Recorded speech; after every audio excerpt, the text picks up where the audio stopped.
Okay, good morning everyone. Welcome to the Regional Biodiversity Business Forum. On behalf of the organizers, the Convention on Biological Diversity and the Global Partnership for Business and Biodiversity, the Department of Forestry, Fisheries and the Environment, the South African National Biodiversity Institute, and the Endangered Wildlife Trust. This event has been kindly sponsored by Ipieca, the International Union for Conservation of Nature, and the Nature Conservancy. Thank you so much for sponsoring this event. Let me introduce myself. My name is Kish Chetty. I'm the Executive Head of Sustainability at the Endangered Wildlife Trust, and it's my pleasure to welcome you. Just to start off with some basic housekeeping, if I can remind you to please keep your phones on silent. There are charging stations that have been provided for at the back, so you're welcome to utilize them if your phone starts to die, if the phone battery starts to die. This session is going to be recorded, and as long as there's no objections, the team will move ahead. In terms of restrooms, so the restrooms are down that passage to the right. And then evacuation procedure. So this room is, the 2 points for the evacuation procedure. So there's one exit out this door, and there's an evacuation point where you will coordinate in the garden. The other exit is out that main entrance where you would have registered, and there's an evacuation assembly point in the car park. I would also like to take this moment to welcome Madam Deputy Director General Flora Mokgotwa from the Department of Forestry, Fisheries and the Environment, the SANBI CEO, Shonesani Mudzedzi, representing the Secretariat, Hirotsuga Takahashi from the Convention on Biological Diversity, Mr. Kule Chitepo from Zimbabwe, Ms. Mfatso Kalembe and Mr. Boniface Chimwaza from Malawi, leaders from government, business, finance and development, distinguished traditional leaders, members representing communities, scientists and civil society representatives, ladies and gentlemen, all protocol observed, I welcome you. This forum takes place at a critical moment for South Africa and Africa in general. Africa's economy is expanding rapidly, and at the same time, biodiversity loss threatens long-term development. This forum focuses on mainstreaming biodiversity into key economic sectors. The event will connect government, business, finance institutions, and civil society to move from commitments to action. In line with the Kunming-Montreal Global Biodiversity Framework Agenda, countries are transitioning from biodiversity commitments to implementation and reporting. Businesses are increasingly expected to disclose and manage biodiversity impacts under Target 15 of the Global Biodiversity Framework. We hope that this forum will spotlight African leadership, practical tools, and real examples of interesting biodiversity and business, and the intersection in between. I would now like to call up Madam DDG. I know it's a little bit early, to welcome us.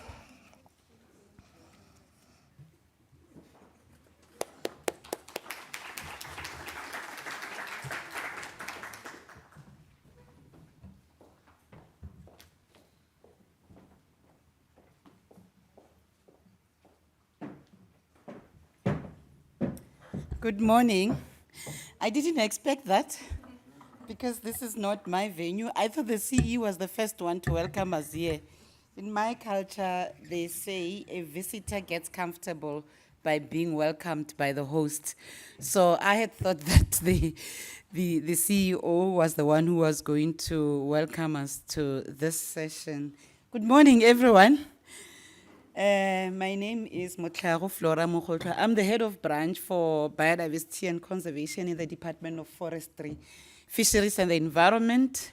And I'm also acknowledging the participants that are online. I don't know how many participants we have online, but I had understood that this forum is very much oversubscribed. So I'm taking this opportunity to send my greetings to your program director, the representative of the Convention on Biological Diversity Executive Secretary, I know Hero worked very hard to get this forum going. And those that are online, the Chief Executive Officer of the South African National Biodiversity Institute, SANBI, and the Chief Executive Officer of Endangered Wildlife Trust. I'm trying not to use the acronyms because I know we suffer from acronyms in this sector because we talk to ourselves. So those that don't know some of the acronyms that we don't use, I'm trying to use the full names. Let me also greet the distinguished sponsors that are here, the partners that are here. I know that we do have representation from the business industry, from professional associations and organizations, invited guest speakers, ladies and gentlemen. It is a great honor and sincere appreciation that I deliver the opening remarks at this important Regional Business and Biodiversity Forum, which is the first of its kind in the African soil. And I think it's opportune because we know that this year, 2026, is the year in which we will be assessing progress in the implementation of the Global Biodiversity Framework. So I think having a forum of this nature here in South Africa, for Southern Africa, and possibly for the African continent, enables us to then take stock of how far we have come in the implementation of the Global Biodiversity Framework to the extent that business contribution is concerned. It is a great honor and sincere appreciation that I deliver these opening remarks at this business forum. And I would like to begin by noting that as South Africa, we possess exceptional biodiversity, which supports a wide range of benefits for the natural environment, the economy, and society, and overall human well-being. Our biodiversity enriches people's lives in multiple ways, from fostering cultural and spiritual connections with nature to promoting health through a clean and safe environment. It underpins food security, sustains our water resources, and plays a critical role in climate change adaptation and resilience. Additionally, biodiversity drives innovations. It supports livelihoods through nature-based economies also.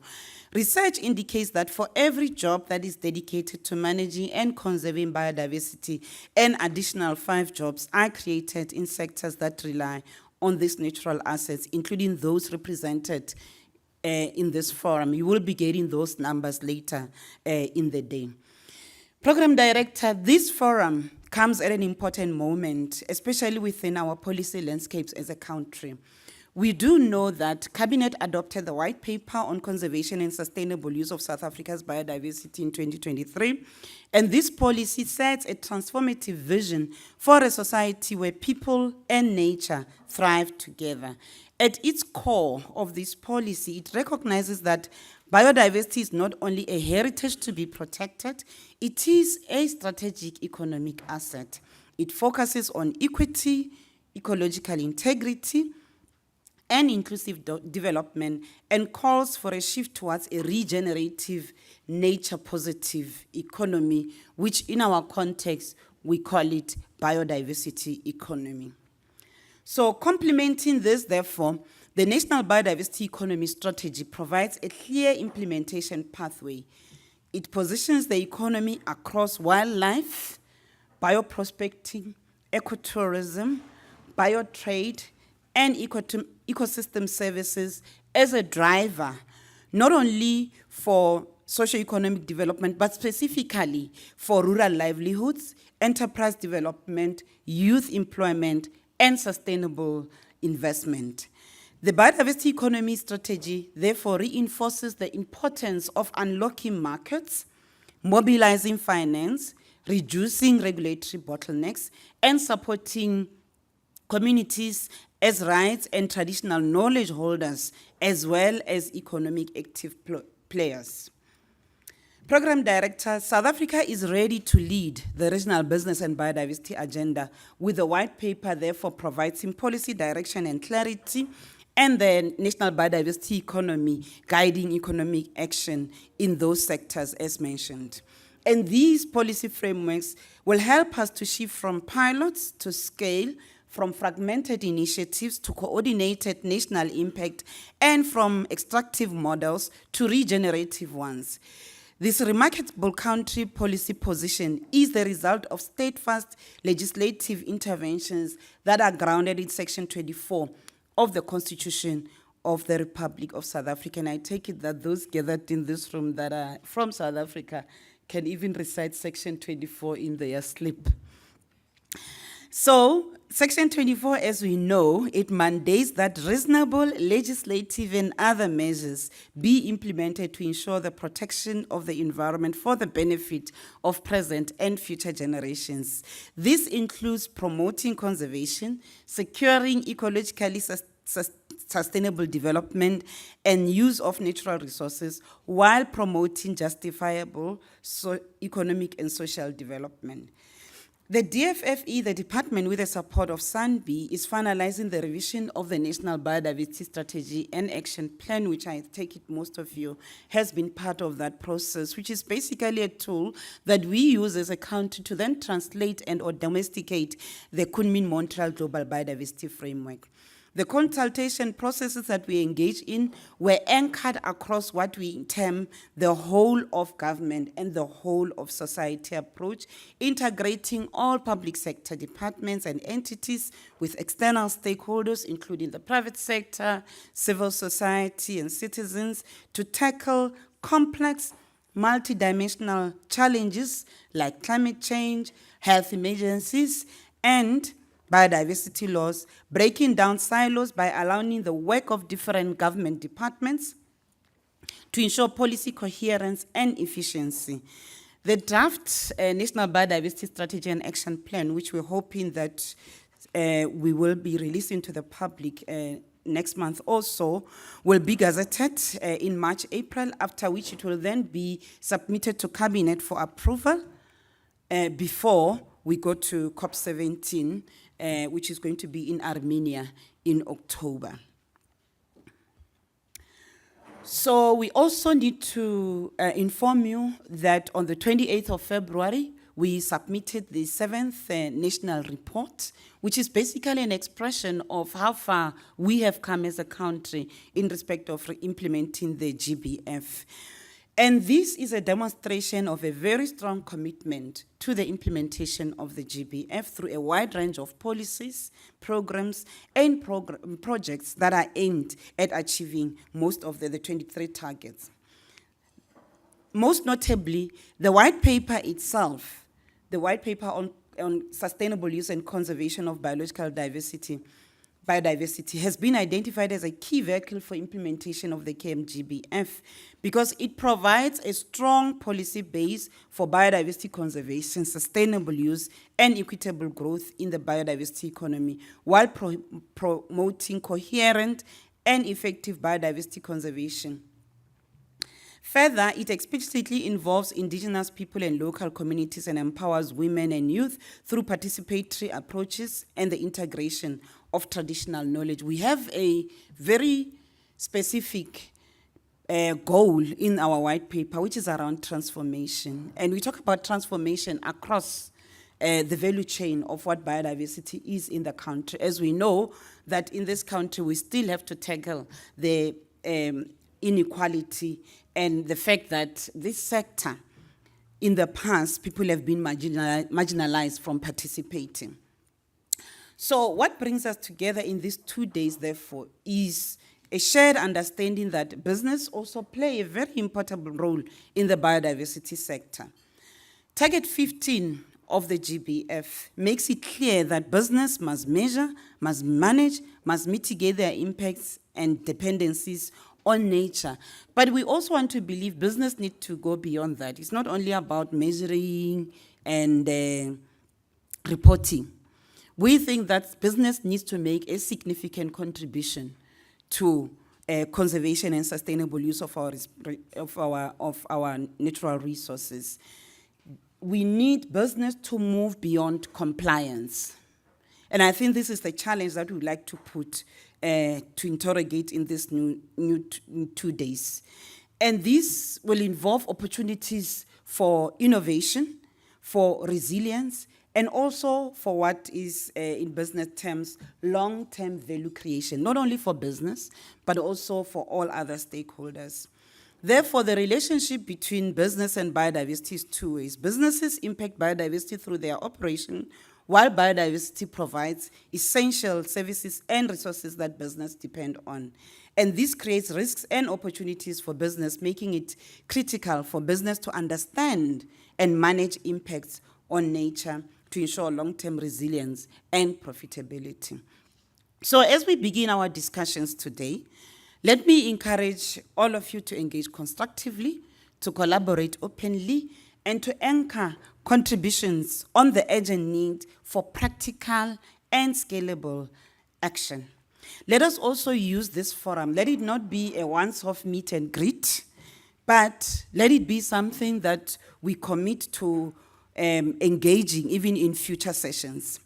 And we use the forum then to build solutions that protect biodiversity, strengthen our economies, and improves the lives of all people.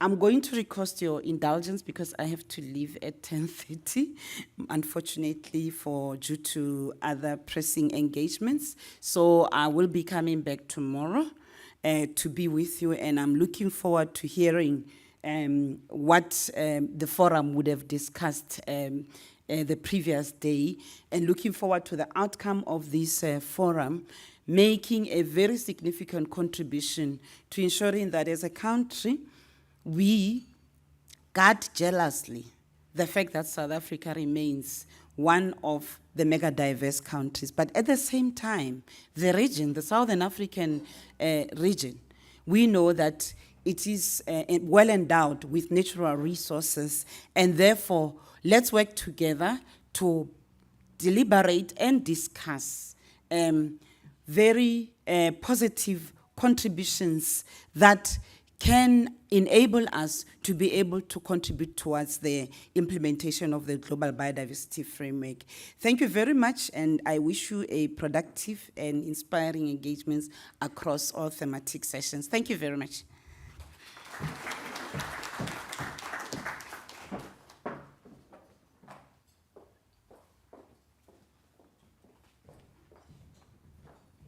Thank you, Madam Deputy Director General. I would now like to call to the podium Mr. Shonisani Munzedzi, who's the Chief Executive Officer of the South African National Biodiversity Institute. Welcome.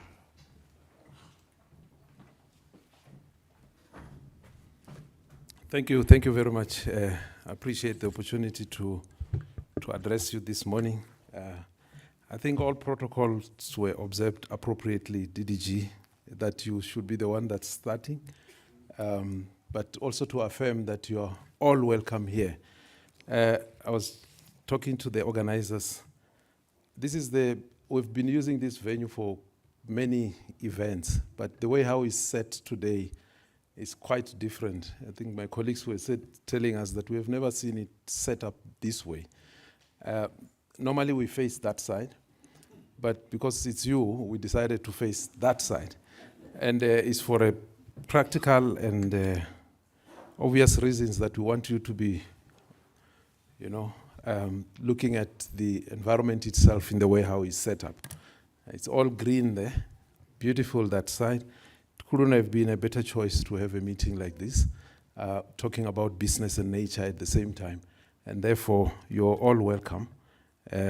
I work here, so that's why I'm...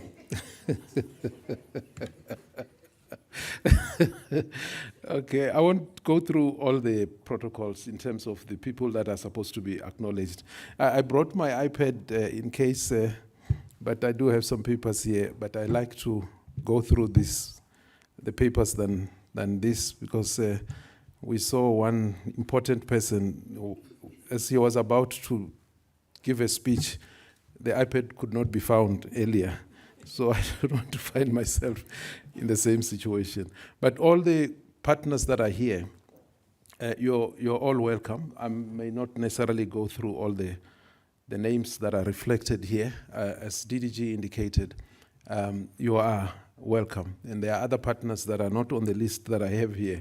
That's why I'm trying to run away from going through it. I saw some colleagues from other organizations, the ISSD, the UNEP, of course, the IUCN being here, UNCBD, and DFFE, of course, you're here.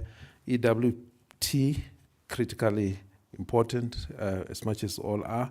The TNC, and also there are representatives that are here representing the IPLCs.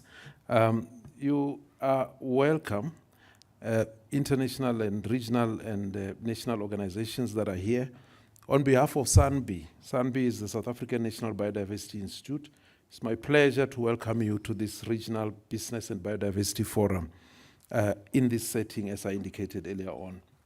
We are honored to convene this dialogue together with the partners that are indicated here. We also want to thank those that have contributed to supporting a number of people that came in to be part of this meeting, and we really are grateful for your support.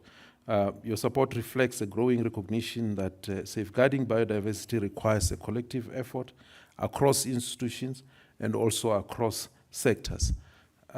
We meet at a very critical moment. I think, DDG, you did speak about the pivotal or critical moment, not only in the history of our country, but also in the history of our continent, and also in the history of the world. I mean, there are so many other geopolitical issues that are happening that would shape the future, not only of the planet, but also the future of humanity.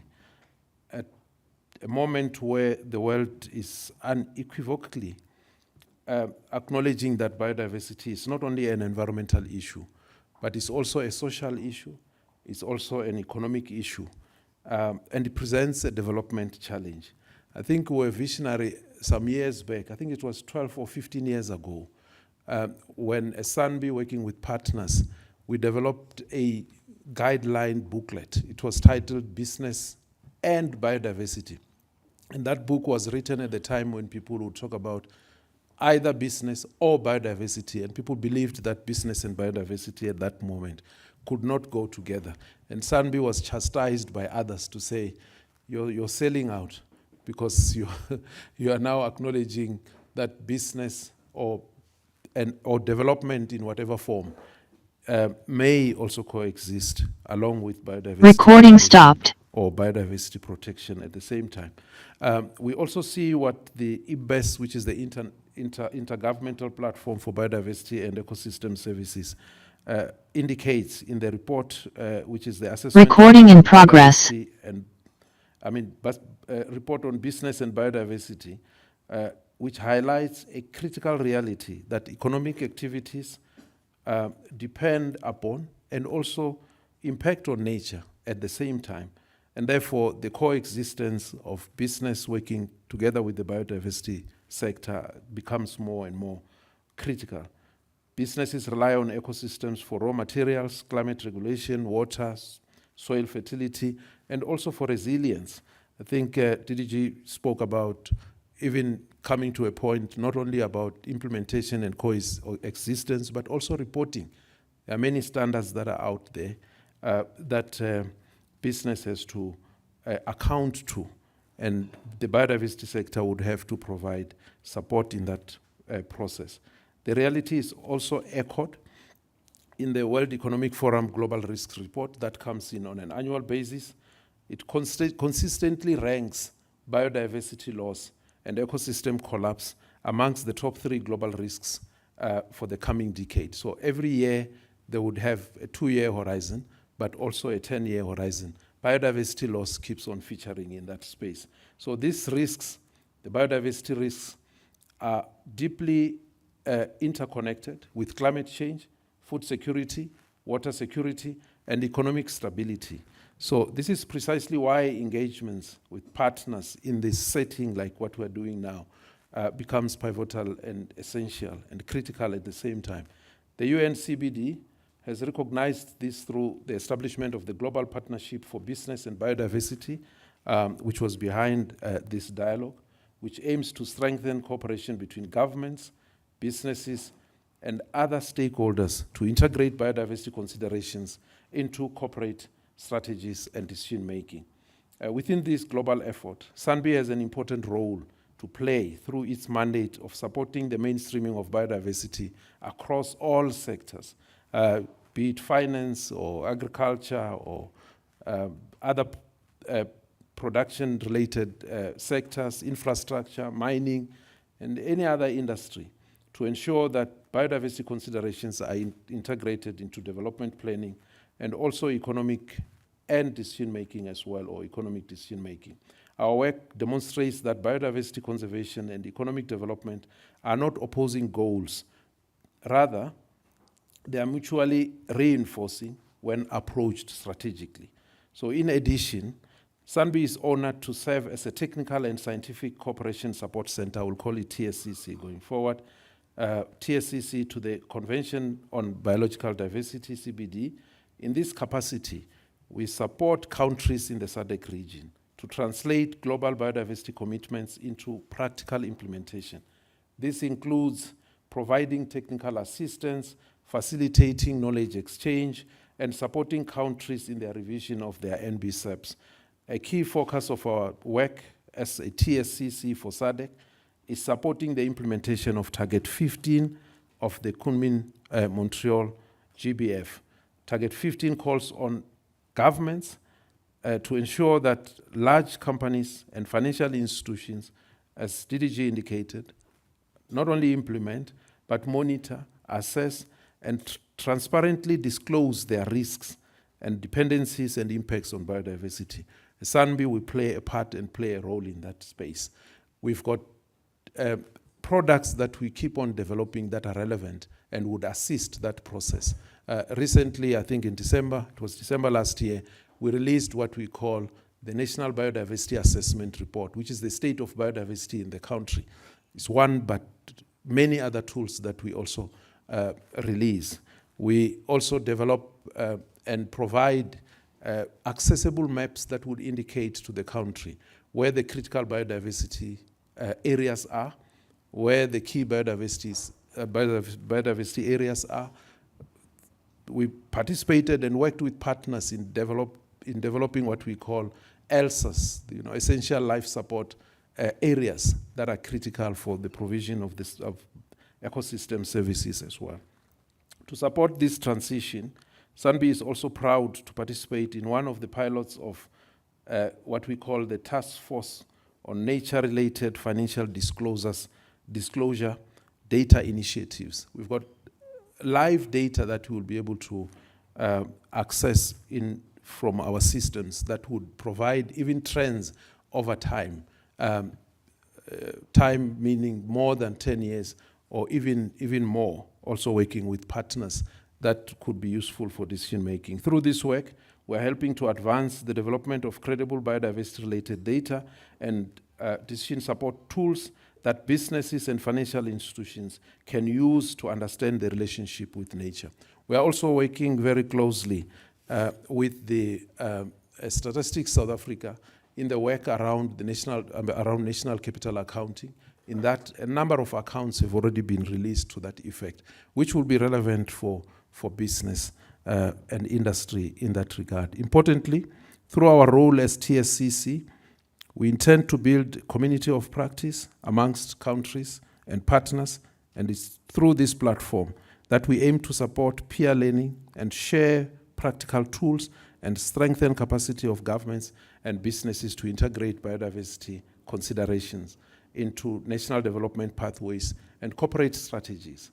So this forum, therefore, represents an important opportunity. Over the coming days, we'll explore how businesses can align with the objectives of the GBF, how financial institutions can support nature-positive investments, and how governments can create enabling policy environments that support private sector action. So ladies and gentlemen, as I conclude, I reiterate that no single institution can achieve this transformation alone. In my language, we say autosimatutu. Direct translation is that one finger cannot pick grains. Therefore, we need each other. So just remember that if you can't recite it, come to me, I will workshop you. We can be more stronger together. The discussions and insights emerging from this forum will also contribute to the global conversations and consensus as we look ahead to the next COP of CBD. So the outcomes then will come in to inform decisions then That's why this becomes very, very important. Our collective experiences here in the region will inform global dialogue on how governments and businesses can work together to deliver the commitments of the GBF. We hope this forum will serve as a catalyst. This forum will serve to strengthen partnerships, and this forum will inspire new commitments, and this forum, again, will accelerate action across the region. I wish you productive and inspiring discussions over this coming day. This coming days, I think it's 2 days. Thank you very much.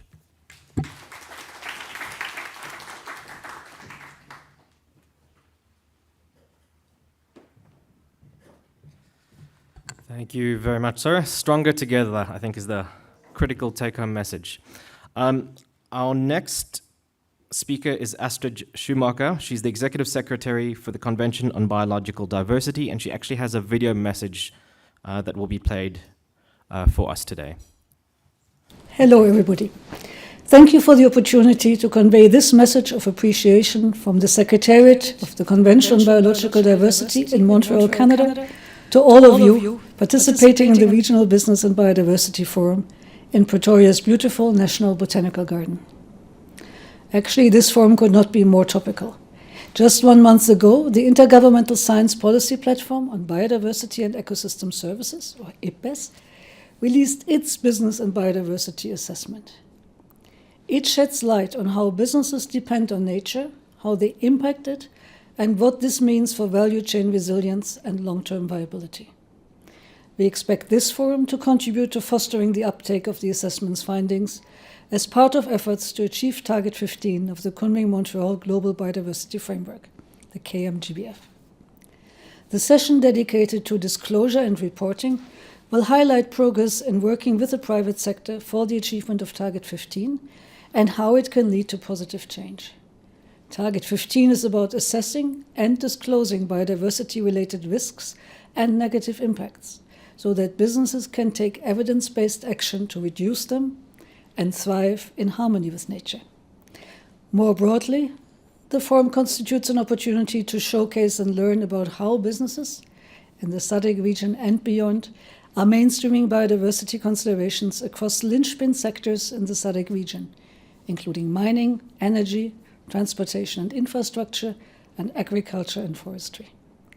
Every bit of action counts. In a few weeks' time, on May 22nd, the International Day for Biological Diversity, we will celebrate local action that brings about global impact.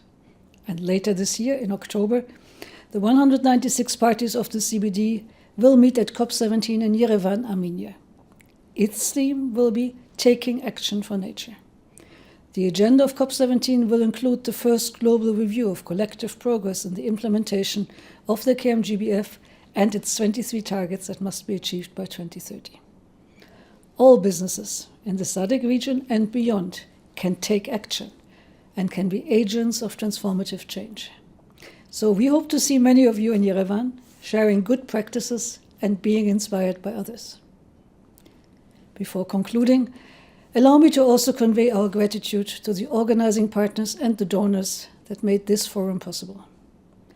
A special word of appreciation goes to South Africa, the host of the forum. The South African National Biodiversity Institute, SANBI, which now also serves as one of the newly established technical and scientific cooperation centers of the Convention and is working to strengthen the implementation of the KMGBF in 9 of the SADC member states. Last but not least, kudos to the Endangered Wildlife Trust, EWT, for co-organizing this important forum with SANBI. And thank you everyone for your continued commitment. We wish you a productive forum.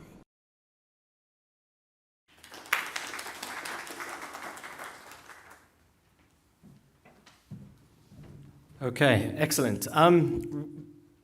We're scheduled to finish at 1700 today, so 5 o'clock. We're going to try our best to make sure that we do finish on time, but we are mixing up the agenda slightly, so I'm going to ask you all to please stand up. We're going to take a group photo now, and then we're going to come back for the plenary session with our speakers, and that's largely because we want to accommodate our DDG and make sure that she is in the photo. So, Ntaka, where should we head?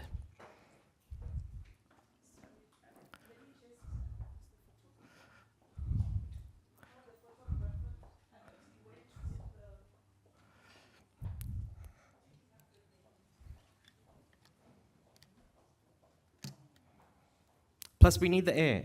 Has it stopped raining, I think? Sounds like it.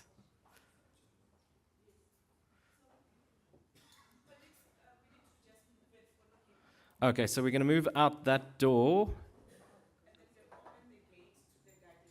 So, is it easier to go out this way? Okay, so you can go out this gate here and head towards the garden. The photographer I can see running along the pathway. Thank you, colleagues. If you could please stand up. Those colleagues online, we will be maximum 8 minutes, and then we'll start off again. Thank you.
Okay, colleagues, if I can ask you to please take your seats again. Thank you so much.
Okay, colleagues, if I can ask you to settle down, please.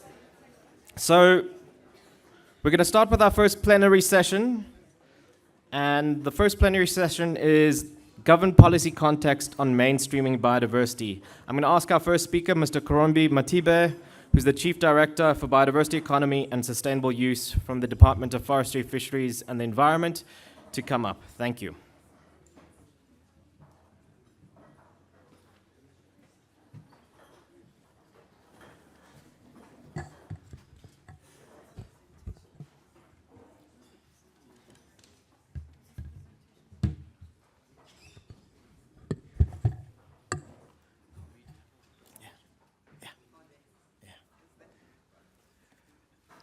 Thank you very much, Program Director. It's very rare for me to find a pulpit which suits me. This is the first time, and thanks to SANBI and the organizers for doing that. Thank you so much. Let me acknowledge our Executive Secretary of the UNCBD, DDG-BNC, CEO SANBI, the Country Director for IUCN, Re Kabagali, EWT Executive Team that is here, our business industry, TNC representatives, community reps that are here, officials of government across the board, and the various NGOs that have joined us this morning. Thank you very much. I'm going to be co-presenting with my colleague, Ben Durham from DSTI, on this subject of policy context. I think it's important to just start off by saying South Africa is a constitutional democracy, and we come a long way after many centuries of apartheid in this republic.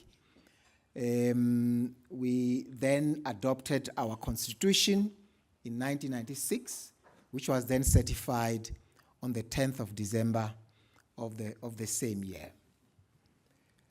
The constitution then is the nexus of everything that we do, because in the Constitution, we have got many chapters, including Bill of Rights.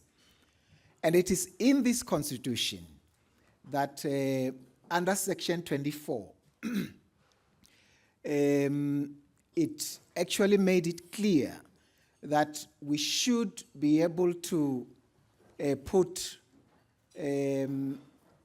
reasonable legislative and other measures to ensure that the environment is protected for the benefit of present and future generations, including through promoting conservation and securing ecologically sustainable development and use of natural resources.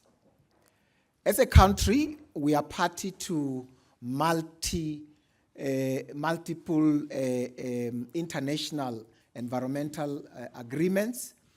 And these are the agreements that then find their locations into a very important layer of our policy instruments, which is your legislations. Some of us will recall that going back to the early 90s, we have developed a very important piece of legislation called NEMA, and that NEMA, which is Act number 107 of 1996, then became the center hub out of which all the CEMAs, the specific environmental management acts, then emanated from. And going back to 1992, which was the Rio Convention, where there were three filial which were born: the UNCBD, the UNCCD, the UNFCCC. We then had an important work which was called Agenda 21. And out of that Agenda 21, there were principles. And these principles find their location in our NEMA legislation. And of course, we have got what we call NEMBA, the National Environmental Management and Biodiversity Act, which then adopted what we call the Nagoya Protocol. It's actually a specific chapter, which is chapter 6 of NEMBA, where we then domesticated.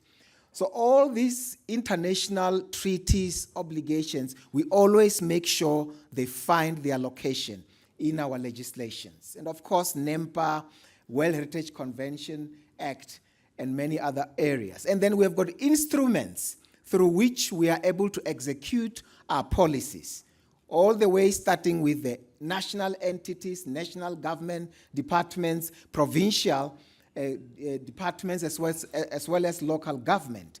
Because in terms of the law, in terms of the Constitution, environmental sector is a concurrent function, and as well captured in Schedule 4 and 5 of the Constitution. And we work collaboratively and cooperatively with all departments at national and provincial government level. And of course, we are also a SADC member, part of the beautiful continent of Africa. So there are many, many collaborations we do across SADC, either through TFCA, Transfrontier Conservation Areas level, but also through the African Union. If you can go to the second slide. I've got only 4 slides. Second slide. This one, then, I won't delve much on it, but it is a cobweb of various legislative instruments, 1, but also regulatory instruments, 2, but also norms and standards, the permitting systems that we have, as well as the management instruments.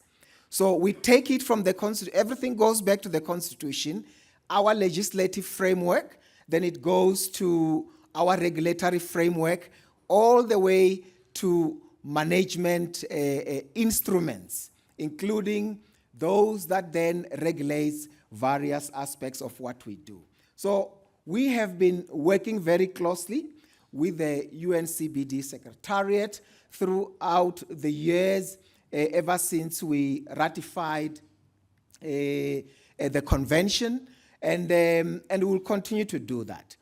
Now, if you look at the Kunming-Montreal Biodiversity Framework, the GBF, we have also made sure that in the layers, in the various layers of the work that we do as government, all those targets, 23 of them, all the way from target 1 to 23, they find location in whatever we do, either at a management tool level and whatever level.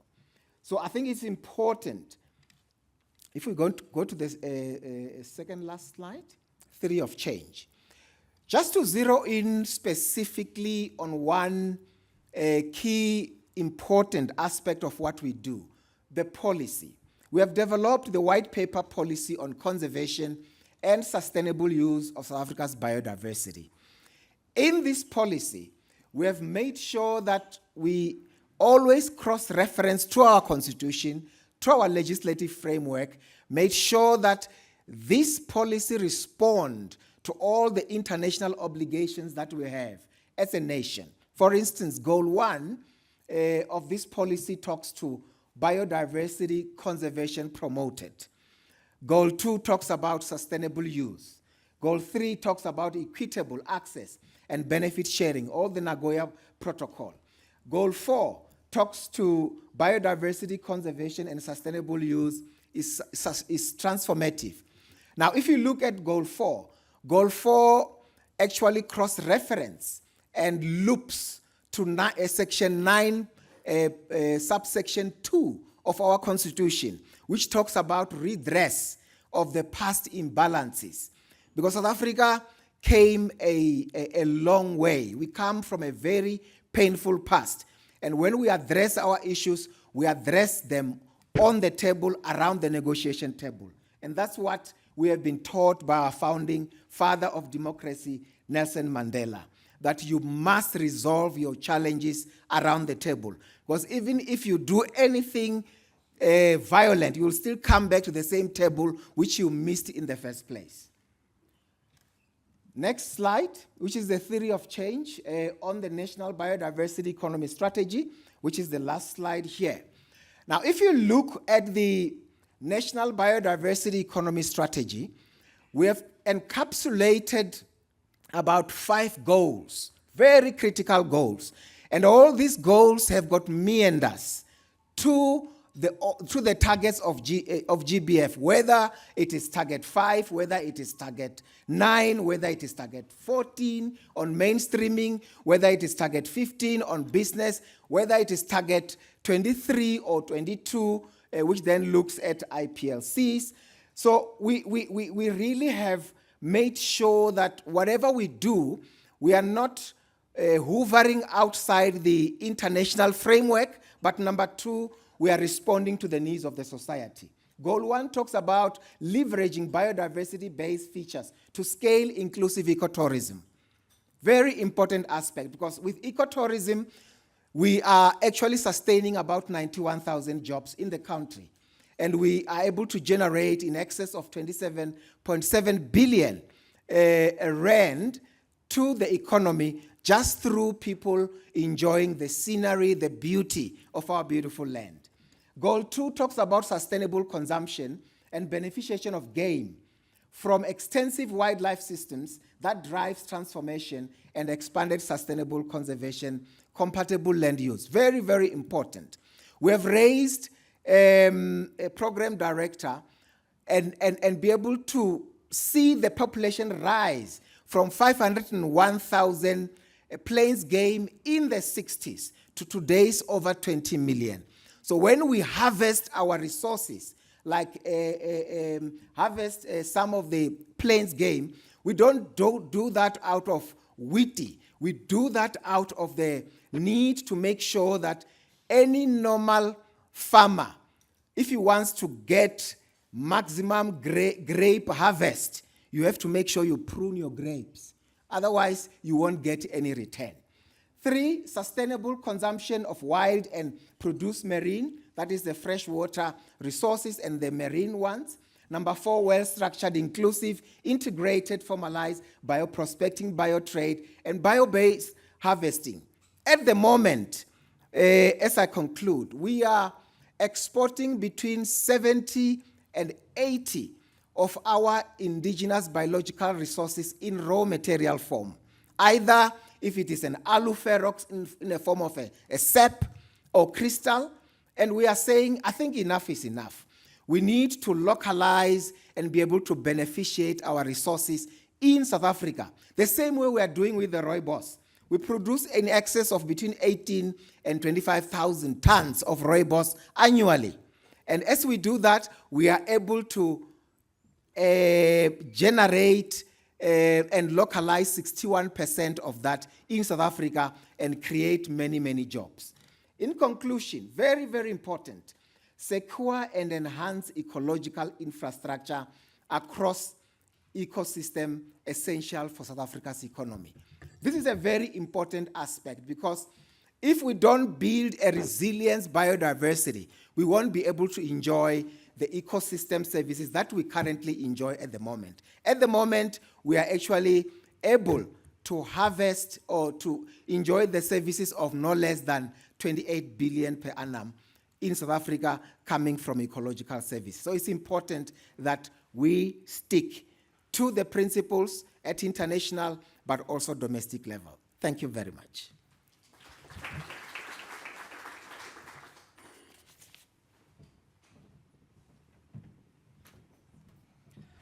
Thank you very much, Mr. Matibe. Our next speaker is Mr. Ben Durham. He's the Chief Director for Bioinnovation from the Department of Science, Technology and Innovation. He is online and will be presenting. Thank you very much for the invitation to participate. Really appreciate it. Really like to show the DSTI, Department of Science, Technology and Innovation support for this initiative, this ongoing collaborative work. A key point to note before I launch my presentation is that while it is critically important to work with and support and prevent biodiversity loss, what we also need to do is make sure that the economy and the businesses that are driving the economy have more sustainable solutions. And so I will be talking briefly to the bioeconomy strategy of South Africa, which was approved by Cabinet in 2013 and was launched in 2014. As I said, the bioeconomy strategy was launched in 2014. The objective is for it to be a significant contributor to the country's economy by 2013 in terms of GDP through the creation and growth of novel industries that generate and develop bio-based services, products and innovations with a corresponding growth increase in new and existing companies. So what you'll notice from that is that there is a strong focus on socio-economic development. But the key issue that is happening around the world is the sustainability of the bioeconomy is becoming a stronger and stronger feature also for the developing world, so that although South Africa places a very strong emphasis on job creation and livelihoods because of our massive unemployment and poverty challenges, we are also then moving more and more strongly into the sustainable bioeconomy. So our strategy has three main approaches. Coordination, where we are seeking to make sure that all role players are pulling together in the right direction, that we're not pulling apart, that we're not doing things that are destructive, that we are pulling together to maximize the impact of our bioeconomy strategy approach. The second approach is national system of innovation development. This is the system that includes role players from government to academia, to entrepreneurs, to private sector, to the NGOs and civil society. Trying to get them all capacitated and enabled so that the support that is on offer in this national system of innovation extends far beyond what government itself can support.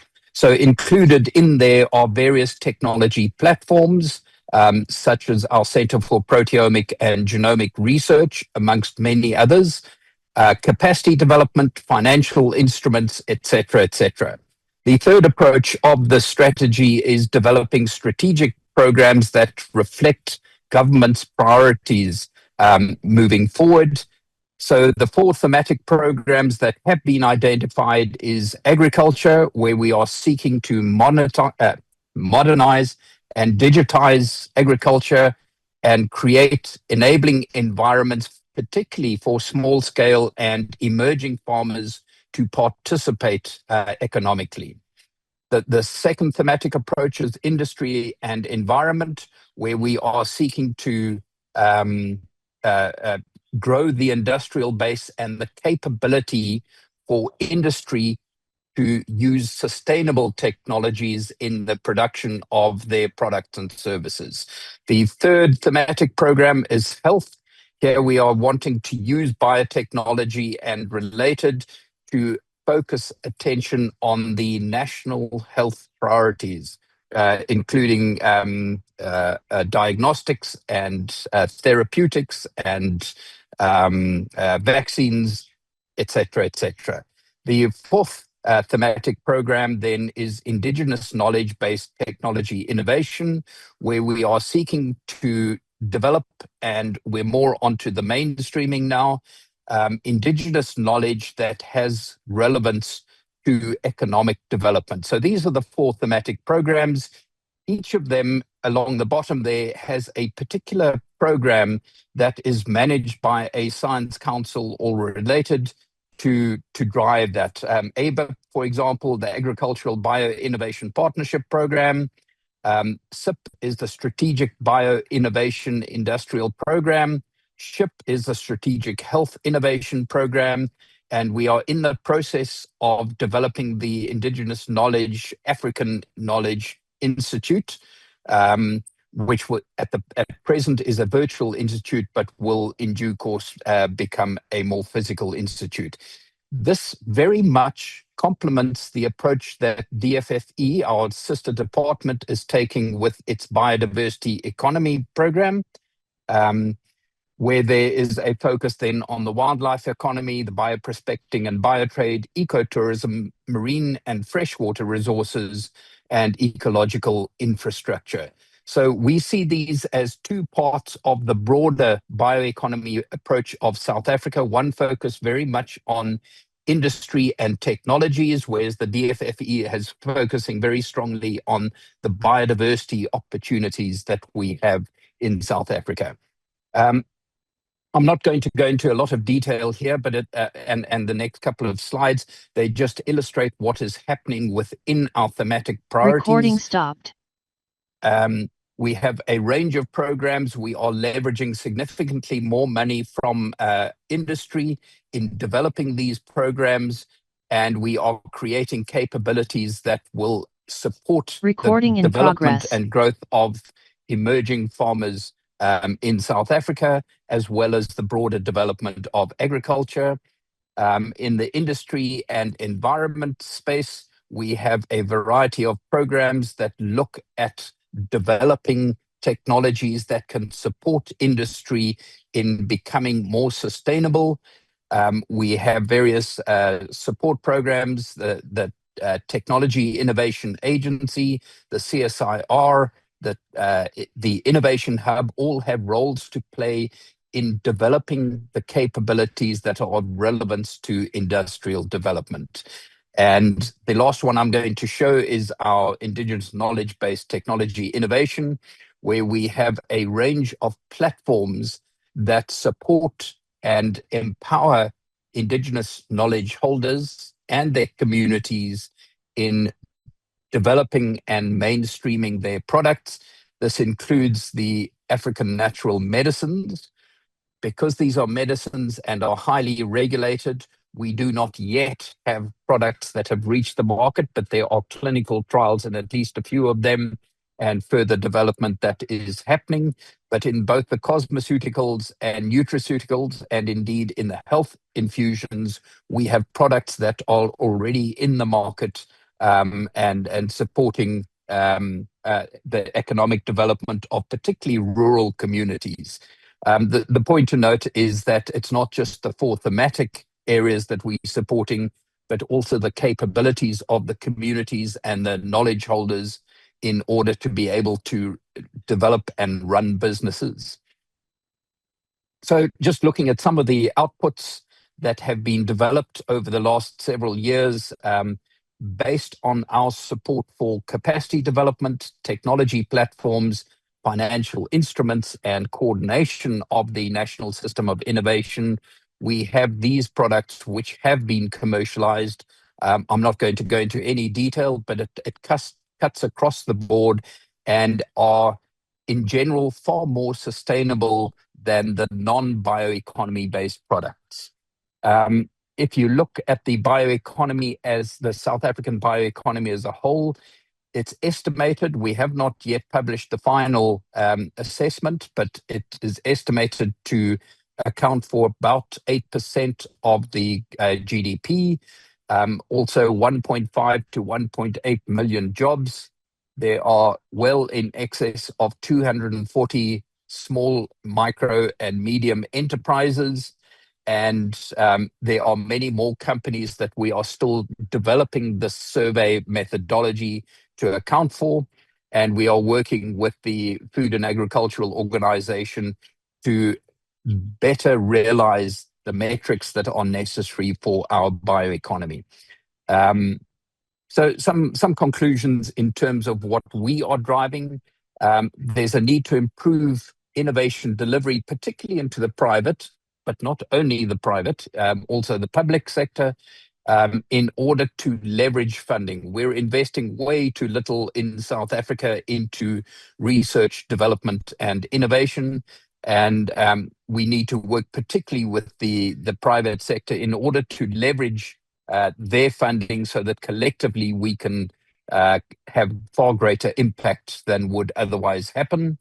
There's a continual need to engage with stakeholders to improve the functioning of the national system of innovation. We need the different partners to be able to engage and find solutions to some of the challenges that we have. South Africa is a small market. Very often our market is inadequate for full product development. We also need to be able to export our products, particularly to Africa, but also the rest of the world. And we need to make sure that the system is capacitated for that. We're well aware that the regulatory burden in South Africa is quite high, and that there is a need to streamline and fast track certain aspects of this regulation. Thirdly, there is growing global interest in the bioeconomy, particularly because it then provides a more sustainable route for economic and business development. And this is obviously essential in the light of climate change, in the light of biodiversity loss, and the increasing pollution burden that the world is facing. And South Africa needs to participate and harness these global bioeconomy interests into the local opportunities, including things like funding, skills, infrastructure, metrics, and market development, amongst many others. And lastly, we need to ensure that we are working into Africa, with Africa, and perhaps a first start is development of a regional bioeconomy strategy. This is my last slide. I just wanted to add a couple further things that South Africa hosted the G20 presidency last year, as we're all aware, and the Department of Science, Technology and Innovation pushed the G20 initiative on bioeconomy, which then was seeking to try and gain recognition of the importance of the bioeconomy, particularly, as I've said, in the light of climate change, biodiversity loss, and pollution. And in addition to that, we are also working with the International Bioeconomy Forum, where we co-chair with the European Commission. That particular forum that advances the bioeconomy, we also are part of the steering committee, the program committee for the Global Bioeconomy Summit. And we are recently part of the Brazilian Bioeconomy Challenge, which is seeking to translate the high-level principles that they published in 2024 as part of their G20 leadership, the 10 high-level bioeconomy principles, to translate those into actions. So I think that is my final slide. And for some reason, there we go. Thank you very much for participation. And I too, with DDG Flora and Chief Executive Shoni, would like to wish you all the very best for this discussion. Thank you.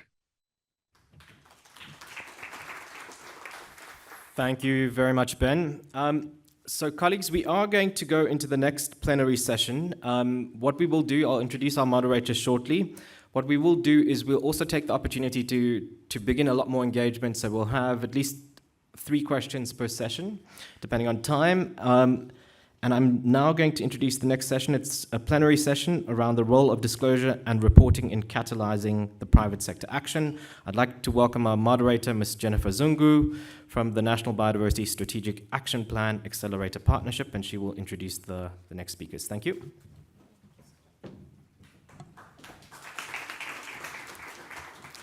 Good morning, everybody. I'm Jen Zungu. I lead, in South Africa, I'm the in-country focal point for the National Biodiversity Strategy and Action Plan Accelerator Partnership.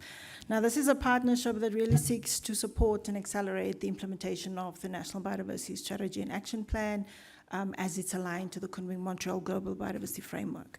Now, I did want to warn Hero that the South Africans in general can go rogue sometimes, and we're about to do that in terms of the program. So what we did, you'll see on your program, there's a specific format.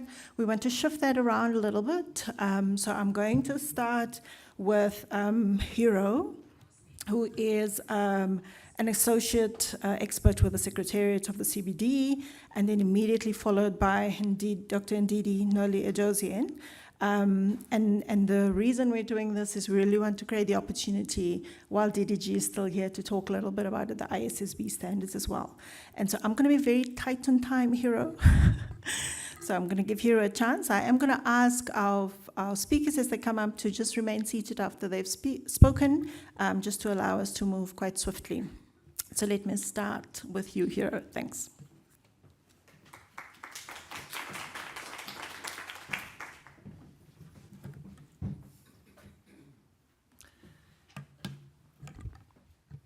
Thank you, Jennifer, for giving the floor.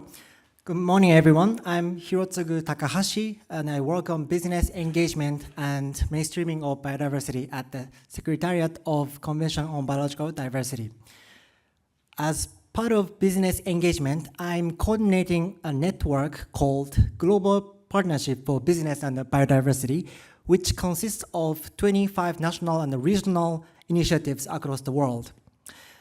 This network aims to provide a platform where each initiative can share good practices, lessons learned, and the useful tools and the guidance can support mainstreaming of biodiversity in the private sector. In this context, the National Biodiversity and Business Network, also known as NBBN, hosted by Endangered Wildlife Trust, is one of the member initiatives representing South Africa in the Global Partnership for Business and Biodiversity. It is the only initiative on the African continent. I'm hoping that it will expand further to other countries in Southern African Development Community or SADC region and beyond in the future. Okay, today, I'd like to set the scene for this session as well as for the entire forum. Before going into Target 15, let me briefly touch upon Kunming-Montreal Global Biodiversity Framework, or KMGBF, which was adopted at COP15 in 2022. The framework sets out four long-term goals and 23 action-oriented targets that aim to halt and reverse biodiversity loss. A key principle running across the framework is mainstreaming of biodiversity across all sectors of the economy. This means that biodiversity considerations needs to be integrated not only in the environmental policies, but also into sectors such as mining, energy, infrastructure, and transportation, as well as agriculture and forestry, which this forum covers.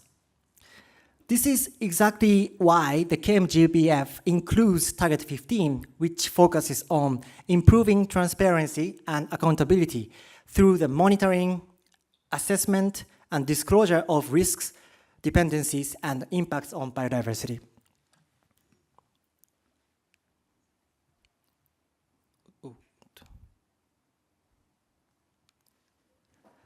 Okay, instead of reading the text from the framework, which sounds boring, I will use this slide. These icons on the left represent government, businesses, and biodiversity from top to bottom, together with their corresponding messages. Target 15 refers to actions by government. Yes, governments are urged to take legal, administrative, and policy measures to encourage businesses to undertake the actions highlighted in the orange box here, which is to monitor, assess, and disclose risks, dependencies, and impacts on biodiversity. Let's say it's very encouraging to see that a growing number of businesses have already started to undertake these actions over the years, with many thanks to various initiatives supporting disclosure and reporting. But I like to take this opportunity to remind you that disclosure and reporting are not the end of the process. Target 15 clearly states that these actions by governments and the businesses are ultimately intended to progressively reduce negative impacts on biodiversity and progressively increase positive impacts on biodiversity. In this regard, the Regional Business and Biodiversity Forum provides the opportunity to explore how businesses mainstream Target 15 into their operations, decision-making, and value chain management in ways that reduce negative impacts and increase positive impacts on biodiversity. At the same time, this forum also supports governments in undertaking and promoting learning from good practices, lessons from businesses, while also identifying gaps that need to be addressed in order to accelerate business action. Additionally, I believe this forum embodies elements of the decision from COP16 on mainstreaming of biodiversity within and across sectors. Please allow me to highlight a few elements of the decision. For example, on that decision, it states parties are urged to undertake biodiversity mainstreaming with support of international and other relevant organizations, as well as the business and the financial sectors. On that decision, it says, the Secretariat is requested to integrate the consideration of biodiversity mainstreaming into regional and sub-regional dialogue meetings to support the implementation of the framework, where those dialogues can identify challenges and scientific, technical, and technological gaps that may undermine the capacity of countries, particularly developing countries, to support mainstreaming and ensure just transitions. Finally, that decision also states that Secretariat is also requested to support capacity building and development activities related to biodiversity mainstreaming in collaboration with parties and the regional and sub-regional technical scientific cooperation centers, which is South African National Biodiversity Initiative, SANBI, which is SANBI. So let's keep these elements in mind throughout the forum, and I believe excellent moderators will be able to integrate these elements into the discussions. With this my final slide, I'd like to briefly highlight where we stand now and what we can expect leading up to COP17 in October in Yerevan, Armenia. The pie chart on the left shows the proportion of the parties that have set national targets related to GBF Target 15, while the one on the right shows that degree of alignment between those national targets and Target 15. This is already a good sign, as many parties have already set the national targets related to Target 15, and many of those national targets are well aligned with KMGBF. So this is coming from a SBI 6/4 decision. In addition to that, as you may be aware, 125 parties have submitted their national reports in response to their national targets. And many of these reports include the figure of headline indicator for Target 15, which measures the number of companies disclosing risks, dependencies, and impacts on biodiversity. It seems to be done by many parties, regardless of whether the party has formally set the national targets related to Target 15. This places us in a good position to assess our progress comprehensively, and this also demonstrates strong commitments of parties, including South Africa and other countries from SADC regions. While it still remains to be seen, as the Secretariat has just started working on the assessment, the progress of Target 15 probably look good, because its pure number of companies disclosing risks and dependencies and impact on biodiversity. However, what's more important is to take further actions based on improved and clearer understanding of their relationship with biodiversity to make changes in their decisions, operations, and practices. So quickly, looking ahead to COP17, the Secretariat has started preparing the global report, which will be used as a reference when parties will conduct global review at COP17. There will be a peer review process in June, followed by the review and discussion at Substar 28 and SPI 7 from late July to early August. Then full report will be made available to parties and observers in September. In closing, I'd like to leave one simple, clear message, quoting from the IPBES Business and Biodiversity Assessment launched last month. All businesses depend on and impact biodiversity and can be agents of positive change. Through improved monitoring, assessment, and disclosure, indeed, business can become agents of positive change. Thank you very much, and I look forward to discussion.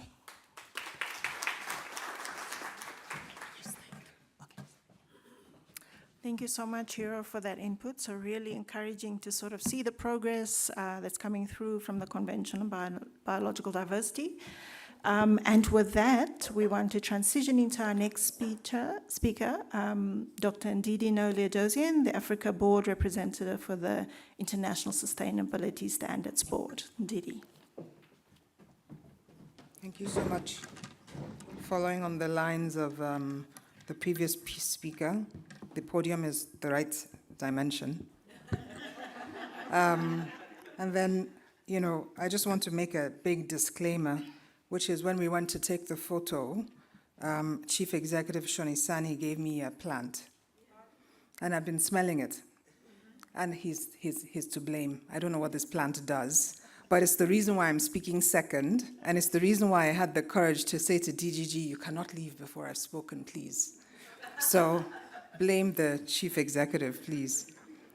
DGG Flora, thanks so much for your comments. There are a few things that you said. One of them was the cultural and the spiritual connection, and just listening to the last presentation as well that was made virtually, you talked about jobs created. Ben talked about 1.8 million jobs, a lot of them linked to cultural and spiritual connections. And I just want to remind us of the fact that, for example, India, the health sector, Ayurvedic medicine is global.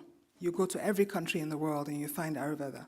But our own traditional medicine, including this medication that's given me the courage to speak second, you know, is not yet known, and there's so many jobs there. So in other words, beyond biodiversity and all the areas that we spoke about so far, health being one, but indigenous knowledge systems, the other day I was saying to CIPC that when you go to their IP based on indigenous knowledge, there's hardly anything there. Why?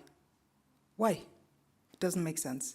I like the fact that you said SA is ready to lead from extractive to regenerative. You talked about present and future generations. My PhD was written in 2004. I'm just doing a revamp. And what I keep reminding us, and what that PhD taught me was, cannot just be present and future. As Africa has got to be the past. Because there's so much knowledge in the past that we're standing on and we're inheriting that we often forget. So I have always said for the last 20 years that sustainability needs to be redefined to take into cognizance our past.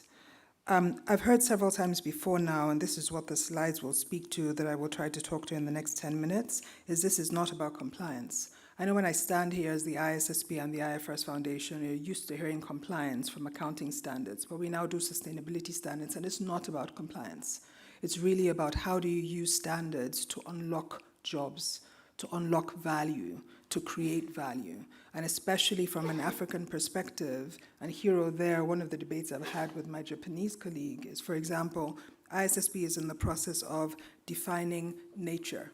And I really want to thank Ntaka in that regard for the contributions that SANBI has made, and we're about to do an exposure draft on agriculture and meat, poultry, and dairy. And I know that, for example, in Japan, indigenous peoples and local communities are not such an integral part. In Africa, or in much of the global south, you can't talk about nature without people. It's not possible.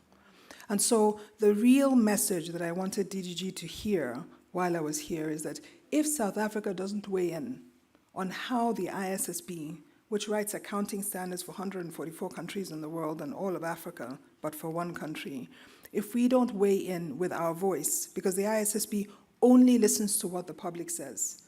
Even SANBI, which works so greatly, and I said to you, Chief Executive, with the private sector and with investors in South Africa, and in fact, Pan-Africa, and I love the fact that you have a Pan-African vision. SANBI is not an NGO. It's not just a policy entity. It is working closely with investors, and it influences and takes in the voice of investors. That message hasn't yet come across globally. It's not yet clear who SANBI is. So we need to be very clear about the message and what platform we're standing on and the evidence-based information and opinions that SANBI takes together with its partners, whether that's DFFE or all the other departments in the South African government. I love the fact that you talked about innovation, resilience, and long-term value creation. And that's really what's written in my slides, which I've now, DDG, it's your fault. I don't have very much time to run through my slides because I'm now speaking to everything that you said. Because really what you were talking about, and one of the slides talks about the importance of dependencies and impacts in defining and articulating risks and opportunities. And I just wanted to start, before I start the slides, also talking about obviously value chain resilience and how that builds into Target 15, which we just spoke about. A lot of the time when people think about the IFRS Foundation and you think about International Sustainability Standards Board and its investor-focused lens, you forget the fact that risks and opportunities that are investor-specific and that we require to be decision useful and not obscured by other information are informed by impacts and dependencies. You cannot get to risks and opportunities without understanding impacts and dependencies. And yet, and this is my premise, on which I will then run through the rest of the slides, and they're more extensive than they need to be, so you can use them subsequently. So it will take me 7 minutes to walk through. What's really important is if we do not provide the information that is decision useful for investors, then what happens is capital does not flow. And we need to get to a world where capital flows to the sectors where we see the greatest opportunities for the future. And that includes nature, or for Africa is especially nature. And so really, that's really what I've just spoken to. So our focus is on investor decision useful information. And really, it's about providing value for investors in terms of decision useful information, but also sustainability standards that help business leaders and that build on integrated thinking within an organization to enable them to properly price capital and unlock resilience in trade, investment, and also competitiveness. What the IFRS Foundation does is try to consolidate standards, so really reduce the alphabet soup of standards. That's what I've put there. And what's very important, and this is where South Africa is at the moment, it's in the process of deciding what does it want to do with the ISSB standards. And DTIC is leading that process. It has an adoption readiness working group that includes a number of entities, I believe also DFFE. And if not, then DFFE should really be at the table as well. But National Treasury, FRSC, FISCA, CIPC, ASB, there are a whole bunch of stakeholders around the table, including the Integrated Reporting Committee. Why for that is because we need to inform investors allocating capital. If I go back to the first slide, which I shouldn't, but I will, the reason why I like this slide is you see this big black place. Usually where there's no information and there's no data, what then happens is you have terrible credit risk ratings and the cost of capital is too high. And that unfortunately is the case in many African jurisdictions. Cost effectiveness is really critical to us, and then global passporting as well, to make sure that there is one set of standards. That's why we talk about the ISSB Plus approach, so that the cost and burden of reporting is not so high, including with the value chains and the smaller entities, which are the majority of African businesses. Because it's not just about reporting, and we've heard this many times today, it's not about compliance. It's what happens beyond compliance. So passporting is something that we talk about a lot at the moment, and this is just an overview of the standards if you don't really know that much about it. The ISSB standards are relatively new, but they were created because the world decided we need to have sustainability standards to augment what is in financial statements. Financial statements don't give us enough information about the risks and opportunities that exist. And so the IFRS Foundation was asked to do this, and for this reason, a board was created. In 2023, we issued 2 first standards in record time, and really that built on the TCFD, the Task Force for Climate-Related Financial Disclosures, that has 4 pillars: governance, strategy, risks, and opportunities. The opportunity is very important, targets and metrics. TNFD also built on a similar 4 pillars, which is the reason why right now we are building on TNFD. So we're not doing our nature standards from the air, and you'll hear more from TNFD about this later, so I'll stop. IFRS S1 and S2 work together. S1 is really like the conceptual framework, like you have in IAS 1 and IAS 8 for the accounting standards, and then S2 focus on climate. But we always said climate first, not climate only. We know that, for example, in Africa, we are the least climate emitter. In fact, we're one of the most significant carbon sequestrators, and nature is going to be very, very important. So my plea here at this point is really, when we talk about S1, it's about all sustainability-related risks and opportunities. And so right now, everybody in the world is focused on how do we implement and comply with S1 and S2. But we're already in nature standard setting. I cannot afford not to have South Africa's voice, Africa's voice, leaning in on these nature standards that we're setting. Or the exposure draft that's coming out next month on agriculture desperately need Africa's voice on making sure that that agriculture-specific standard is correct. Integrated reporting framework built strongly into the work that we do, and we have 4 pillars. And I just want to speak a little bit about proportionality, because again, that is something that was inspired by South Africa. When I started coming here in 2022, the first thing that I was thrown at my head, and literally thrown at my head, was proportionality. There are small entities here. There are many, many SMEs. They need to comply with this. And if they don't, then they will lose trade. They will lose investment opportunities. So we need to be proportionate in these standards. And I can tell you that ever since then, and I will race through these, proportionality has become a mainstream element of what the IFRS Foundation does. If you go back through our records, you'll find that board meetings before 2022 were not talking about proportionality. Since 2022, it's always proportionality, even within the organization. And I want to say that that is the South African market leaning in on what the ISSB standards do. I really only have 2 minutes left if I'm truthful to time, so I really need to race through these, but the reason why these slides are there much more extensively is so that you can look through them.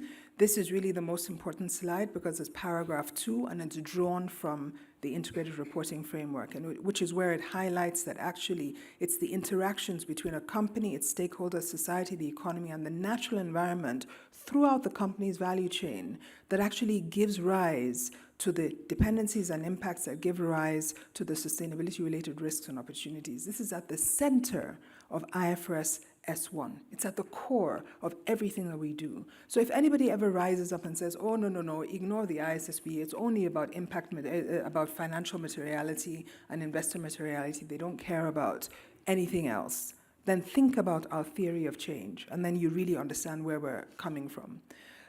So these really are examples. Again, they're just good for you to look through. Materiality is absolutely essential to the way we see things. Our materiality definition is the same as the accounting definition and is really investor-focused. our four-step process, and I'll leave Candice to speak a little bit more about that, but I've put that in there because you will see that it's not so different from the LEAP process that we're going to be leaning on with TNFD. Interoperability is really key. I was asked to speak about GRI as well. So I spoke about this in the sense that we're really working very closely, and we've actually achieved equivalence between GRI and the ISSB, likewise also in the ESRS standards, to make sure that there is not a duplication of efforts and there isn't that much work.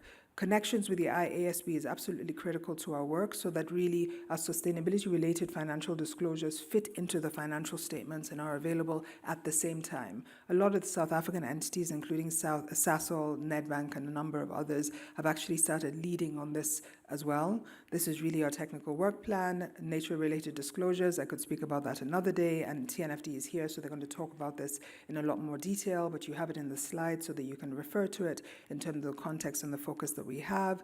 Jurisdictional rationale, the why, I spoke about it at the beginning, and this is really where South Africa is at the moment. I've listed the companies and the countries that are on the adoption journey, and you can see that they're quite significant. There are already 40 countries in the world, and it's 60% of global GDP and 40% of global capital markets. I've put in a few jurisdictional profiles. Kenya, Uganda, Tanzania are among the early adopters on the continent. I've put in a lot of information on educational materials, a QR code, so you can really just download them and read and gain access to information on nature. Otherwise, it's available on the platform.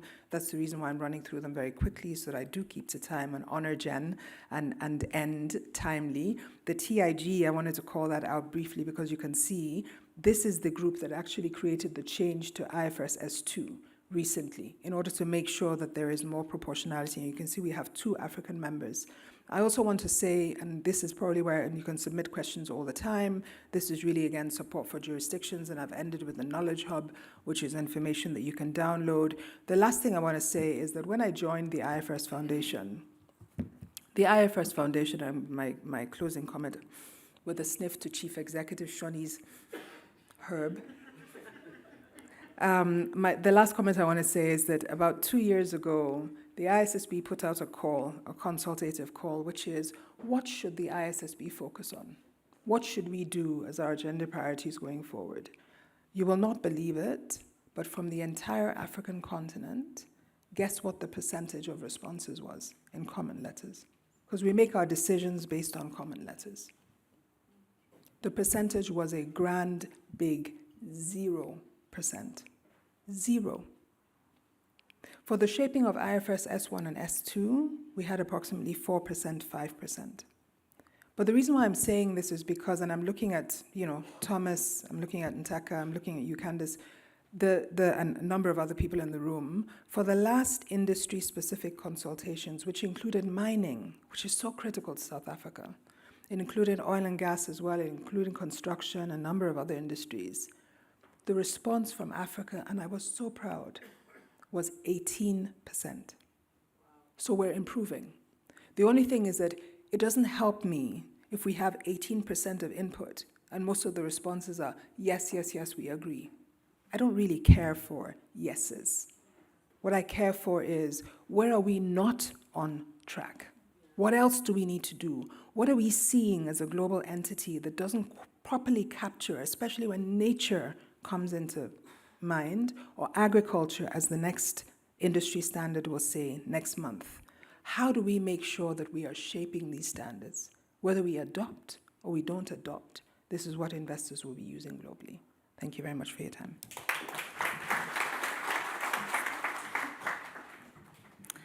Thank you so much, Ndidi, for that. And really a call to action for us. And it started when Hero started his presentation around looking for positive, agents for positive change, and also really a call from Ndidi in terms of, like, as Africans, how are we responding to this and how are we showing up and providing information to support that? So with that, I want to call my colleague, Ms. Ntakadzeni Chidada, to come into the next presentation. She is a director in Biodiversity Policy Advice with the South African National Biodiversity Institute.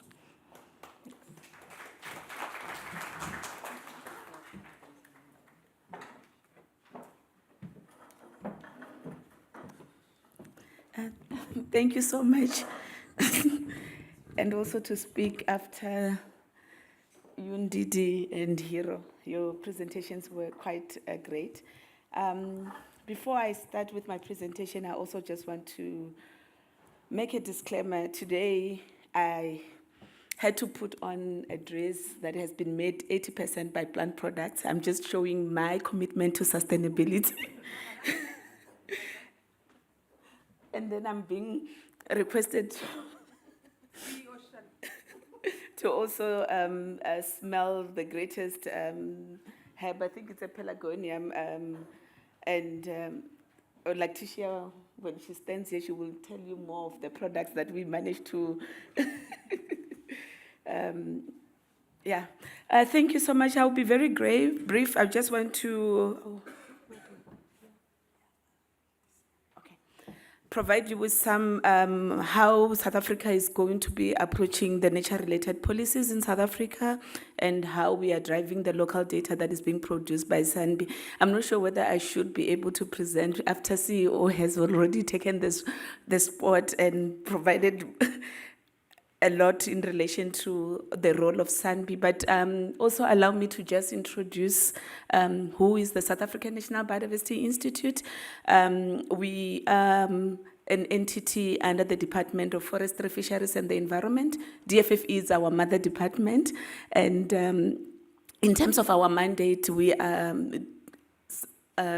generate, coordinate, and interpret the knowledge and evidence that required to support with the effective management and conservation of biodiversity in South Africa. Then SANBI's responsibility extend across the biodiversity sector, and we are responsible to monitor and report on the status of biodiversity, because biodiversity, we consider it as the natural heritage for South Africans, and we do provide technical support and guidance to the department and the biodiversity sector in general, where we also translate biodiversity into various tools and guidance across the sector. And I will be sharing with you in my next slide some of the mainstreaming efforts that SANBI takes in our day-to-day. So this is our pride and how we do translate our science. We do inform how the society can reduce pressure, how we can support with urban adaptation, as well as directing in terms of where the ecosystem restoration efforts can go in terms of prioritizing and implementing our restoration efforts in the country. We do support the Working For programs in general, and also we play an integral part in the development and the implementation of the National Protected Areas Expansion Strategy, and also provide guidance in terms of where you should avoid biodiversity or further biodiversity loss, and then improve in land use and decision-making processes. And in our efforts of translating the science into national policies and events, I also just want to draw your attention when you look at the LEAP process under the TNFD, the locate, exposure, assess, and prepare. Possibly, you were looking at it from the context of the global biodiversity, the 5 drivers of biodiversity loss, and which is your climate change, invasive alien species, land use, overexploitation and pollution. But I also want to try through the National Biodiversity Assessment. This is the information that businesses can also utilize when we look at it in a national context, that through the National Biodiversity Assessment, you are able to understand the drivers of biodiversity loss, which now through the NBA 2025, we have managed to identify a number of drivers of biodiversity loss, which include the overexploitation, which is in a form of biological resource use, the agriculture and aquaculture, the modification of our natural systems, the impact of invasive alien species were seen as one of the critical drivers of biodiversity loss. Climate change, pollution was also part, and also transportation and service corridors, and the developments, residential and commercial developments are also part of the drivers of biodiversity loss. The effect of energy production and mining and human-induced disturbance, those were among them. So in a nutshell, the National Biodiversity Assessment, it also helps us to also, if you utilize it, it will make you understand the state of biodiversity in the country, what are our critical ecosystems, species, and also helps you to understand genetic levels in the country. It also assists you to also understand the trends in terms of ecosystem, species, and genetic diversity, how you can respond to challenges or to the management of biodiversity, and also what are the kind of benefits that comes from biodiversity in the country. And again, if you can visit the SANBI website, this is the type of information that you are able to interface with. As SANBI, it's quite critical in terms of supporting with reporting, and as well as making the case for biodiversity. We also provide you with foundational information in terms of the species that you find within South Africa, the ecosystem types. You also, through the information that SANBI produce, you will also understand the protected areas of South Africa, the network of protected areas, where is our strategic water source areas, understanding the threatened ecosystems in the country, freshwater ecosystems, and many others, because this information is also critical when you doing your locate within your disclosure processes. And through the work, you also, there are some of the critical legislative frameworks that you also need to consider, which include our National Environmental Management Biodiversity Act. Then we are in a process of also reviewing our National Biodiversity Strategy and Action Plan. But SANBI also guide in terms of the municipal tools. We also develop sectoral plans that are also critical to support with your work, including the marine spatial planning. We also provide guidance in terms of the environmental authorization processes, the screening tools that is also critical. We also provide support on the environmental assessment, including the development of the environmental outlook report for the country. So this is some of the data management systems that you can also interface with them. I will not go in detail in the interest of time. These are our mainstreaming tools. Initially, when our CEO made his presentation, he also did articulate that SANBI does a lot of efforts, mainstreaming efforts. There are guidance documents that can also assist you to also understand the South Africans' biodiversity. And we also ensure that biodiversity is included in economic decision by participating in partnership with the Department of Forestry, Fisheries and the Environment, and this State SA in the development of natural capital accounts. So I will not dwell much in terms of what has been completed, but let me also zoom in terms of what it's underway. We are in a process to also publish our energy account, which will make you understand how is energy consumption changing over time. We also, in a process of also developing the air emission account, which will also make you understand how much pollution is being released and from where. And we also revising the subnational water resource account, which also going to provide you with an understanding in terms of which catchments have high water resource dependencies. And that will also be critical for the reporting as well when you are preparing your ESG reports. And then in the pipeline, we also in a process to look into the development of environmental protection expenditure accounts, which will assist us in terms of understanding what is the government expenditure and the finance gap. And this is in complementary with the work that we are doing under the revision of the biodiversity expenditure report. We will be able, through this process, understand also the environmental accounts across all realms. And one exciting work that we are doing, it's also the development of the biodiversity satellite account, biodiversity economy satellite account, which is also going to make us understand what benefits do nature and ecosystem is providing to the people of South Africa. And this is one of its kind, and we pride ourselves with that work. So, as indicated, South Africa is one of the,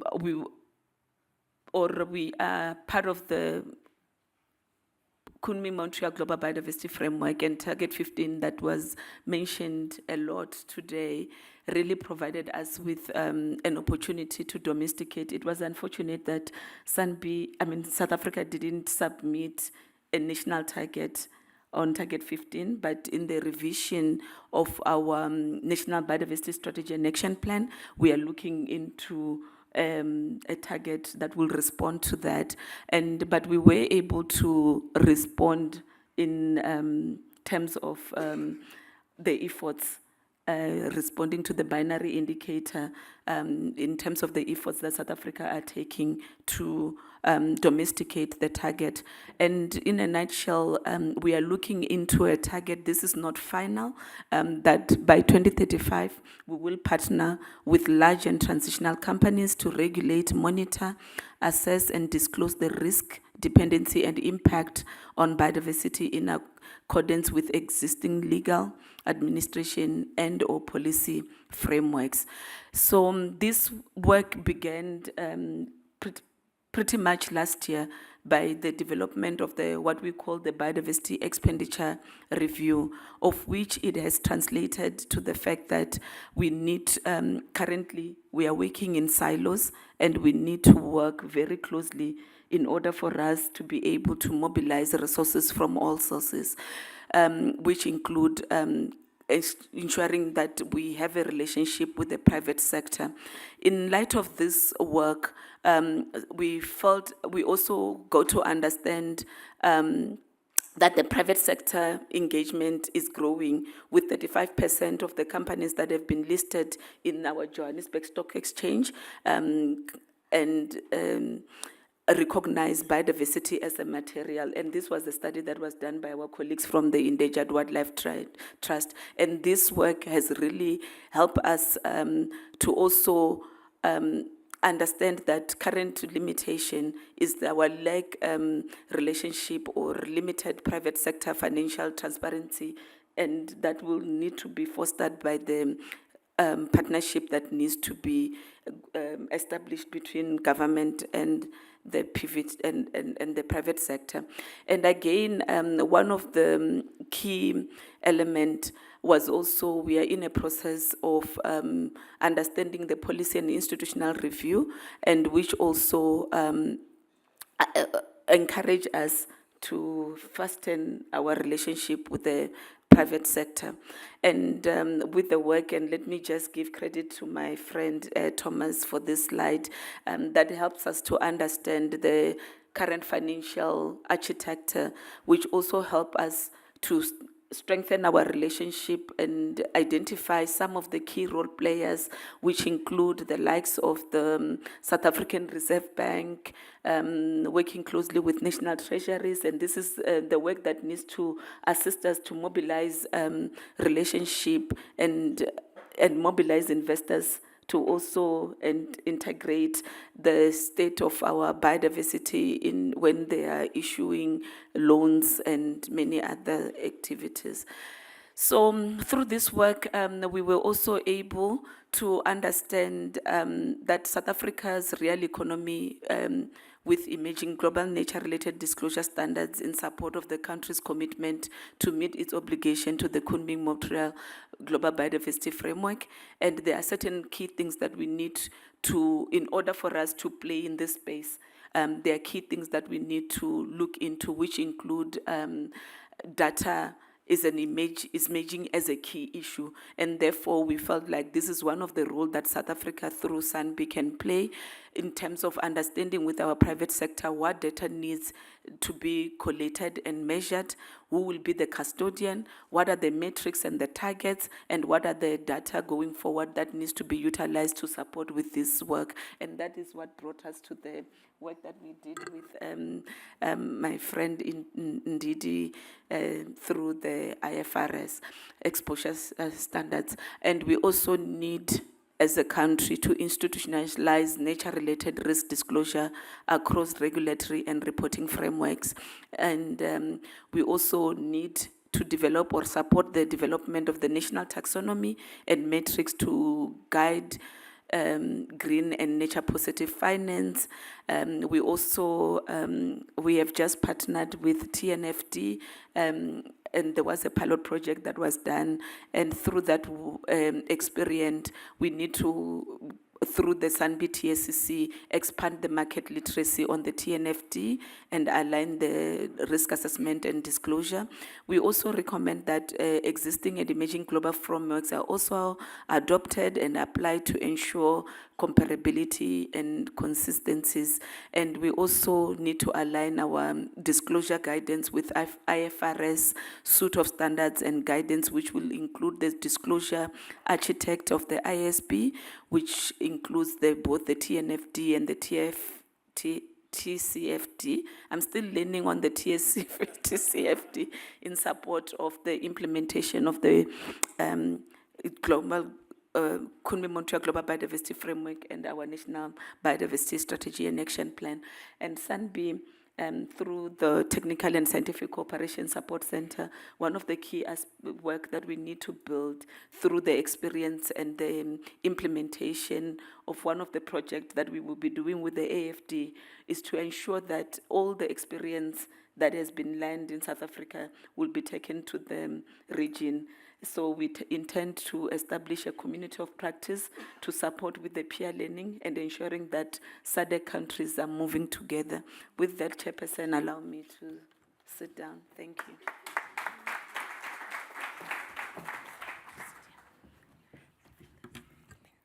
Thank you so much, Ntaga, for sketching that context within which we're operating and highlighting quite an important role in terms of an institute like SANBI and the role it can play around data, but also in that policy space.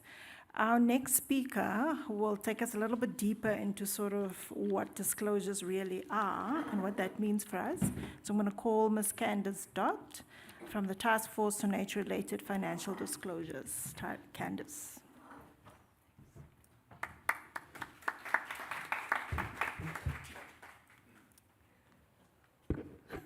Thank you. I feel like we've covered a lot, and with a surname like Dott, I'm going to do my very best to try and connect as much of the previous presentation so that I don't run us into Jen's bad books. But I want to celebrate a moment because this was a very significant moment for me personally, but also for the TNFD. And if I can just quickly ask a show of hands of people in the room that were actually in this picture. Okay, a few, and I'm sure that there are quite a few online. This was our Africa Train the Trainer that took place 3 weeks ago at Gibbs. This, for me, was 75 individuals from a plethora of different backgrounds. Some people should have been wearing their environmental clothes. Some people should have been wearing their scientific lab coats, and some people should have been wearing their business suits to be able to articulate the different perspectives within which they came to this training. It spanned financial regulators, central banks, conservation champions, accountancy bodies, auditors, assurers, consultants, and training institutions from 10 African countries. And I think this is what capacity building looks like for me, because we've talked quite a lot about the TSCC, and I think that is exactly the role that each of us get to play. I'm going to go through a few things that actually for this audience might not be that relevant, but for the stakeholders that we're engaging, it's really important that we understand the different roles that we can champion in terms of enabling and capacitating stakeholders. So this is just a quick update. We celebrate certain milestones within the TNFD. I lead this work, so this is our global market engagement work. This specifically looks at our uptake of the TNFD recommendations. This was announced in November at COP30. We're now at over 750 global organizations, about $22 trillion in assets under management. 64 indeed of the 77 SASB sectors have a representative organization adopting. 50% of those global adopters are from the Asia-Pacific region. That in itself is a very, very telling and important economic connector, I think. Europe, 32%. 80% are investors, and 72% banks, 22 insurers. Quick overview of the types of sectors, because that helps people feel that they're in familiar ground. That is that peer learning. Lots of these companies are very global and very connected to Africa from a value chain and supply chain perspective. Real estate and engineering, construction services, number 1. Electric utilities and power generators, number 2. Chemicals companies, 3. Metals and mining, 4. 18 adopters in Africa. Kenya is leading that charge with 8 of those adopters. The Kenyan adopters are actually primarily made up of financial institutions. 4 banks, 3 insurers, 1 real estate services company. 4 South African organizations, 2 corporates, 1 mining and 1 construction, 1 investment firm, and then 1 consultancy firm. And then we've got adopters in Mauritius, 2 really important critical fisheries industry organizations, 1 investment organization, and then representation from Ethiopia, Zimbabwe, and Angola. The largest emerging market in the world is actually India in terms of uptake of TNFD adoption, followed by Colombia, Brazil, and China. And then the leading developing countries, Japan and the UK. We also have our first ever status report. Sorry, I'm going wild on the slides. Our first status report actually showcased more than 500 public reports. I say that because this is not just about the reports, it's what's in those reports. It's an indication of how organizations are using tools, different service providers, how they're overcoming some of the challenges that might be sectoral, helping support them with some of those data challenges that they might be facing. So I really encourage people to look at the status report because it is really a stock take. It's been our first ability to have a stock take. TCFD put their first stock take out just over 8 years ago, to put that into perspective.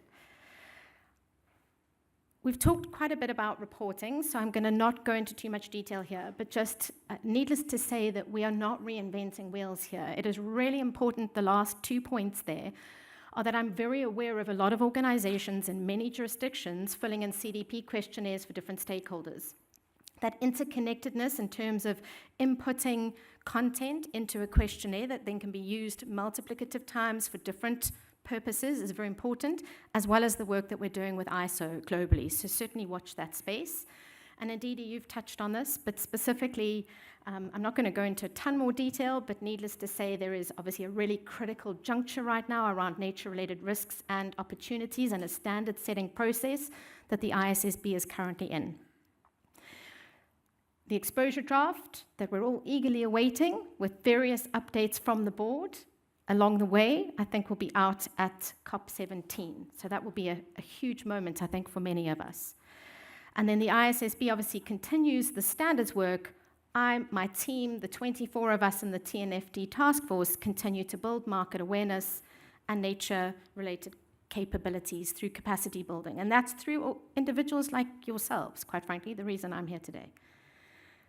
So I just wanted to touch on a couple of the learnings from the Train the Trainer. And again, I'm going to say this within the context of your specific roles in the room, because quite frankly, I'm sure many of you on the right-hand side, they don't actually have muscles that are pretty well built. But I think we spent the last 10 years building the climate brain. So when you're organizations, or when you're in organizations and you are talking to climate, this is quite a well-nourished topic. Lots of common language, lots of key understandings. This took time, and we need to give this time, but we don't have that much time. So your role, quite frankly, in helping support that comment that this is just complex. Well, I'm going to argue that we all have a role to play in supporting businesses. That's a key part of TNFD's role, but also looking at key concepts, common language, essential building blocks that help ensure that nature is complex. You have to look at this garden just to understand the complexity of even just managing a national heritage, in my opinion. And the interconnectedness of that. Yes, nature's remarkable in its complexity, but it's really important that we understand that and engage with it. The second topic is a big one for me because I think this is that role that Ndidi referred to of investors. We're seeing an increasing demand from investors as policy work continues to take place in the background, as various regulatory requirements come online. It's really the investors that are driving a lot more of the sort of deeper due diligence. That's looking at stewardship, that's looking through action, Nature Action 100, Spring, all touch on many of the key industries that we're talking about in the next few days. We're seeing a lot of evidence of nature and climate integrated reporting as well coming online. In fact, we've got 130 example reports on our website where you'll get a flavor of how much of that work is already nature and climate integrated reporting. And also starting to see nature coming into transition plans. So nature in a transition plan, really important topic, one that we're getting asked lots and lots of questions about. This is a topic that really, for me, underpins everything. We've heard quite a bit about it. Indeed, you referenced this, but I think this is where rubber hits the road. For me, this is where businesses, be it individual organizations, be it supply chain managers, be it entire economies from a national level all the way through to business, being able to understand the ability of nature's assets to sustainably and reliably provide ecosystem services to business and society. We kind of call this the TNFD periodic table, which I used to love the periodic table at school, so I get a bit of a kick out of that. But I feel like on the right-hand side, when you actually start digging into some of the tools, some of the resources, it really helps you understand what an ecosystem asset is. It might be a term that to many of your colleagues, it's that nature brain, that muscle that you're helping them associate to various things that they do understand. Understanding regulating services like pollination, soil quality, rainfall patterns, all the things that we're comfortable with, but when we put them under a certain banner, they seem to confuse people. Directors' duties, topic that is really, I think, super relevant right now. We're seeing the directors' duties evolving to incorporate nature now. Certainly, boards asking a lot more pointed questions of their management team.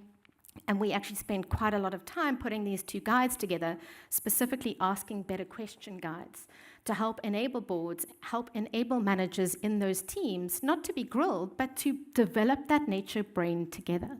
Being able to understand what the organization's dependencies are, not just the typical impact questions that we're used to answering. Those two guides are out there publicly, and I really encourage you to be able to use them. The right-hand one is for asset owners and chief investment officers, and we have another 6 guides coming online in the course of the next 4 months.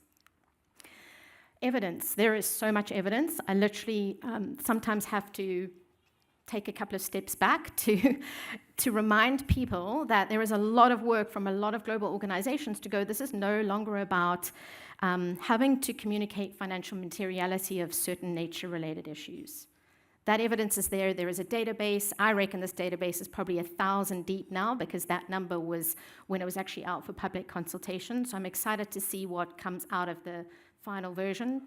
It's in Excel, you can filter your hearts away, but you can literally look at this and say, I don't think there are enough African examples in this database, and I personally know of many based on the interactions I'm having with organizations that need to go in. And then I was asked to touch on this topic of beyond nature disclosure. So we have talked a little bit about LEAP. LEAP is an important tool. It's a risk tool that we have integrated into the TNFD recommendations and guidance work. And for me, it's really a way for companies to do practical, step-by-step, it doesn't have to be in that specific order, helping organizations identify, assess, prioritize, and manage their nature-related dependencies, impacts, risks, and opportunities. The tool itself, there are a lot of people who can help support drive that tool. But why I wanted to bring this up is because I think it unlocks a topic that for many businesses, quite frankly, the minute we can go beyond just talking to the risks and actually unlocking opportunities, this is where I actually think the light bulbs go on. When you're having an engaged conversation with your CFO, your CEO, and potentially your supply chains and other stakeholders in the firm, it kind of moves the needle. It allows us to talk about it doesn't always have to be new things, it's about thinking about things differently. So that definition, very important, nature-related opportunities, are creating positive outcomes for organizations and nature through positive impacts on nature or mitigation of nature impacts on nature. I say this because I think that when we start unlocking what the opportunity side is, we go from that compliance head into actually this is a business opportunity for us. I just wanted to quickly highlight a couple of the chapters that nature opportunities can fit into, because I think that helps organizations align where in their organizational structures one can approach this with. Operational efficiencies. That's internal cost management. That's sometimes looking at the existing ways that we do business, but actually thinking about it now with a slightly different positive impact on the way that we can actually do business and nature positive outcomes. New products, new services. We've heard a lot from Ben and various others around innovation and the importance of innovation. A huge unlock, I think, in the South African and the African context. Supply chain resilience, business model innovation, and then financial innovation. I picked an example, and I dug deep here, everyone. I dug really deep, because we've got 16 use cases, and I wanted to pick a use case that was from below the equator. This is a Chilean sustainability-linked loan from Rabobank, and it was actually specifically catered for food and agri. It was a rural portfolio loan, and it was given to a large-scale fruit farmer. I would love to have had an African example, but here's my call to action for everyone in the room. We all have great examples, but they're not written up. We need to have things written up in such a way that people can learn from the case studies that are happening within our own organizations or in the construct of the work that we do. Because people don't necessarily relate. The minute I say Chile, I think half the room switches off. And unfortunately, I think we actually need to be looking below the equator for some of these lessons that are actually heading up north. The important thing about this use case was it is about the impacting positive business and nature, but also this took 1.5 years for this loan to actually be agreed within the Rabobank structure. Okay, that's quite common. Banks take a long, long time for these products to come online, and I think we have to lean into that because this is a co-innovation piece. We've got to work together. Sometimes it isn't just about the fact that the loan had lower interest rates. It was also about the fact that the fruit farm actually committed to doing a lot more on key performance indicators and actually incorporating some of those metrics and measurements in how companies can actually achieve lower interest rates. So better data, better long-term resilience for the farmer, but also a product that I know Rabobank now are going global with. And then lastly, I think hopefully all of us know that the NGFS, which is the Network for Greening the Financial System, had many, many important global central bank leaders and financial supervisors all in Africa. I think it was 1.5 weeks ago, last week. And I certainly paid attention to some of the reports that Frank Alderson quoted, and I think it was helpful to look at how the role of central banks and supervisors in the world are increasingly integrating nature-related risks into supervision. The fact that you've got a leading indicator, a huge group of global policy and stakeholders making decisions in this space, talking to the loss of biodiversity that can weaken business revenues, impede loan repayments, and ultimately affect bank balance sheets really is testament to the fact that in Africa, and I know specifically the UNDP Biofund team, have got a number of these reports already online. Bank of Zambia has got a really great report with hardcore numbers and some pretty impactful ecosystem services that they're going to have to pay deep attention to. South Africa reports, Rwanda reports, Madagascar reports, one coming online in Kenya. That Global Canopy report, if you chat to Thomas, I'm sure he can wax lyrical on the financial information stakeholders in South Africa, South African banks, and their dependencies on the agricultural lending portfolios. And just looking into the depth of that, the reason I'm using these as examples is not because of the reports. I'm not suggesting that you need to take all of this as bedtime reading. But I do want to make sure that you understand that these reports are helping govern the fact that when I speak to banks across the African continent, they are changing their systems. They are implyingly, at various sectoral levels across their commercial bank, applying the LEAP assessment tools, looking at evaluating across certain sectors where they need to be focusing their attention.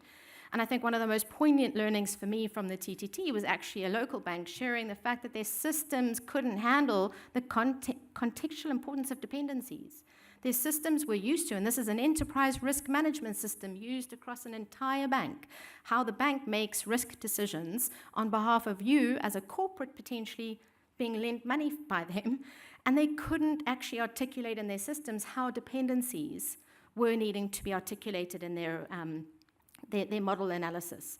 And those sort of changes are massive. They're monumental. These are mega millions worth of investment expenditure that help enable the entire system. Lots of investors, I think also needless to say, Sanlam and 91, two great examples of local large investors investing in the African continent, also putting out stewardship guidance, integrated reporting. I think there's even a biodiversity index.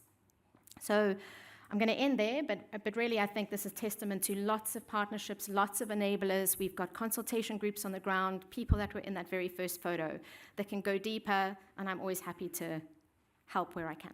Thanks.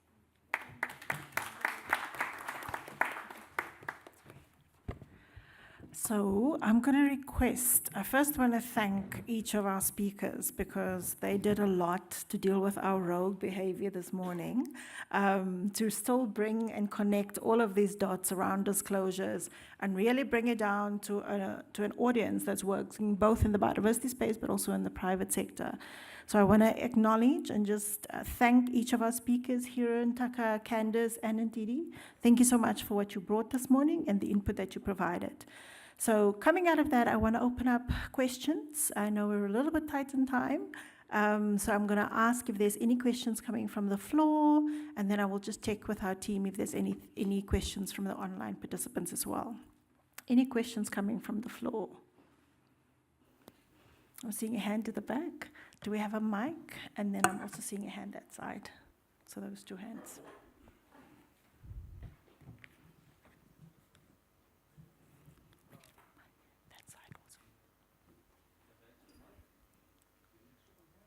We could take one of these, thanks.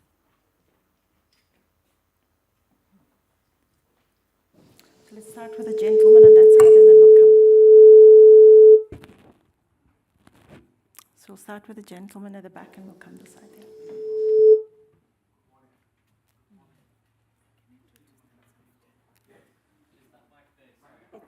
Can you hear me? Yes. My name is Obed Kumburo Neroworwe. Of Obed Essential Oils. Most of the time you catch us almost offside by saying ask questions. We don't need some time to ask questions, but to comment or to give some suggestion. I think my understanding is that the Secretariat, especially of this biodiversity, is actually much more based on the fact that things should be implemented, recorded, and be implemented and see the results thereafter.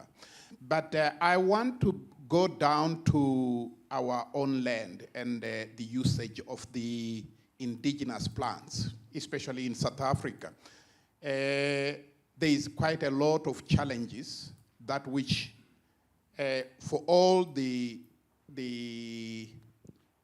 presentation today really did not really look into those challenges that which actually are impeding sustainability of the usage of the indigenous plants or indigenous biome. The problem here, or my suggestion is, this is my suggestion is we should look into this so that it can be sustainable. The most important thing here is that we actually produce products to sell overseas. And in that way, we do not, the indigenous people, we do not own the market. And therefore, we find it very difficult because then it allows the multinational companies to come into the country and start to exploit our resources using our knowledge in a scientific research. In that way, we absolve ourselves from what is supposed to be our inheritance. Here is what really happens with one plant, marula. You will find that we actually concentrate on producing marula oil. But there is a product which is already in the market and is selling very well, marula wine. But it is not only that we are going to sell these two products, but if we look into them, you will find that the companies which come and exploit those resources through the community agreements is that these products are not sustainable.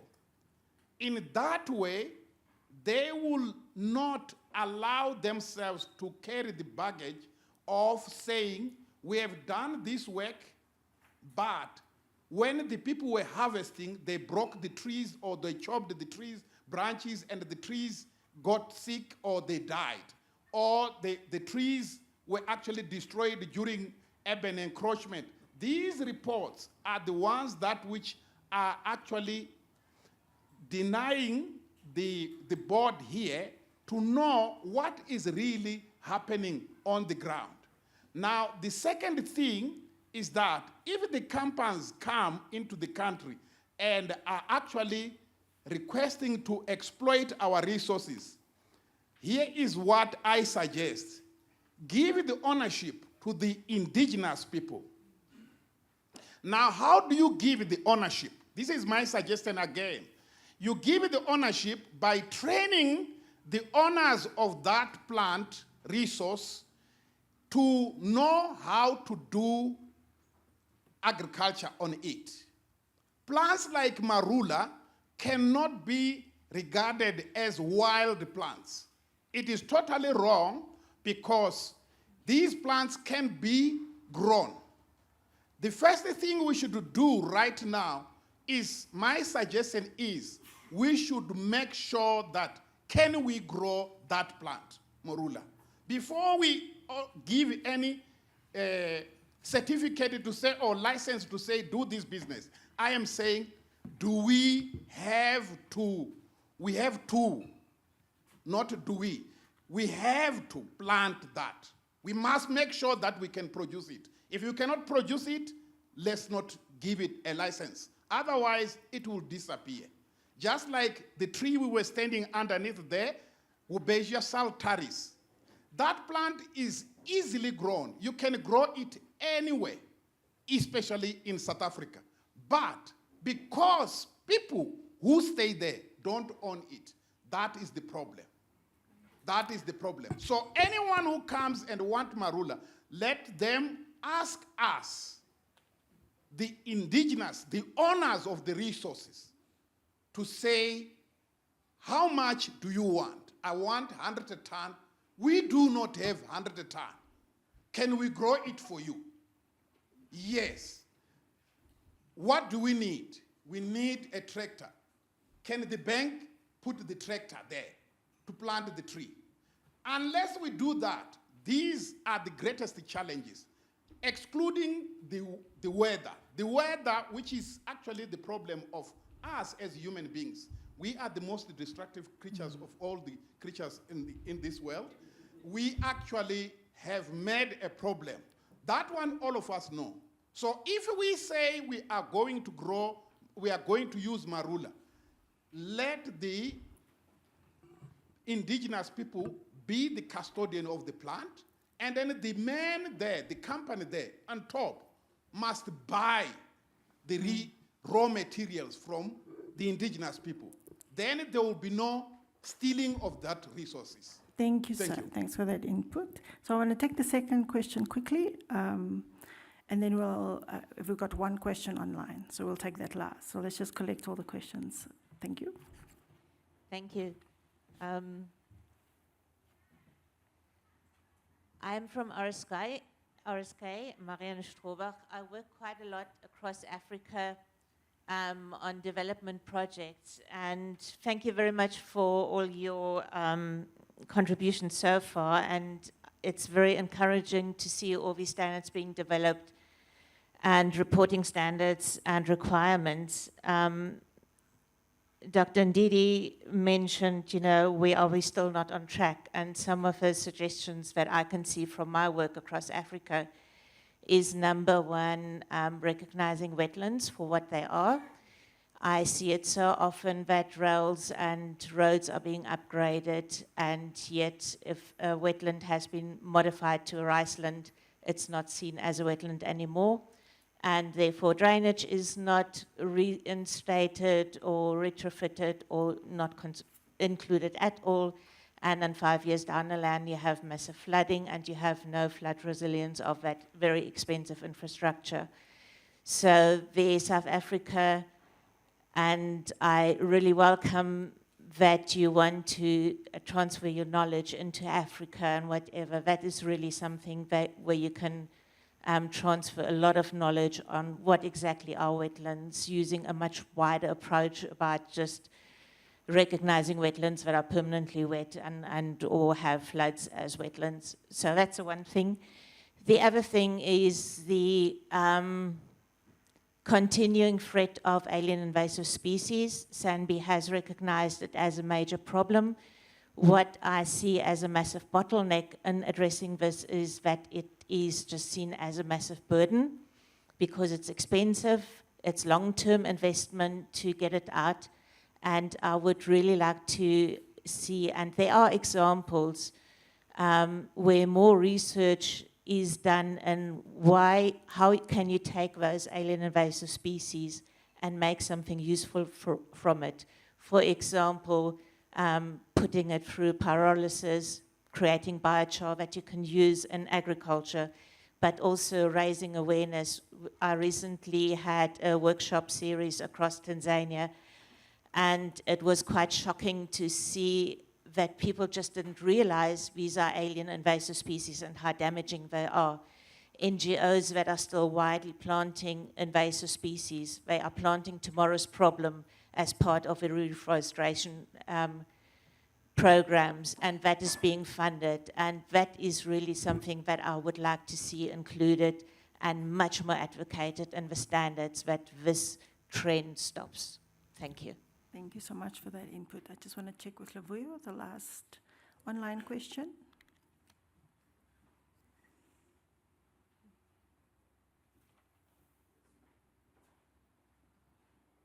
From Shaw Ajayi, who is the former Africa lead for business and nature, currently working as an independent consultant. The question is, how will the national standard that South Africa is currently developing based on the new ISO standard for biodiversity to incorporate what TNFD and ISSB are currently doing? Okay, did you guys get that one? Okay. So I'm going to give open to the panel to give responses to the three questions. So whoever wants to take the first input, the second question, and then the third one quickly. Thanks. Daka, you can use this one. Okay, I think some of the inputs I will ask Letitia to also weigh in, particularly from the first speaker, because it's more closer to your work. And I will just take the last bit from the online speaker, that we are not developing standards. South Africa doesn't intend to, at this point, develop any standards. But what we are trying to do is also to advocate for the adoption of other standards that are being, the global standards like the TNFD, the ISP work, and so forth. So we don't intend, but what we will do is to ensure that information or data is available to support with the reporting using national information. So that's part of the work that we are doing as the South African National Biodiversity Institute. It's also to develop or looking at positioning our data to support with nature-related risk disclosure. Thank you. Thanks, Ntaka. I want to check with you, Letitia. Do you want to add anything at this point?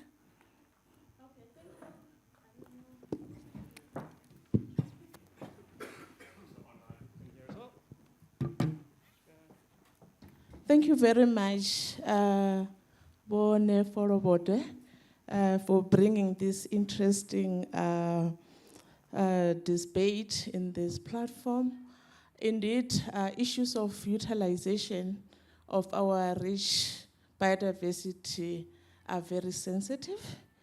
And I just want to thank you for bringing out the issue of ownership, because we're in this platform where we are talking about business and biodiversity. And the question that remains is, who owns the land where this biodiversity business is operating from?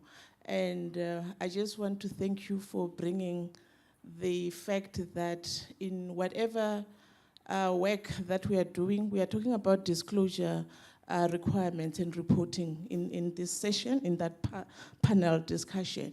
So issues of the communities need to also come out very much strongly in terms of how are they being taken into the entire process. And I think that is a message that we are taking back to our office. Thank you.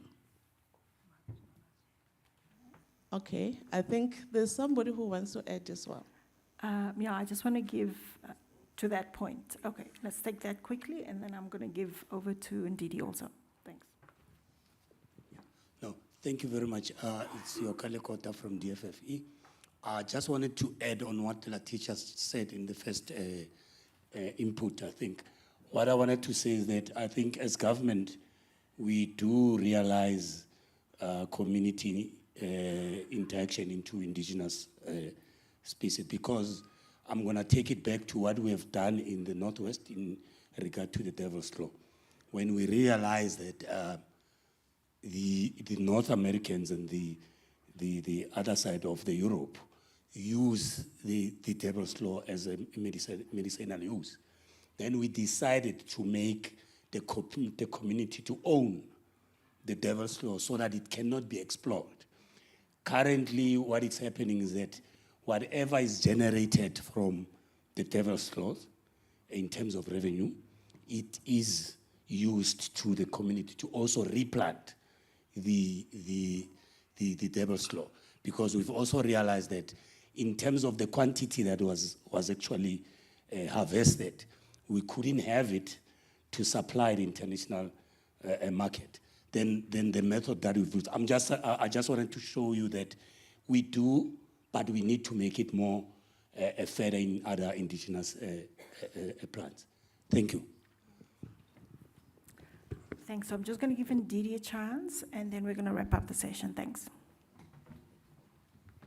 Just wanted to thank for that first question, which clearly has raised so much important discussion. And I do want to say that you said, just for the credit of the panelists, you said we didn't talk about it. Well, we did.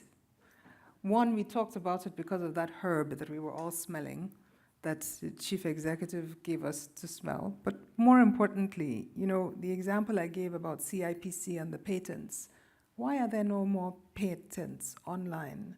Or if you think about the global case on rooibos, that came out of South Africa. But why didn't it get to the point where, like in France, nobody in the world can call their bubbly wine champagne, except if it comes from the Champagne region in France? We have the best legal minds in this country. We need to use it to embellish exactly these examples like the devil's claw, or we need to take it to the next level. So when I was talking earlier about sustainability cannot just be present and future, my PhD was drawn from local people on the African continent. So if we can go back to our heritage, our ancestry, and in Africa more than anywhere else in the world, land is the most important cultural and spiritual asset. But because of our history, it's the most divisive subject. Who owns the land? And the thing is, traditionally in our cultures, land was not owned. It was held in trust for future generations. But the modern legal systems don't recognize those old ancestral ownership means. So how do we reconcile that? So there are a lot of issues to be raised there, but a lot of it has to do with ownership models, management models, business models. And as we're talking about nature from a sustainability lens, especially from the investor lens, and I really appreciate the online question as to how do we make sure that the South African approach that's bringing in TNFD and ISSB, I think that's one side. But the other side is how are we leaning in to shape global standards that ultimately affect how we operate here? So we can't just sit here and say, how are we adopting? We've got to say, how are we shaping? How is our voice shaping? And most importantly, I think, again, things like the comment about the wetlands. When you look at the world, a lot of the wetlands are in the global, I don't want to say global south, or when you're talking about biodiversity, it's with the global majority. And currently that global majority does not have a voice when it comes to standard setting or global standard setting. So the question is, how do we give it a voice? Because when you talk about nature, unlike climate, nature is very location specific. So what matters to Hero in Hero's jurisdiction is very different from what matters to me, not because we don't both care, but because we live in different parts of, even in South Africa, what matters in KwaZulu-Natal is very different from what matters elsewhere. So we need to ask ourselves the question, and that question is very important, how also is this ensuring that we're using our natural heritage, insight and wisdom, especially when it comes to nature and the herbs and the indigenous knowledge that you talked about, also to preserve our people. And one big discussion that is ongoing at the moment, and I can tell you that at the ISSB, is should the definition of nature include people, especially indigenous peoples and local communities, or not? Is indigenous peoples and local communities a human capital issue, or is it a nature-related issue? And guess what? We at the ISSB cannot answer that question. And I can tell you that different parts of the world are going to answer the question differently. So if this part of the world doesn't weigh in on what matters here, and if this is the global majority, we will end up with one definition, and if that is the global standard, we have ourselves to blame for it. So I completely agree that you should raise questions like this in the room, but you also need to lean in and raise those questions on this global standard setting process, which includes comment letters and exposure drafts, to make sure that the standard truly is representative of what the world requires. Thank you, everybody, and thanks, panelists, for the input. And I want to give us a last round of applause and say thanks to the panelists. Thank you.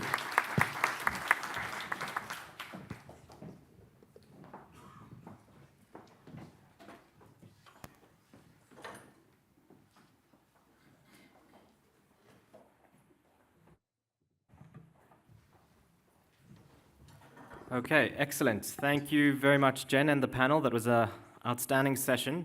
So I do know that it's we've taken some time. There is no tea break scheduled. We're going to go straight to lunch, which is going to be at 1 p.m. So what I am going to do is I'm going to encourage those of you who need to grab a cup of coffee or you need to go to the restrooms, do take, you are allowed to do so. But what I do want to do is I want to keep the sessions going. So I'm going to ask the moderator of the next session, Ms. Paul Gola, to come up. She's the director at the South African National Biodiversity Institute. She's going to introduce the session. We're moving into spotlighting the different sectors. So we've got the mining sector, the energy sector, and then the transport sector coming up. So Pearl, over to you.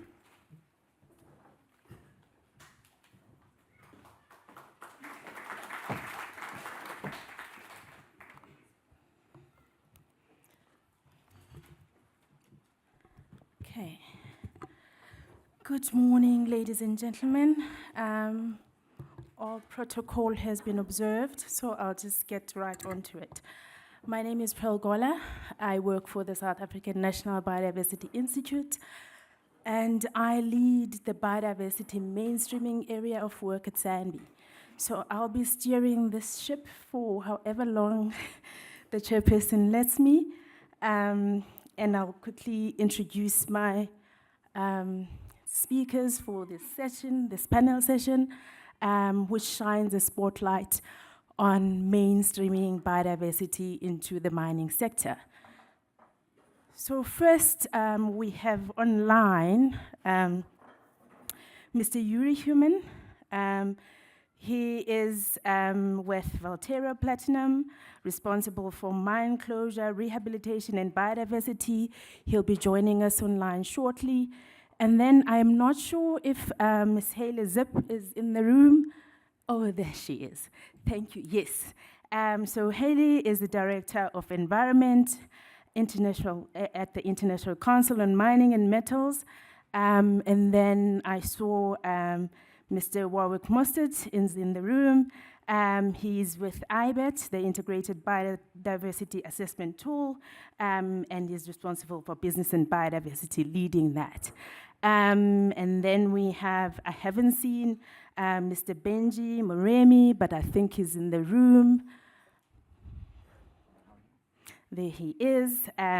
So Mr. Moremi is the Principal Social Impact and Sustainability at Kumba Iron Ore, Anglo-American. And lastly, we've got Mr. Hank Nell, who is the Senior Environmental Coordinator at Harmony Gold, and he's also part of the Sustainability Department at Harmony Gold.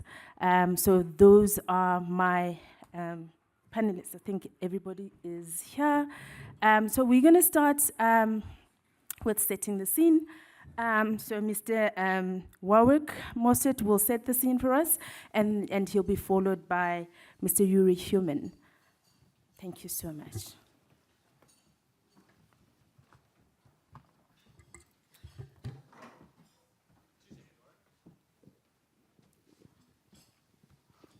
Thank you, Pearl. I feel a bit underdressed. I noticed Candice was also wearing quite an impressive dress, so apologies that there was no dress code applied for me. But thanks very much for the opportunity. So, I mean, I don't want to bore you with slides, but I thought it would be very important just to give you a little bit of a background context in terms of what IBAT is. Maybe some of you haven't heard about it, and I think it'll come out in the discussion in the panel session that we have. So you can go to the next slide. Thanks very much. The Integrated Biodiversity Assessment Tool, we really are getting onto the practicalities of, what are the tools out there that companies can use in terms of, as we heard earlier today, some of the nature positive outcomes. It effectively is a web-based tool, and it accesses and it uses some of the globally most important data sets that are out there. So, for example, the IUCN Red List on Threatened and Endangered Species, the key biodiversity areas, the World Database, as well as the World Database on protected and conserved areas. But I think importantly, the platform provides access to this on a commercial basis. So if you're a company, if you're an NGO or an academic or a scientific organization, you have free access to the platform versus from a company perspective, the decisions that you're making, and if you're using these online tools, we provide that from a commercial perspective. But more importantly, let's call it the money and the funds that we generate from this go back into the ongoing maintenance and upkeep of these very important global data sets. So you can go to the next slide there. You can see the alliance partners in themselves. Going on to the site itself, what are some of the features that are there? It gives you an opportunity to upload your site. We are very fortunate in South Africa that you have a platform, and you saw earlier today on some of the slides, for example, that SANBI have put together in terms of BGIS. As I said, we are very fortunate. In other countries and jurisdictions around the world, we are not so fortunate. So what it does give you is, at a company level, access to some of those not only national but also international global data sets. You can upload your site, depending on whatever your site is, whether you, in this instance, obviously from a mining discussion point of view, but any of the other sectors, you can access those global databases in terms of your proximity to protected areas, overlaps with potential sites like World Heritage sites and others. And then you can also generate a series of reports. We heard from the previous discussion around disclosure. That's probably the one area that has recently seen a huge uptake in terms of access to the platform, is how do companies actually disclose on some of these nature-related, not only impacts, risks, dependencies, but also opportunities.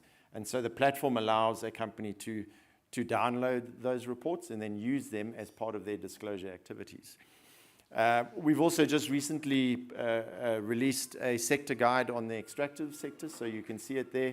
It is available through our platform, and please do reach out either to me directly, or I think I'm going to share it on the last slide, a QR code briefly, that you can access the platform, and if you need any additional information, please reach out to me. But yeah, I'm not going to take up more time, so if there's one, I think there's one last slide there. Thanks, Brad, and then we can take it from there. Super, thank you.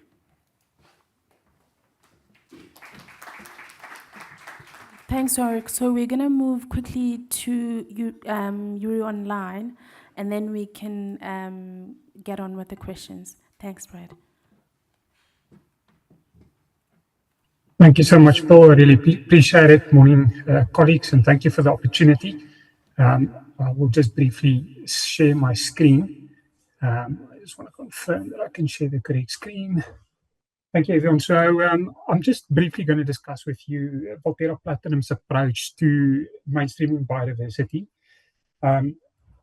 Just a bit of an overview of quickly who we are, and then I just want to take you through integrating biodiversity into our decision-making processes. The global frameworks that we are looking at, biodiversity, how to integrate and link it to risk reduction, and then government and industry creating an enabling environment. So just briefly, mining can play quite a significant role in contributing to the national global biodiversity framework. As mining operations, we operate in large tracts of land that we do own surface rights, and some of these surfaces we lease, and therefore we can effectively protect them. Now, our company exists to make a real difference for everyone whose lives we touch. We mine the material that make modern life possible in ways that are safer, smarter, and more responsible. The products we produce reside in 3 distinct areas. It's the platinum group metals, as well as our co-products that we do produce. Now, our intent is to sustainably manage the footprint of our operations and the ecosystem in which we operate, and to direct our efforts according to our no net loss strategy to ensure a better outcome for our host communities as well as the planet as a whole. Apologies for my voice, I've got a terrible flu. I just briefly want to take you through the integrating biodiversity into our decision-making processes. Now, biodiversity is integrated across the full full asset lifecycle asset. So from the start to basically to closure. And this is embedded in our strategy, where we look at specifically in the mitigation hierarchy, the no-go area commitments that we have, our progressive rehabilitation targets that we institute on an annual basis. We focus on a no net loss pathway, and at site level, we've got certain KPIs that focuses on additional conservation actions. And these stretch further than simply our operations. And I'm sure you've seen in the news that Valterra Platinum has been actively involved in the Kruger National Park, for example, or sand parks, where we've provided small aircraft to assist with anti-poaching operations. And that all sits in our additional conservation actions that we look at. Our governance is linked directly to risk management, which sits with senior leadership oversight. Our implementation is supported by baseline and risk mapping for each of our operations. We do routine monitoring. We train our workforce specifically on biodiversity sensitive aspects and areas that we operate in. And then we also look at transparent performance disclosure and verification. Now, this integration ensures that biodiversity considerations inform project planning, our operational controls, our rehabilitation design and closure decisions, rather than just being managed as isolated compliance. Just briefly looking at global frameworks, our strategy is explicitly aligned with the GBF, our ICMM's Nature Position Statement, which we've adopted, the South African National Biodiversity Strategy and Action Plan, and the EWT Biodiversity and Business Action Platform. This alignment anchors on no net loss commitment, and the application of the mitigation hierarchy embeds nature considerations into business planning and decision making, and guides transparent reporting and collaboration with national institutions and conservation partners like EWT. At site level, these frameworks shape ecological baseline and risk assessment. KPIs, for example, habitat rehabilitation, invasive species controls that was spoken about earlier, water quality compliance, and the use of national biodiversity offset guidance for managing residual impacts. Now, specifically relating to GBF, to halt and reverse biodiversity loss by 2030, we've operationalized this through our known net loss pathway and performance indicators in terms of ICCM alignment. This informs our no-go commitments, our progressive rehabilitation targets, and external disclosure expectations. And then just in terms of national targets and tools, the use of the National Biodiversity Offset Guidelines to determine offset needs and designs, collaboration of data integration, specifically with EWT, and alignment with provincial biodiversity plans for corridors and priority areas linked to our operations. Just in terms of biodiversity integrating and risk reduction, the integration of direct support, risk mitigation, and access to markets and capital by ensuring regulatory alignment, robust disclosure, and credible performance is extremely important to us. Operationally, our baselines, our QHH baseline calculation that we run through EWT and site KPIs reduces our uncertainty, it guides the impact avoidance, and enhances our rehabilitation outcomes. Our governance structures, biodiversity incident monitoring, and third-party audits. For example, we've got IRMA certification for 3 of our operations currently, as well as downstreaming to our buyers, such as Mercedes and BMW, strengthens our social license and reduces our reputational exposure. These practices inform internal decision-making on project approvals, prioritization of mitigations and offset investments, and continuous improvement, which collectively enhances investors' confidence in environmental and sustainability performance. And then just lastly, on government and industry, where we want to create an enabling environment, and we welcome this enabling environment, but we want clarification on standards. We want to understand streamlining of data and access, as well as support and supporting of our partnerships. I think we've seen today that there's a fair amount of data available already through the SANBI website, as well as what Warwick has just presented in terms of IBAT. But it's always important to have clear, consistent policy and guidance specifically on biodiversity offsets. And I want to indicate Valterra Platinum is committed to voluntary offsets at the moment. There's nothing in our licenses specifically pointing towards that, but we've committed to that, and we're faring very well in our pathway towards no net loss. Data and integration and planning support is critical, and then facilitation and renegotiate and recognition of our partnerships, specifically with NGOs. Recognition and guidance of robust metrics of disclosure systems. I think it would be good to kind of standardize how we as industry report on these matrices. And then obviously capacity building and awareness. And colleagues, I apologize that I had to go through that quickly, but it was indicated to me that I only had 7 minutes for this presentation, so apologies if I took up more time. Thank you so much, Paul. Thank you, colleagues.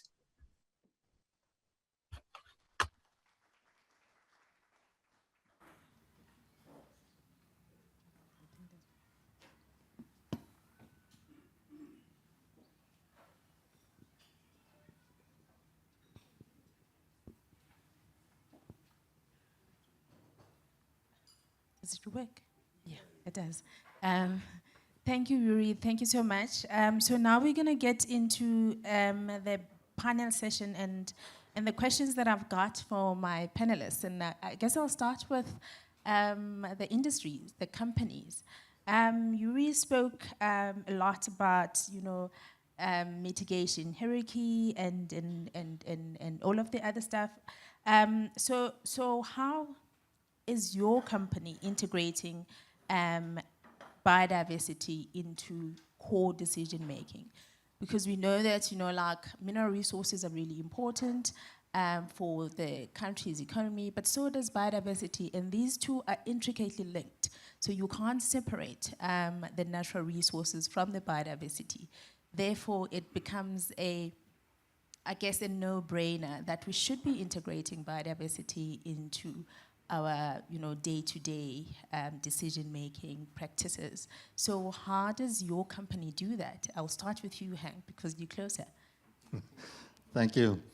That's a good question. Look, in terms of biodiversity is not necessarily a new thing in the mining industry. We have done it over many, many moons and years. I think we are at the stage with all the forums and strategies indicating we are taking it to a next level in terms of measuring. And from our company, we are a mining company with purpose. So that's our motto in terms of that. And we strive to integrate the biodiversity sphere with the sustainability environment. And also, over the couple of years, we realized that the sustainability can't be a separate entity in our company. So we upbeat the notes to the directors, to the CEO. We have regular forums with him, and they need to take responsibility for the sustainability department, but also taking and integrating the biodiversity in that sphere. As you guys always know, we integrated into the EIA processes, our MPR processes, but also site level in terms of programs, rehabilitation, and financial provision for closure. And I think that's where biodiversity comes in very handy from an environmental perspective to set the standard sort of for rehabilitation at the end of the day for the mining industry, that we can measure ourselves where we are going to and how we are working to.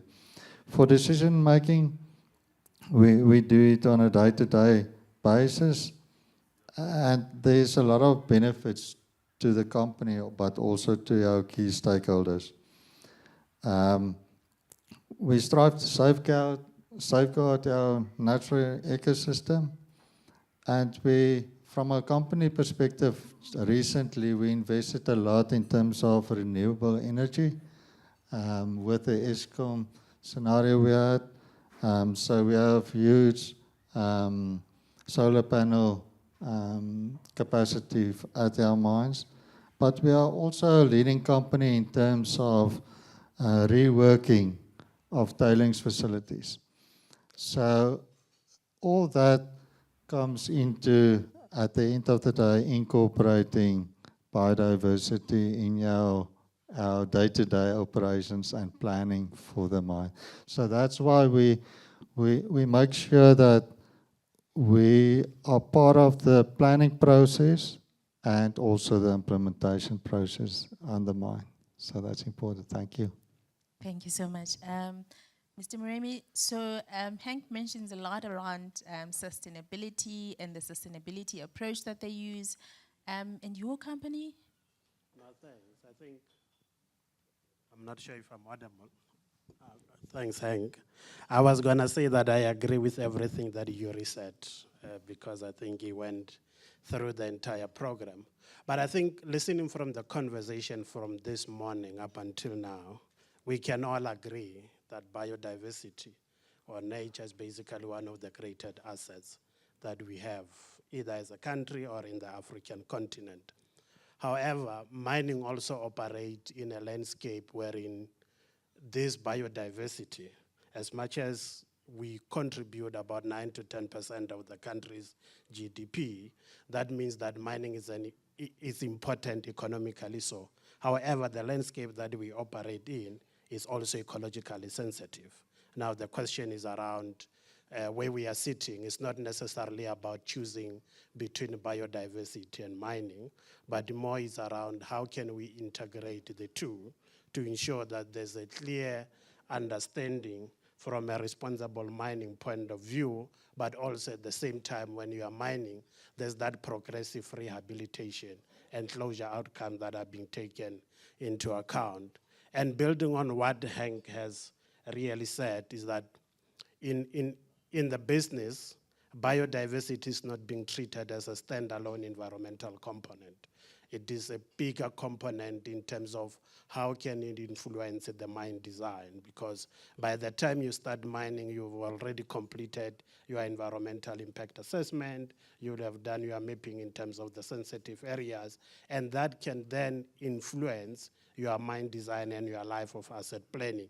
And that's how we take biodiversity as the biggest contributor in terms of decision making to ensure proper planning from the time you start to operate by the time you lead to closure. Because failure to plan at the beginning will lead to a lot of closure liabilities that you don't want. And therefore you need that consistent life of mine planning that takes biodiversity as one of the components that need to be factored into. Thank you. Thank you so much, Mr. Memorial. That's great to know because, if you're not integrating it into planning, that means you're not resourcing it. So then I guess it goes without saying that if you integrated it right from the beginning, then that means it's well resourced all the way through. Thank you so much for that.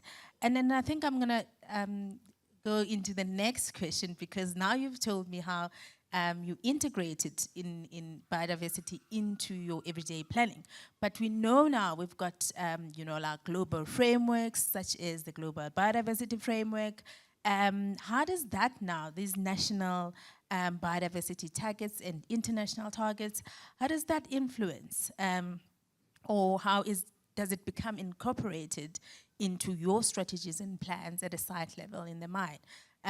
Because we know, like we're chasing 2030, which is probably like less than 5 years now. So how are we doing at site level to actually make sure that we are, contributing to the targets? Let me start with Mr. Moremi as he's on the roll. No, thanks. I think frameworks such as the Global Biodiversity Framework kind of emphasize the need to ensure that nature is embedded in the business strategy. But I think let's practicalize it, all right? Any business would have a business strategy that we want to mine the following tons of ore, and then you get to a specific point in terms of the value proposition for your shareholders.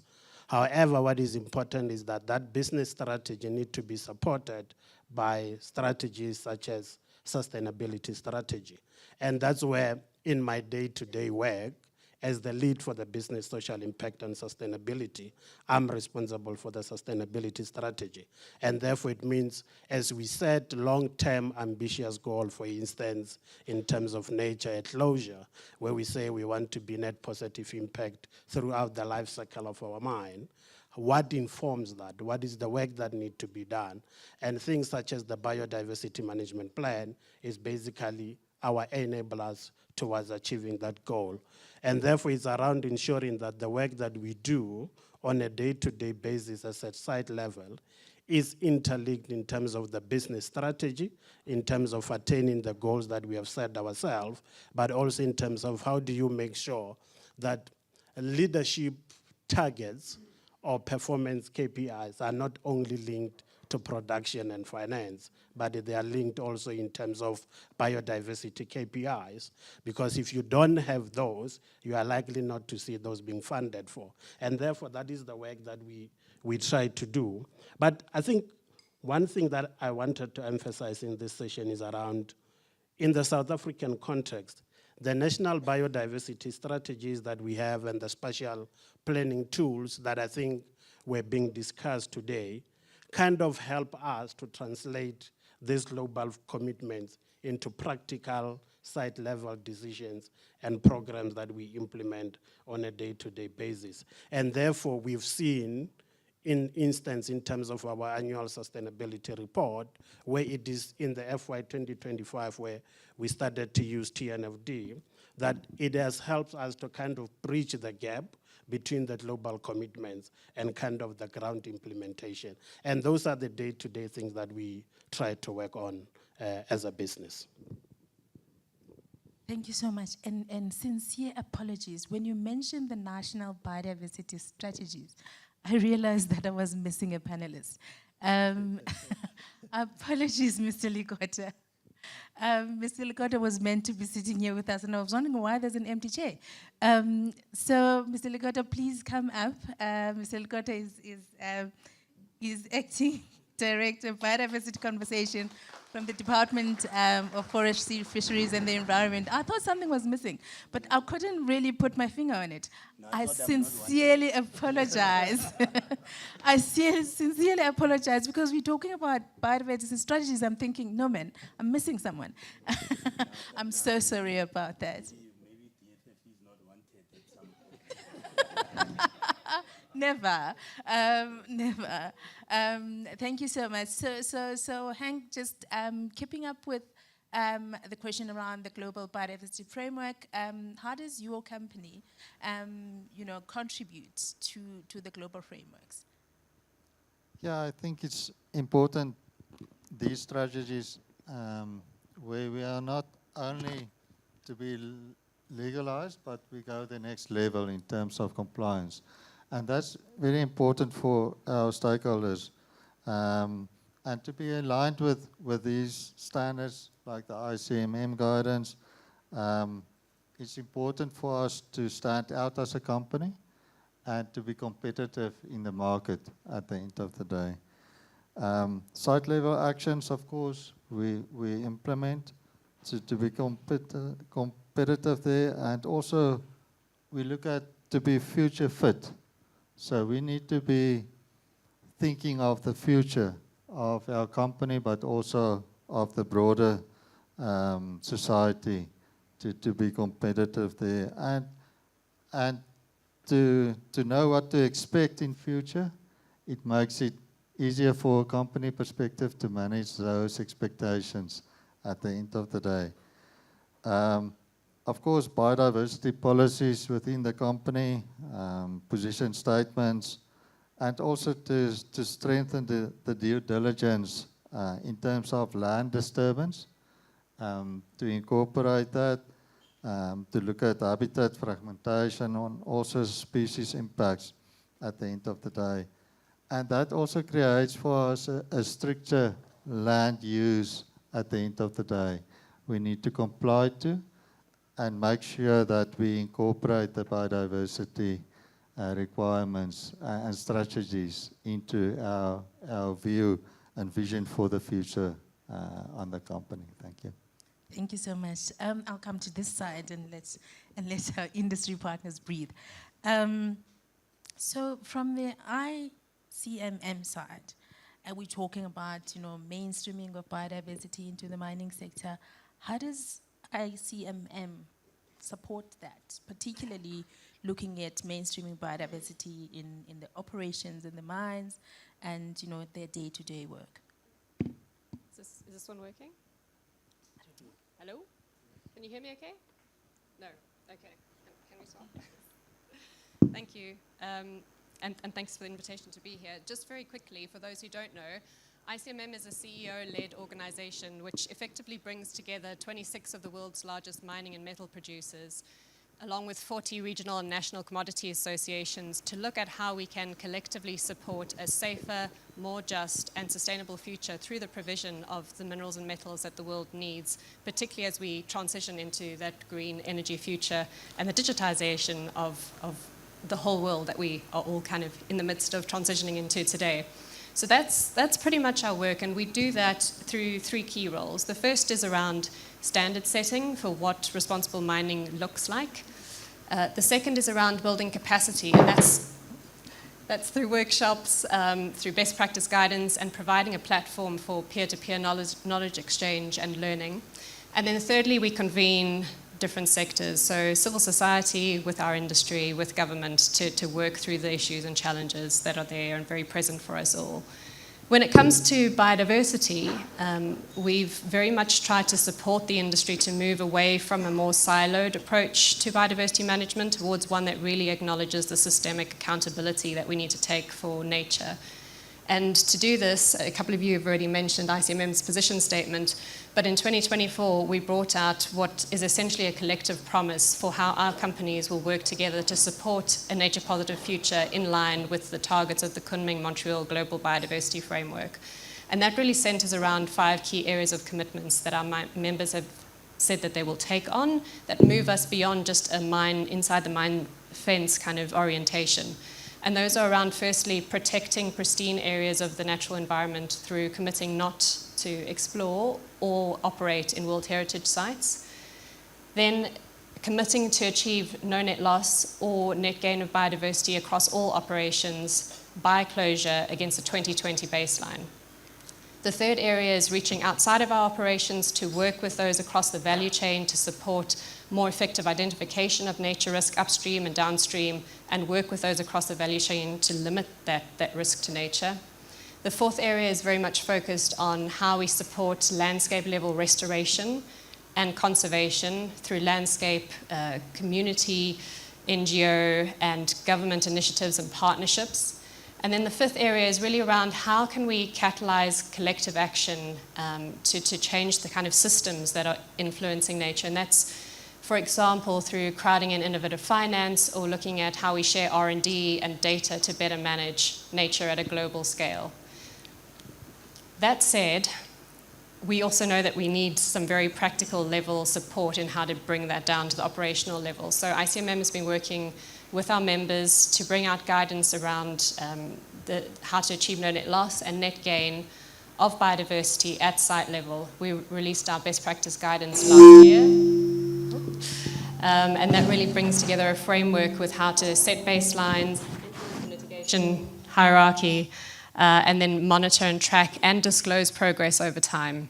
We're also currently working on developing very practical tools, so PowerPoint decks, facilitation guides, case studies to support how you might roll this training out at an operational site level, and those are going to be available on our website in the next couple of months, so keep a lookout for those. But then, you know, that's kind of the high-level how-to. I think we're already starting to see some really great examples of biodiversity being mainstreamed in different ways, and I'm just going to highlight a couple of quick examples in the African context. So you guys mentioned already about how you need to be setting biodiversity KPIs you know, at a corporate or a group level, and I think we've seen a really interesting partnership here with Sibanye-Stillwater working with EWT to trial their biological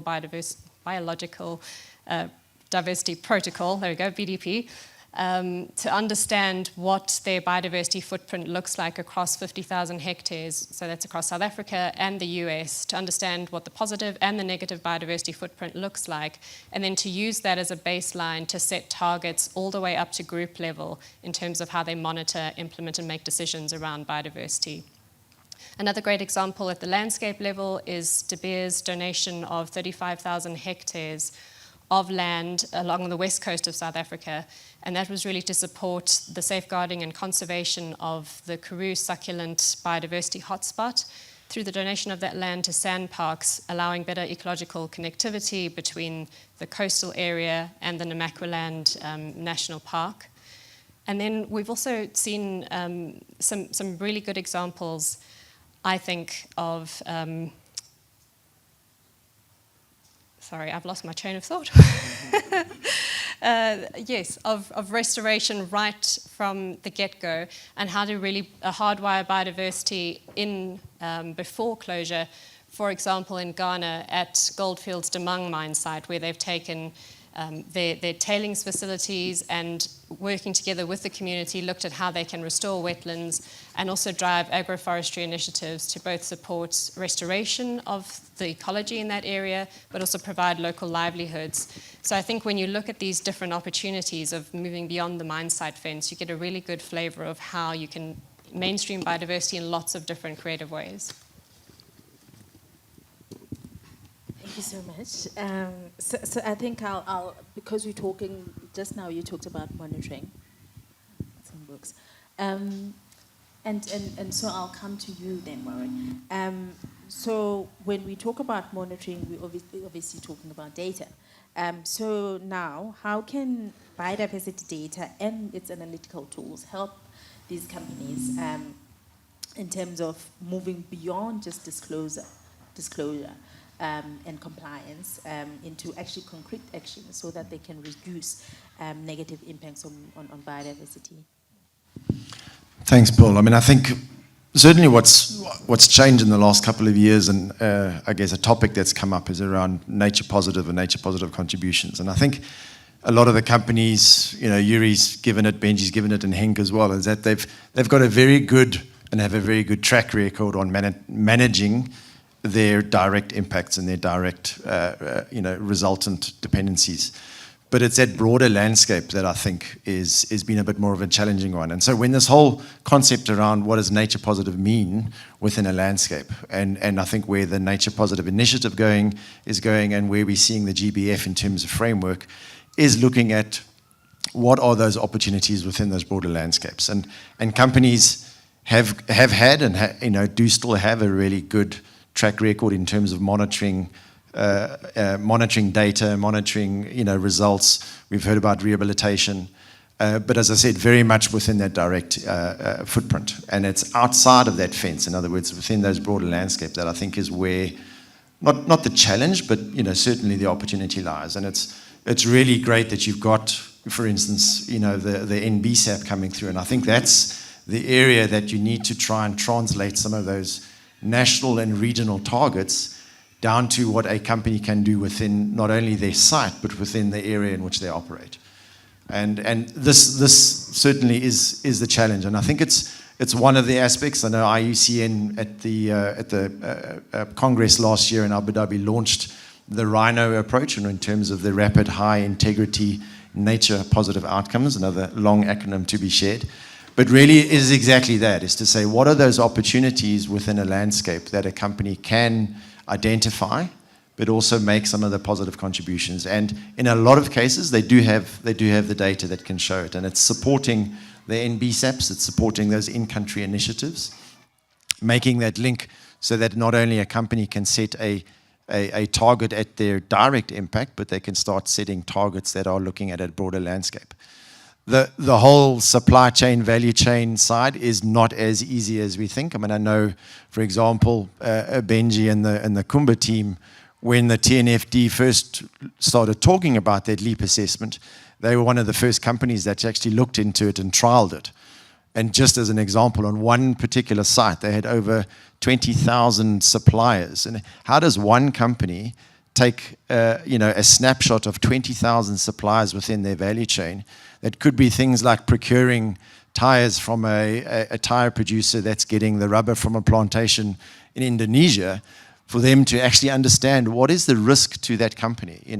Their procurement team don't think about the nature-related risk in that. I mean, it's like, well, what's going to stop our business tomorrow? The fact is that we're not going to have trucks on the road. We're not going to have rubber to put the tires onto the trucks. That's an immediate impact. But it's this broader landscape challenge that companies are looking at. And I think we're getting there. I think certainly TNFD and disclosures are helping that. But we've really got to look at an NBSAP structure that companies can link in to say, and I think the point here is around, it's not a single effort. That's that collaborative opportunity. So it's what is a Kumba and a Harmony and a Valterra and others doing within a landscape, and is there an opportunity to collaborate around, right, let's tackle this as the most critical impact which is affecting this environment, and we've got 5, 6, 7, 10 companies that can all collectively make a positive contribution.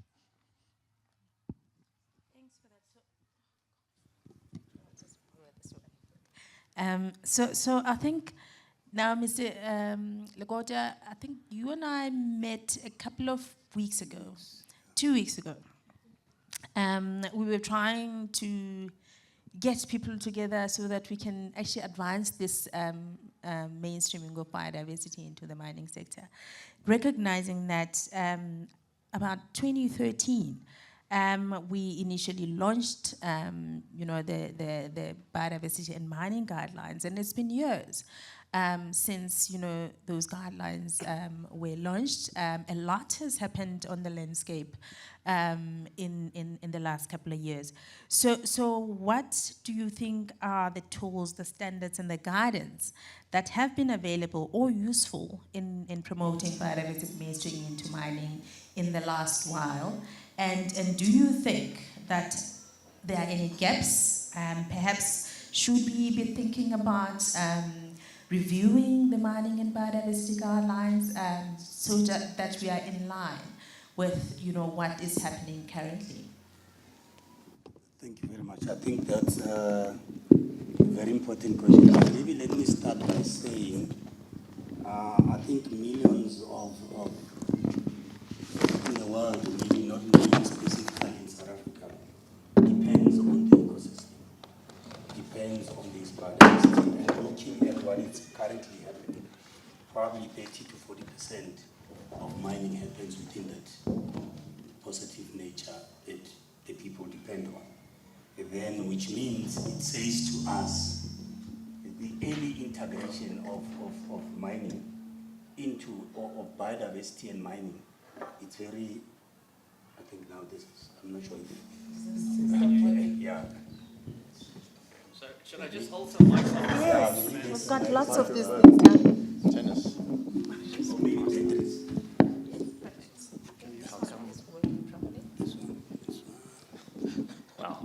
I think this one. Yeah.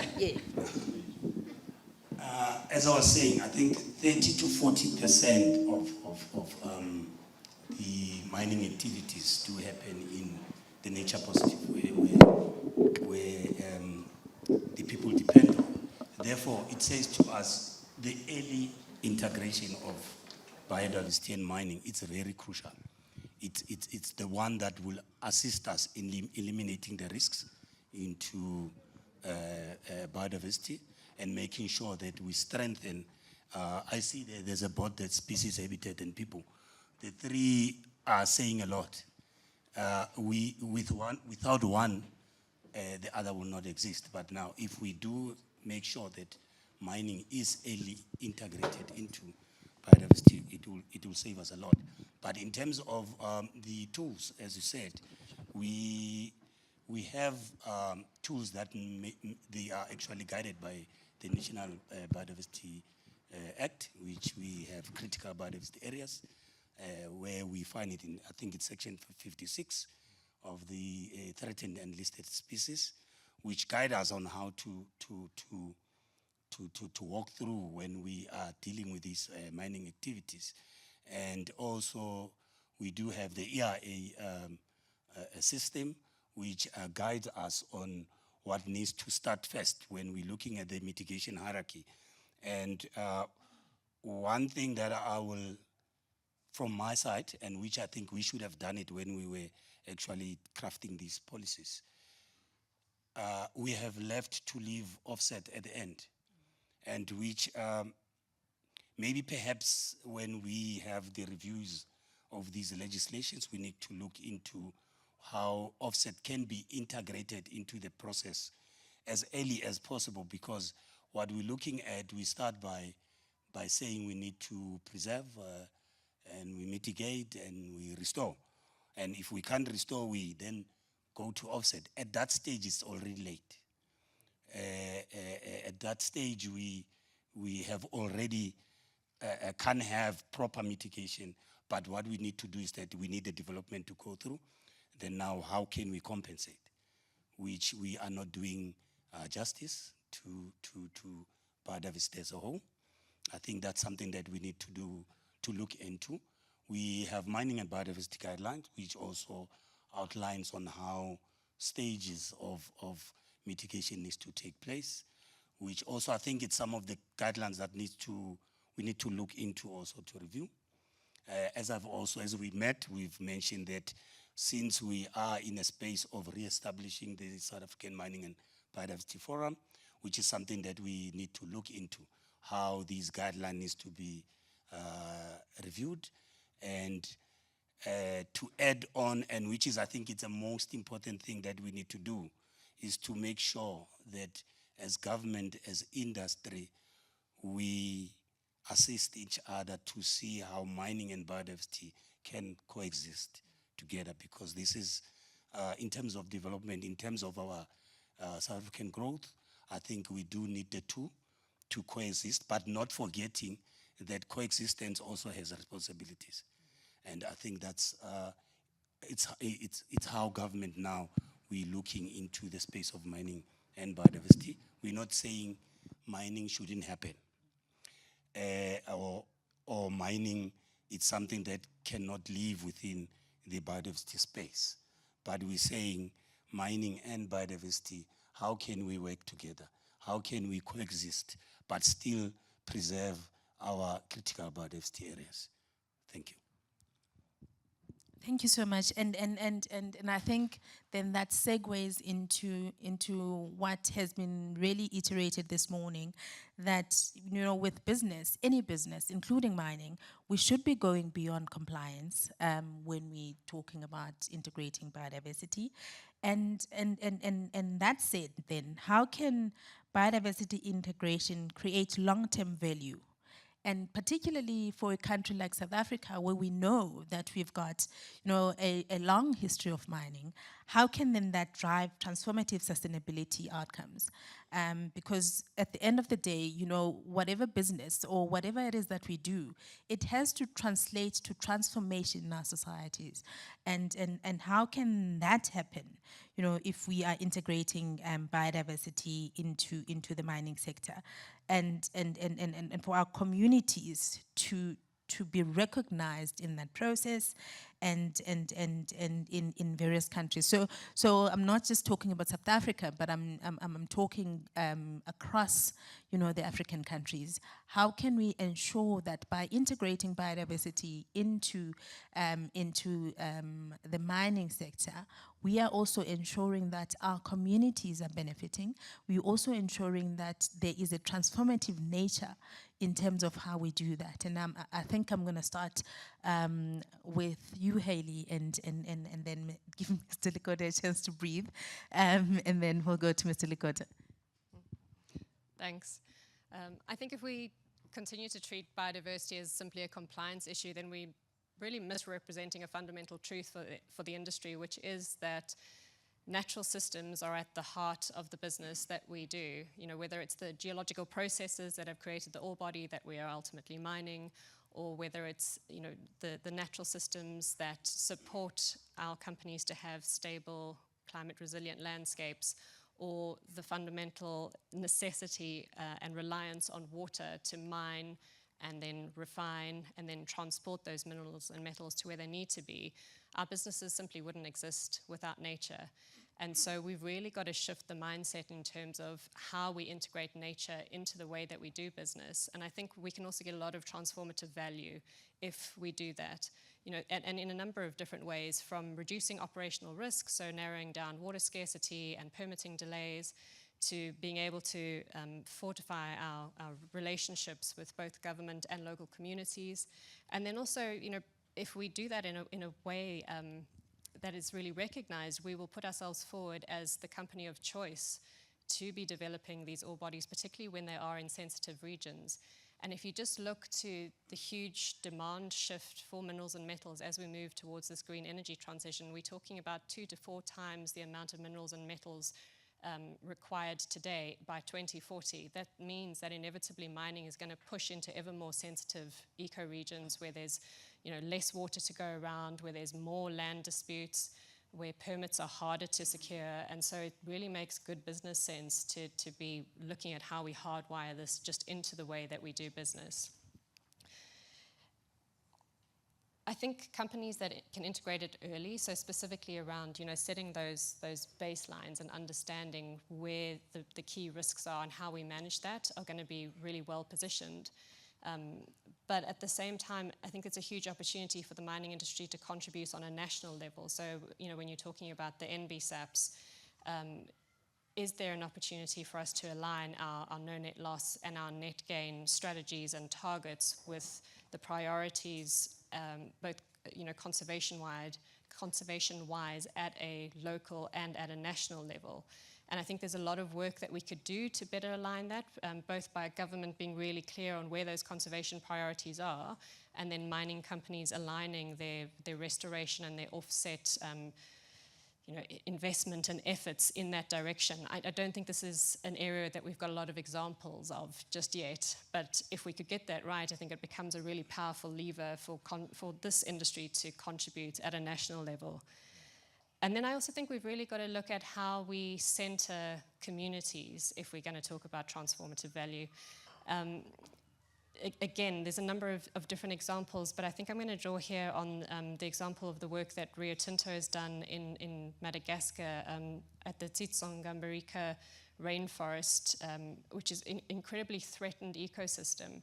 But I think what really stands out is the way that Rio Tinto approached the work, not just through looking to protect the rainforest itself, but looking at addressing the underlying reasons why deforestation was taking place.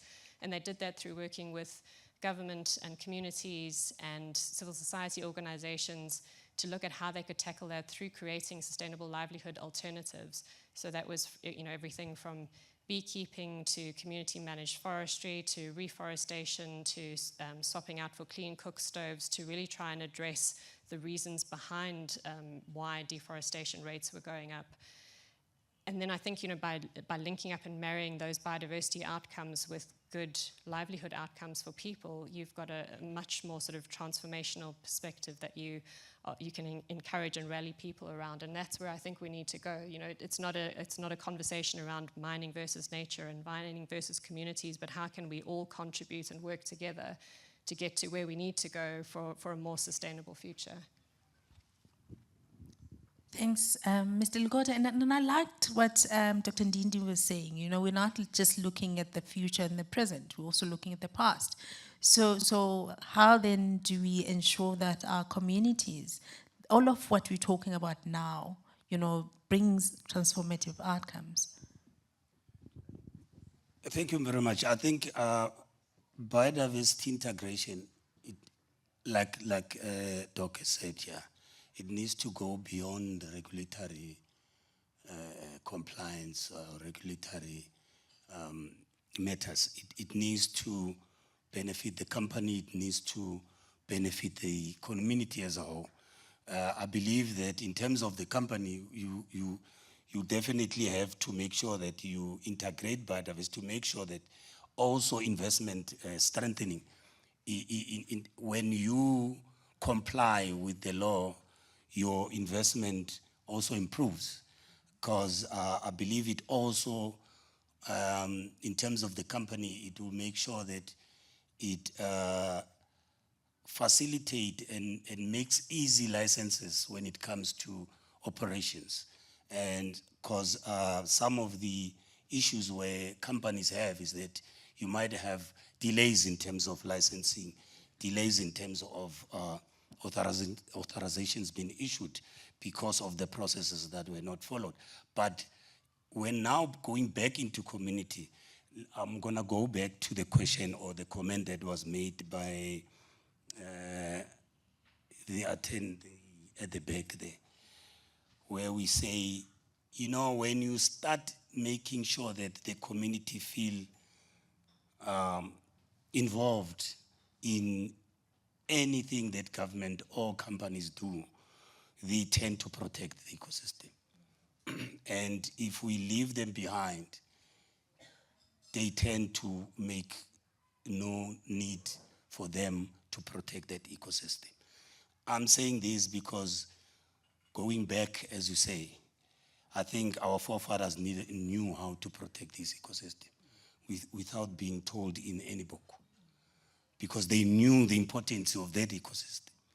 And at this current moment, I think we have forgotten a little bit of the communities. We have taken them to be behind of the processes, although we needed to make sure that we walk this path with them so that we are able to, these pelargoniums are protected because the people will see the importance of the pelargonium. People will see the importance of making sure that the devil's claws is protected. Then, in a nutshell, what I'm trying to say is that let's go back to the people, integrate the two, and both the people or the community and the industry will definitely benefit, because I believe with proper processes and proper licensing, investor strengthening is becoming more. Thank you very much. Okay, community public-private partnerships, it says. So I think I'm going to run out of time. So what we're going to do is I'm going to give each of our panelists a closing round. And now, of course, I'm going to ask a question. So I will start, I guess, let me start that side with the companies. And we've spoken a lot around risk. You know, there's been, you know, a lot that's been said around risk. How does integrating biodiversity consideration help the company reduce risk? And I say risk, but I know we were also talking about opportunities. But I think for now I'm talking about risk. And as you close, what do you expect government and industry associations to do to enable, you know, this biodiversity mainstreaming in mining? How would you like to be supported as the private sector in that realm? So as you close, that is my question. No, thanks. And I think Mr. Lokoto said a lot of things that are really integrated in terms of what the risks are. And at the risk of it being repetitive, I think there are two things that are important into that space. Firstly is that integrating biodiversity in the onset reduces operational risk. And I think it's an important thing for us as an industry, because history and lessons learned demonstrated that if you don't integrate this at the beginning, you are likely to encounter operational risk as you continue in the areas that are related, for instance, in terms of land management, water itself. We run the risk of seeing biodiversity as related to plants, but we know that there are greater interdependencies in terms of how you manage the land, in terms of the water that you need for the continued operation of the business, but also in terms of the communities where we are operating, in terms of how does our operation not impact their continued access to clean drinking water. And I think that is important. And I think that the second point that Mr. Lokoto mentioned is around, if you don't integrate biodiversity at the beginning, you run the risk of not getting the license that you want on time. And therefore, it is important to understand that for you to avoid regulatory and reputational risk, integrate biodiversity at the beginning. We've seen that as a greater enabler of ensuring that you are ready for any other new permit and license that you require, but also in terms of strengthening your social license to operate. More often, we look at it from permit and licenses, but we forget that there's also a continuous social license to operate. There are NGOs, there are community members, that their own entirety, they are dependent on this nature. And therefore, you need to coexist with them in the operation of the business. But also, we've seen that increasingly, biodiversity is becoming or is influencing investment decisions. Your shareholders are more asking the questions around what is the business strategy when it comes to biodiversity. And that means that this is becoming a greater business risk, and therefore it's important to ensure that you integrate it from the beginning. What is it that we expect? I think platforms of this nature are important. I think we should continue to build or enhancing on the platform of this nature. But I think at the beginning, Yuri mentioned the issue around policy clarity. And I think it is important that we ensure that there at least a regulatory alignment between the various spheres of government that might have interdependencies when it comes to biodiversity. Thank you. Yeah, I think you covered it very good there. I'll just maybe add, it's reducing permitting regulatory requirements.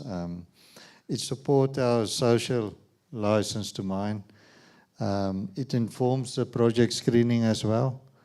Maybe to add there, and it's important in terms of capital decision making, that when we are not able to show management how biodiversity can be valuable for the company, and also to define the costs to those, we are behind there. So it's very important to capitalize that and show where the advantages of incorporating biodiversity in main decisions are, and how to influence them there. It also is for the investors with the ESG, and it also reduces our operational risk at the end of the day in terms of ecosystem failures, water shortages, the land stability. So yeah, investor confidence is very important there. In terms of your second question, in terms of what we expect from government is, and with the forums to give guidance is very important, but it's also important to get that communication clear and also stable for the companies, that government is talking with one voice at the end of the day, that we don't get contradiction between different departments or entities. I think that's very important to have that consistency, and then for the companies to have a stable environment at the end of the day. Of course, improvement of access and credibility to data. There's a lot of data already out there, but it needs to be credible, and you need to be able to understand it and to implement it at the end of the day. That's important to get that connection as well. And yeah, guidance and leadership, of course, like from the ICMM, is very important, and we appreciate that from the industry. Thank you. Thank you so much. So for my last three speakers, Warwick, they talk about credibility of data. You spoke a lot about data.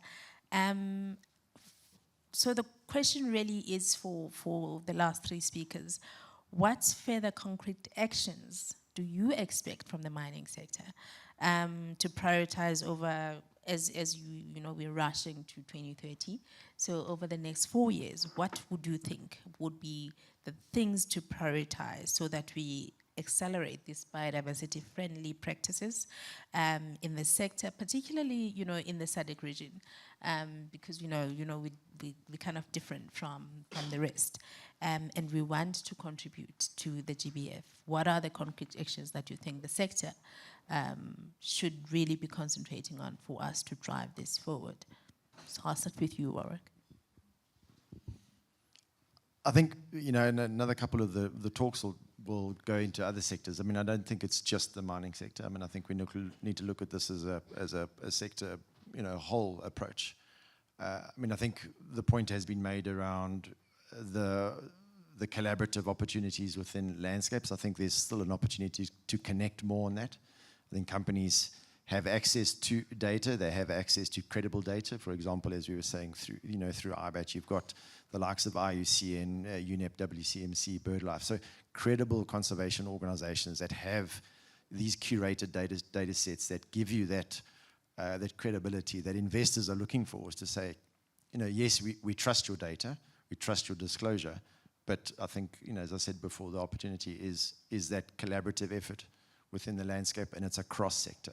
It's not just mining specific. I think there's certainly, when you start looking into the value and the supply chain, there are a lot of those opportunities to unlock some of those cross-sector, intergovernmental, even within the SADC region, opportunities to unlock these nature positive contributions. Thanks. So we've only got 4 years. We're going to have to move really quickly from commitments to implementation. I think firstly we need to raise our gaze from the mine site to the landscape level. As Warwick has said, we are in the business of managing huge tracts of land, hundreds of thousands, maybe millions of hectares around the world. What are the opportunities to manage that land that's not being mined more effectively? And maybe a little known figure, but it's usually around 5% of a mining concession is actually mined. So that creates a huge amount of other opportunity there for sustainable landscape, livelihood opportunities, restoration, conservation. I think we've seen some really interesting examples through, for example, De Beers diamond route in South Africa or Southern Africa, connecting areas in Botswana and South Africa through their kind of non-mined land to look at rewilding opportunities, conservation opportunities. Can we do more of that and utilize the land that we have management over in a better way? I think the second area is around our role within the value chain, and Warwick explained just how incredibly difficult it is to identify nature risk when you've got 20,000 plus suppliers, but we are at the beginning of many other industries' value chains. So if we are better able to understand our upstream risk and be managing risk at our own operations, we are fundamentally changing and transforming value chains as a whole. And there is support out there. ICMM is doing a lot of work at the moment to really understand what are those common kind of nature risks that you'll see upstream in a mining's value chain, and how to also understand some of the more local risks, and then how you partner with suppliers to reduce that risk. And that guidance is coming out later this year. The third area, I think, is just really around how do we embrace technology. So AI, biodiversity monitoring, satellite imagery, eDNA, digital twins, how do we use that technology to get better at understanding what's happening in real time in the landscapes that we're operating in? And then also there's another opportunity there around, okay, we're going to be these repositories of vast amounts of data. How can we use that data for good? And I think we've seen some really interesting examples through, for example, Anglo-American's partnership with Nature Metrics, where they're using eDNA sampling to understand what biodiversity is in the area from your soil, your water, from air, but then more importantly sharing that data through the eBioatlas, so that informs broader knowledge bases and this repository of biodiversity data that allows us collectively to manage global biodiversity. So I think there's some really exciting opportunities. And if you're looking at landscape and value chain and data, how much more could we be doing there to really get towards the 2030 targets?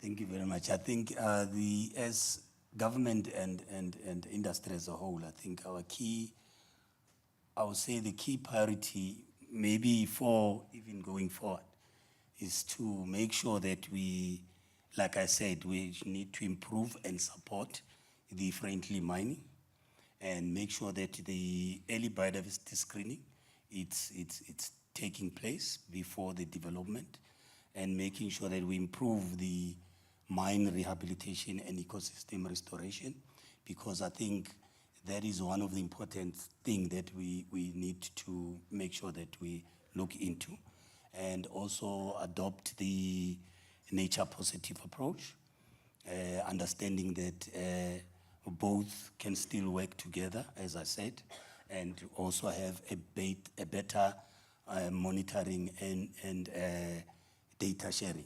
I think my colleague here has also spoke about issues of government speaking in one word, and maybe also the issue of monitoring. It has been mentioned this side. I think if we, in these 4 years that we're going in this space, we need to make sure that data sharing and the approach in terms of how we deal with the mining sector, it changes. We don't have to look mining as an enemy to biodiversity, but an enabler also of the economic development.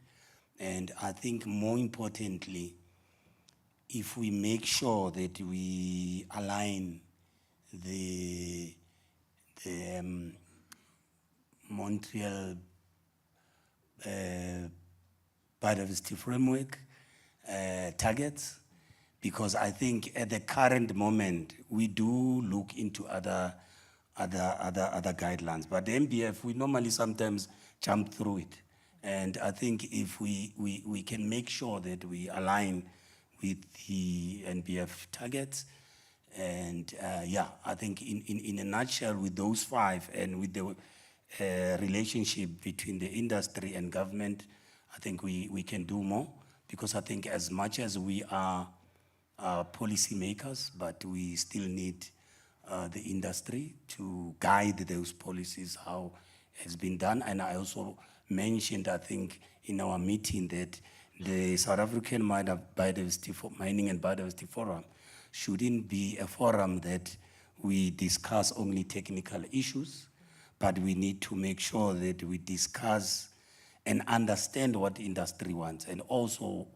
the industry needs to also understand what a government goal is, because by understanding the government's goal, we'll be able to make sure that we achieve most of the important target, which is environmental goals. Thank you. Thank you so much. So I've got 2 minutes, so to thank everybody. So my take home is, they say we need more platforms like this.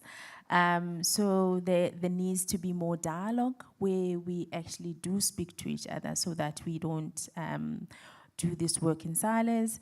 Secondly, we need intergovernmental integration of priorities and policies and strategies, so that we are all singing from the same hymn book. And most importantly, we need transformative outcomes for our communities in the work that we do as business and as government, so that in whatever it is that we are doing, our societies draw some benefit, because they are on those landscapes that we're talking about. And with that, I'd like to thank everybody and for listening, and I also like to thank my panelists for the vibrant discussion. And I apologize to Yuri online. We were not able to incorporate you into the discussion because you could see we were struggling with 5 mics so technology was not with us. But thank you very much, and thanks to the chair for providing this opportunity.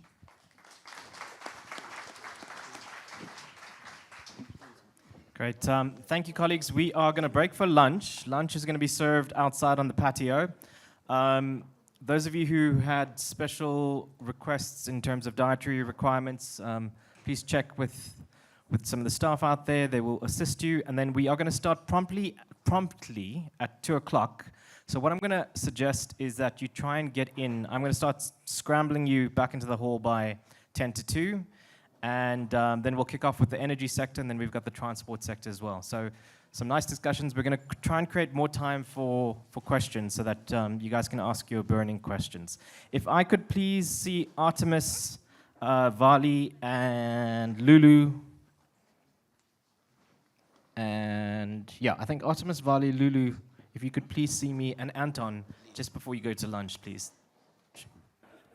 So we've got 2 sessions remaining for the rest of today. We are going to do a sector spotlight on the energy sector, and then we're also going to go into the transportation and infrastructure sectors straight after that. So I am going to be moderating the next session around energy.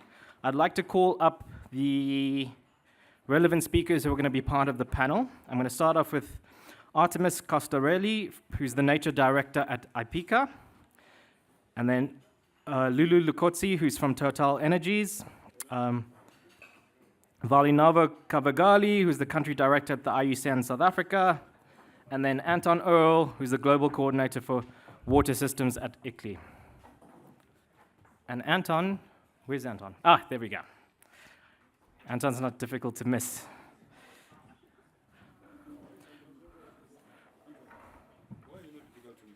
He's the tallest guy in the room.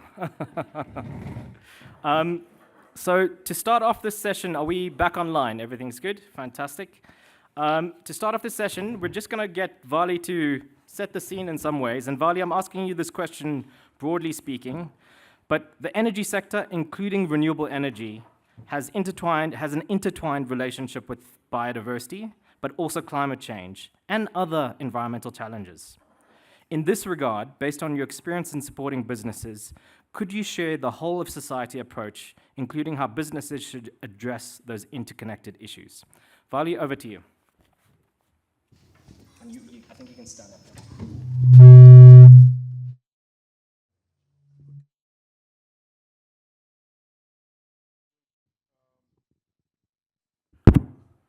Thank you.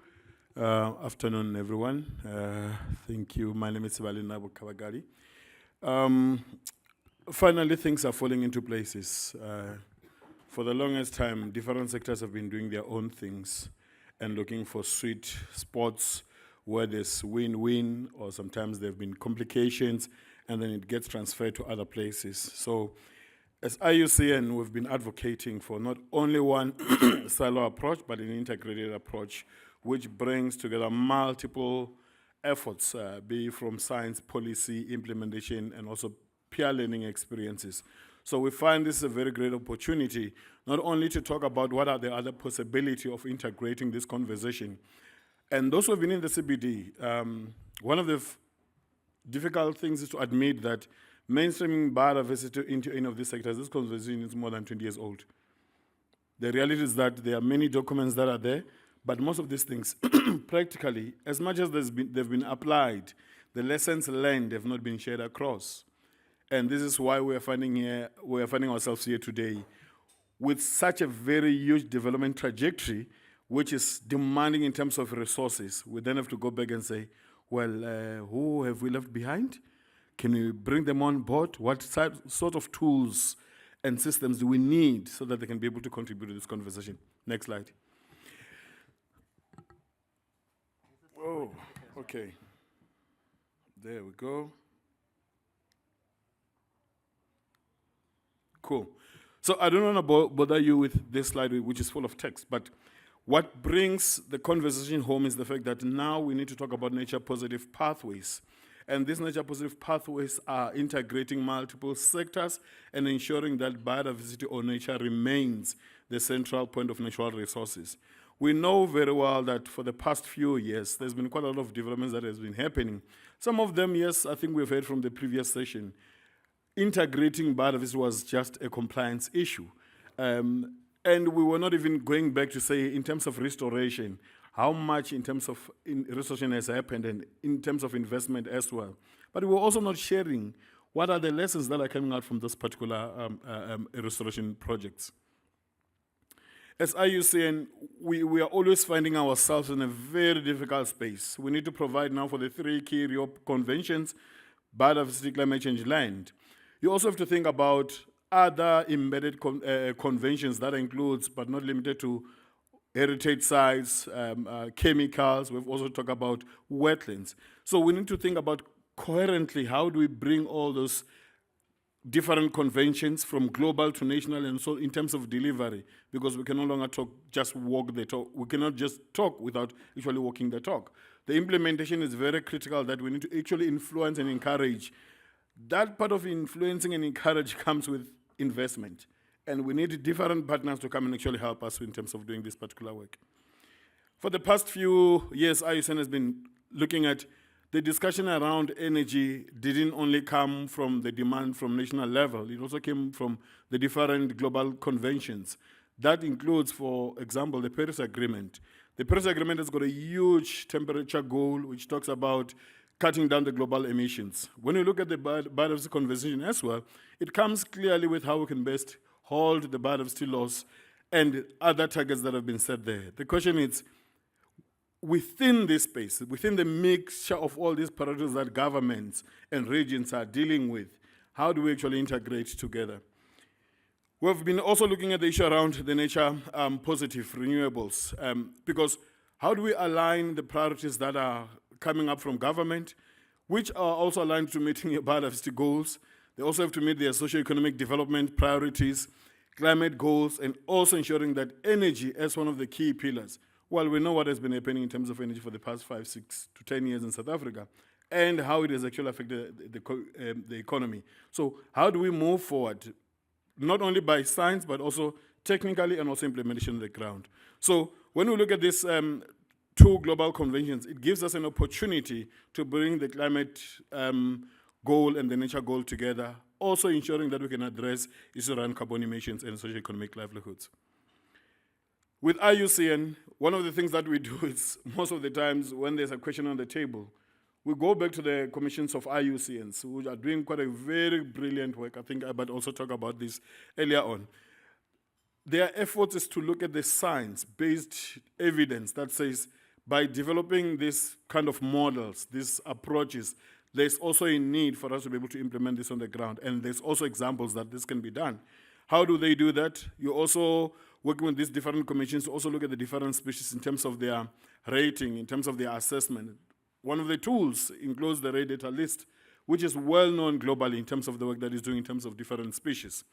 Also, these commissions of work, they provide different methodologies and its application, drawing from local, national, and also global experiences.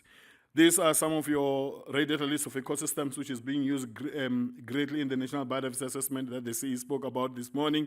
We're also looking at the different species, particularly on how we can improve these different ecosystems from threatened, obviously, to less endangered in terms of their ranking. Critically to that, we then start looking at how energy as a sector and also other extractive sectors are playing a role in terms of changing the land use patterns that leads some of these species to be endangered or highly vulnerable or even to the point of extinction. So we're coming in this conversation because we are saying we are doing what we are doing to meet socioeconomic needs, but the compliance part of us to look at biodiversity is not enough. There should be something that we can do that talks to beyond that.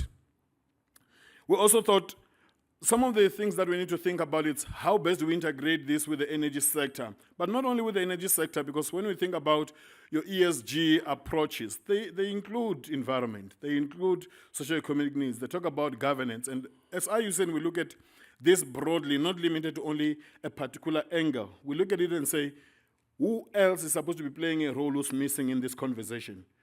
And how can we involve them in this particular conversation? Then we also develop standards like the nature-based solution standards.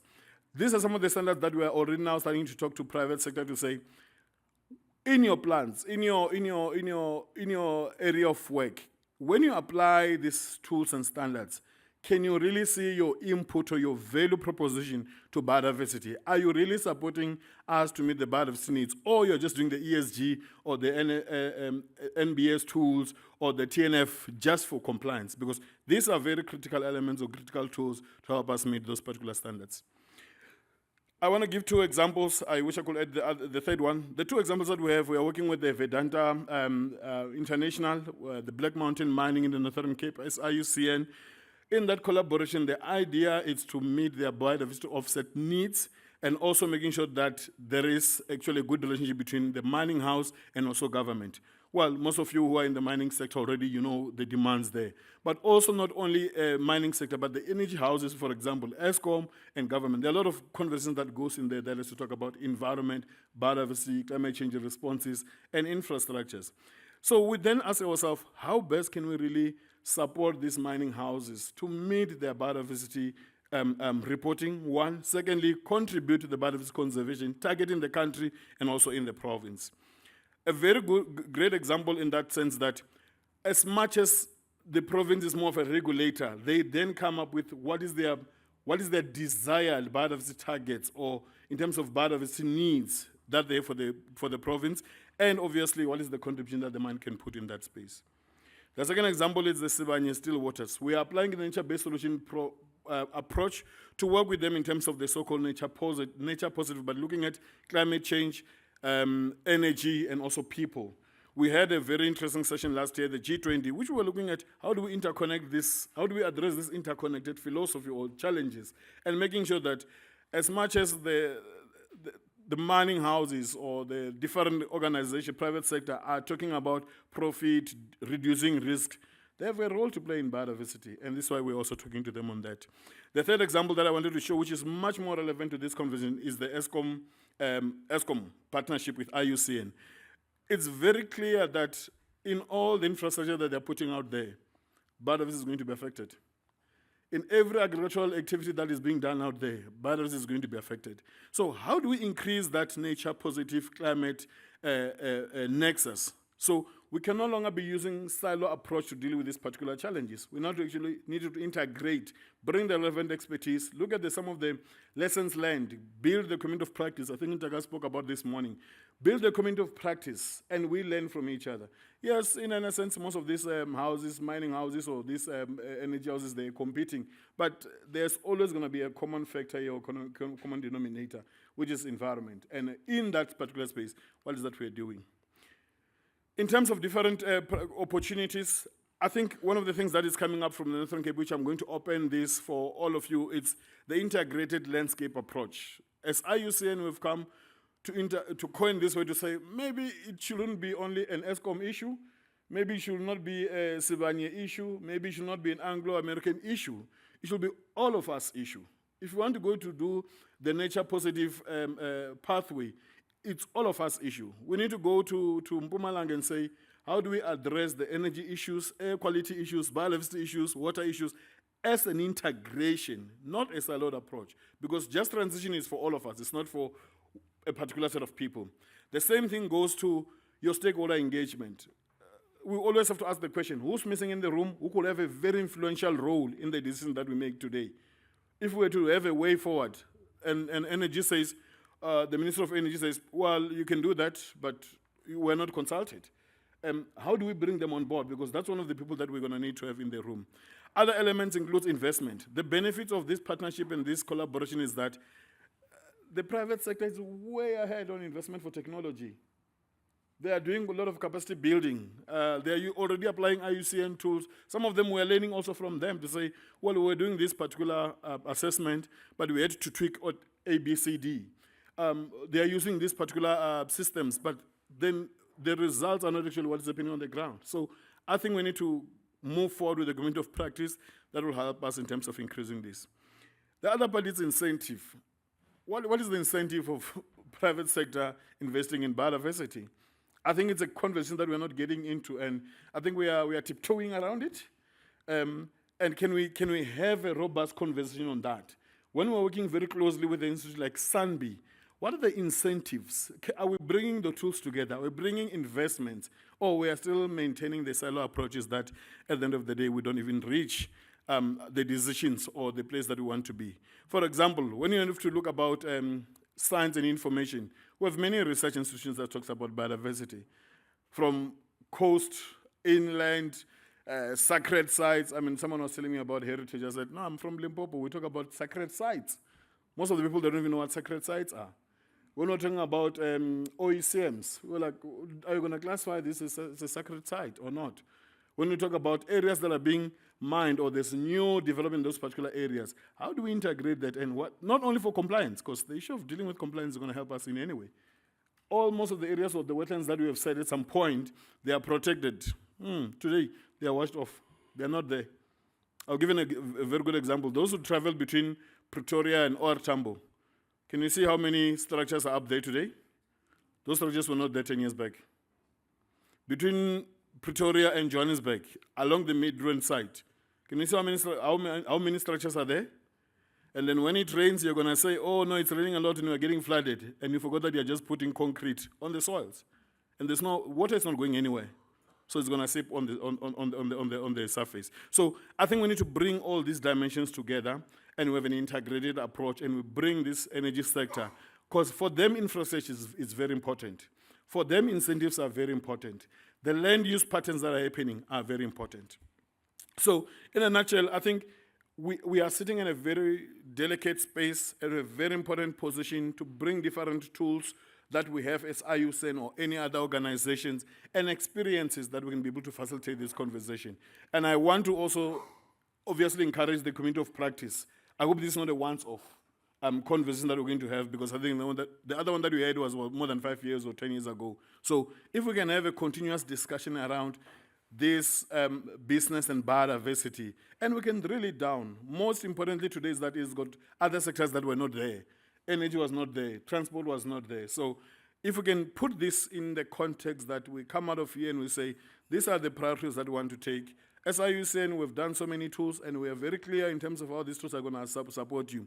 We're already saying, let's think together. We are thinking about the integrated landscape approach, so that we don't say this is only a climate change issue or an energy issue. It's the sectoral issue which biodiversity is the anchor of.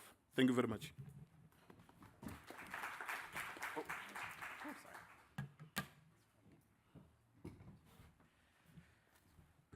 Great, thanks, Fali. We're going to move on to Artemis Costarelli. She's the Nature Director for Ipieca. She's going to give us some insight into Ipieca and more specifically how it relates to what we're trying to achieve in the region. Thank you. Thanks. So yeah, I'll give a brief intro and some background information about who we are and what we do. And I'll start with the first one. So Ipieca, first of all, is the Global Oil and Gas Association for advancing the environmental and social performance across the energy transition. Ipieca was founded in 1974 at the request of the United Nations Environment Programme. So we have been around for 50 years and plus, and it's basically the reason why Ipieca exists. To this date, we remain the industry's principal channel of engagement with the UN. And what we do with the UN entities that you see some familiar logos here is the first one is that we represent the industry to the United Nations. In our status is, and we have an observer status. So that means that we don't do any lobbying. And this is because, one, we don't interface with governments. And the second reason is because there are so many other associations that do lobbying anyway, and Ipieca does not need to do that. One key items that when it comes to our collaboration and engagement with the UN is that support for the UN CBD aims is one of Ipieca's conditions of membership. So in order for a member to become an Ipieca member, for a company to become an Ipieca member, they need to be in support of the UN CBD aims and goals. Yep. Oh, yeah. So this is Ipieca's membership, and I'm sure you recognize some logos here. So we have 79 companies and associations that represent 64% of the oil and gas production globally. And so the one infographic on the right-hand side here is basically our global footprint. So our membership operates in 180 countries. Our membership employs 1.1 million people, and through our association network, we also represent more than 2,000 oil and gas companies globally. So our role here is we convene the oil and gas experts, say, I'm going to talk about biodiversity specifically. So we bring together the biodiversity experts. For example, right now at Ipieca, we have 1,000 members across all our themes of climate, nature, people, and sustainability. And together with our members, but also with the UN, organizations like IUCN or FNF and other conservation organizations, we develop and promote the good practice for the industry. And yeah, and you asked me about, did you ask me already something about the trends? Not yet? Okay. Okay, yeah, so EWT asked me to give a brief overview of what I see in terms of biodiversity trends in the renewable energy sector specifically. So one thing that we see, and I think that I may repeat things that we heard from the previous panel earlier today, is one that mainstreaming the mitigation hierarchy is basically a commonality that we see across our membership. Specifically, though, one shift that we see is that our members are trying to achieve net positive impact on biodiversity. So they're moving from the no harm to doing something nature positive, so offering nature positive contributions. And this is obviously backed by biodiversity action plans, and that guidance is listed here. It's a step-by-step approach on how to develop and implement a biodiversity action plan in order to achieve nature positive outcomes. And in fact, a lot of companies have made commitments to implement BAPs in their operations. And one thing that I didn't cover earlier is that if you're wondering why I'm talking about renewable energies, is because 38 out of 45 members companies of Ipieca invest in renewable energies and produce renewable energy as well. So this is for a few reasons. One is because they are divesting their portfolio. The other one is that they want to reduce their Scope 1 and Scope 2 emissions. And of course, the third one is it's one way to basically meet the Paris Agreement goals. And all our guides are applied not only to oil and gas related projects, but also to alternative energy projects like wind and solar. The other trend that we see quite a bit, especially in renewables and specifically with wind and solar energy projects, which we developed a compendium of good practices together with IUCN on that, is that companies are really working towards optimizing land use and the available infrastructure by combining renewable energy production with other activities to create a shared value for the local communities, the local stakeholders, and so on. So, for example, when it comes to solar energy, solar panels, companies are trying to maximize this land take by encouraging, for example, crop production, or by, as they call it, solar grazing. So they engage with local herders and they offer the land for them to graze, like their livestock, for their livestock to graze. So this is one example. The other one, so it's agriculture, livestock, and grazing. And the other one is creating natural, nature-based solutions. So creating pollinator habitats.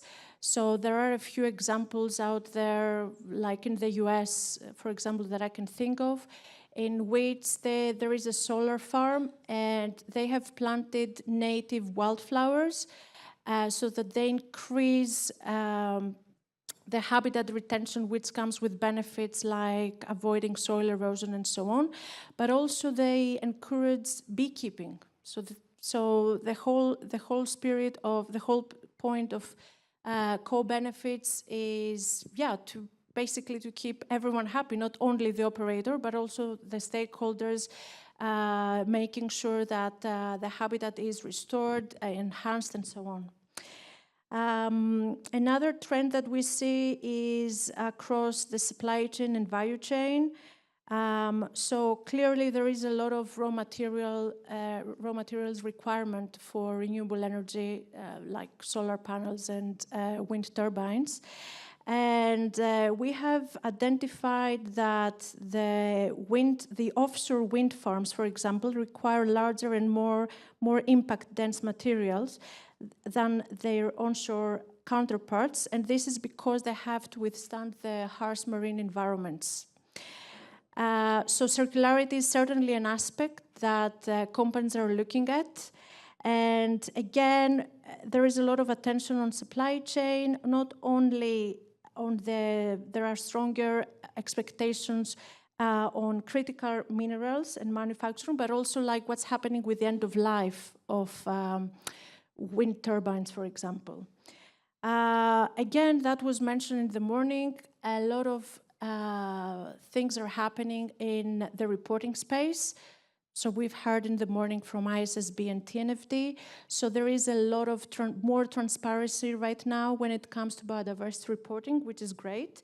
And in fact, Ipieca has also the Ipieca reporting guidance, where we have specific disclosure requirements, let's say, or we offer some indicators around biodiversity policy and strategy, and and we also give the opportunity for companies to talk about their footprint when it comes to biodiversity and whether it is in proximity to protected areas and other sensitive areas like KBAs and so on. I'm sure you have heard of the European Union's Corporate Reporting Sustainability Directive, which came into effect in 2025. So the first reports came out in 2025. Again, a lot of requirements there for companies to report on and disclose. And one thing that we've seen there as well was that metrics were broadened beyond footprint, so more companies were supposed to report and ecosystem extent, condition and species wherever relevant, and ecosystem services as well. And last but not least, a trend that we see specifically with offshore wind in, I would say, Northern Europe, is in tendering and contracting. So traditionally, tendering and contracting was very much cost-focused. So, you know, government or whoever was going for the cheapest, let's say, option when it was about developing a wind farm, an offshore wind farm, for example. But now there are additional criteria about how an operator integrates the ecological impacts and what the biodiversity plans are with regards to mitigating these ecological impacts. And specifically in a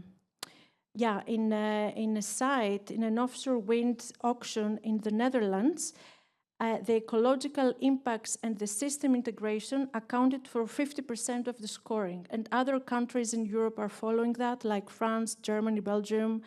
And also there is a European Commission guidance that permits up to 30% of weighting when it comes to non-price criteria. So these are some of the examples that we see with renewable energies and biodiversity mainstreaming. And one thing that I also wanted to mention is that Ipieca and our members also provided feedback on the long-term approach for biodiversity mainstreaming, and that was like 5 or 6 years ago.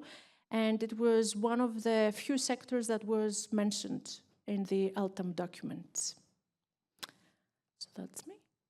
Fantastic, thank you. Lectern moved, if possible, please. Ah, great, thanks, guys.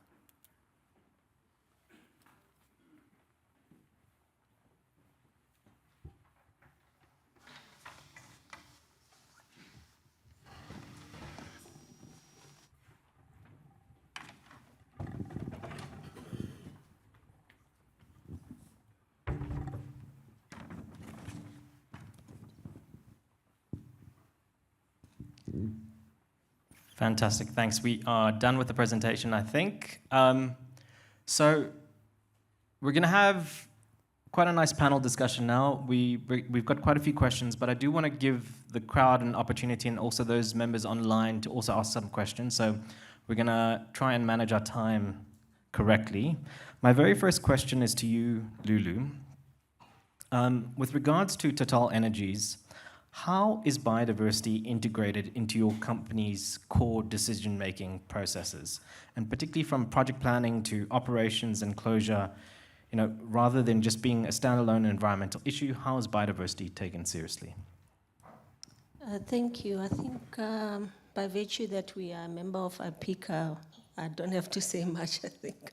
Artemis has said quite a bit there.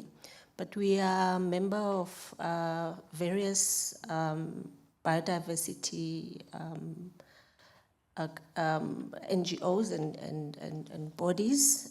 We are signatories as well to Ipieca. And the way we integrate biodiversity is at the early stage of our project initiation.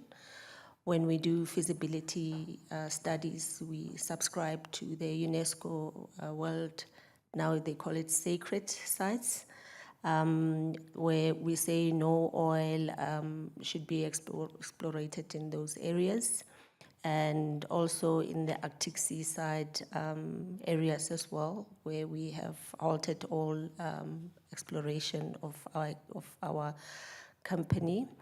These exclusions directly shape our investment decisions, where we're preventing any development in ecological sensitive regions.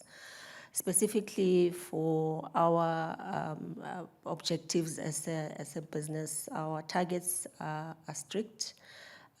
We integrate that also into our other policies in terms of ethics and all that. We then say we have 2 permanent targets in terms of biodiversity, which is zero net deforestation from 2022 that was implemented. And the second one is the production of net positive impact of biodiversity for all our projects located in priority areas. And that is confirmed by third parties and is reported in our annual reports. For projects that are located in biodiversity sensitive sites, we mandate that we must have biodiversity action plans. And these plans drive the usual mainstreaming, avoidance, minimization, and restoration. And we also focus on compensation measures that are tailored to the ecological context. Projects with high value ecosystem must achieve a net positive impact on biodiversity. We subscribe to the 2050 strategies.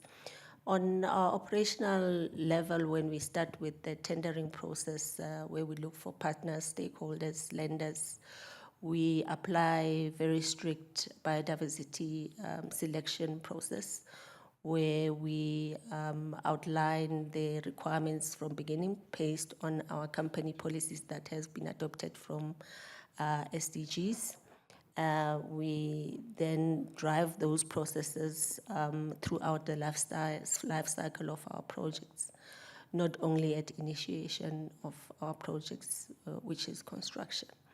We also take into consideration the communities that we are operating around, where we wanting to have a positive impact on them, where we involve them in terms of the biodiversity education, biodiversity improvement projects.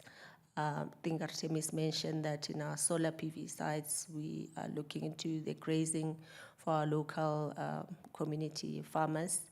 We're looking at different technologies to reduce our impact, especially at our wind farms, where we have an impact on bird and pets.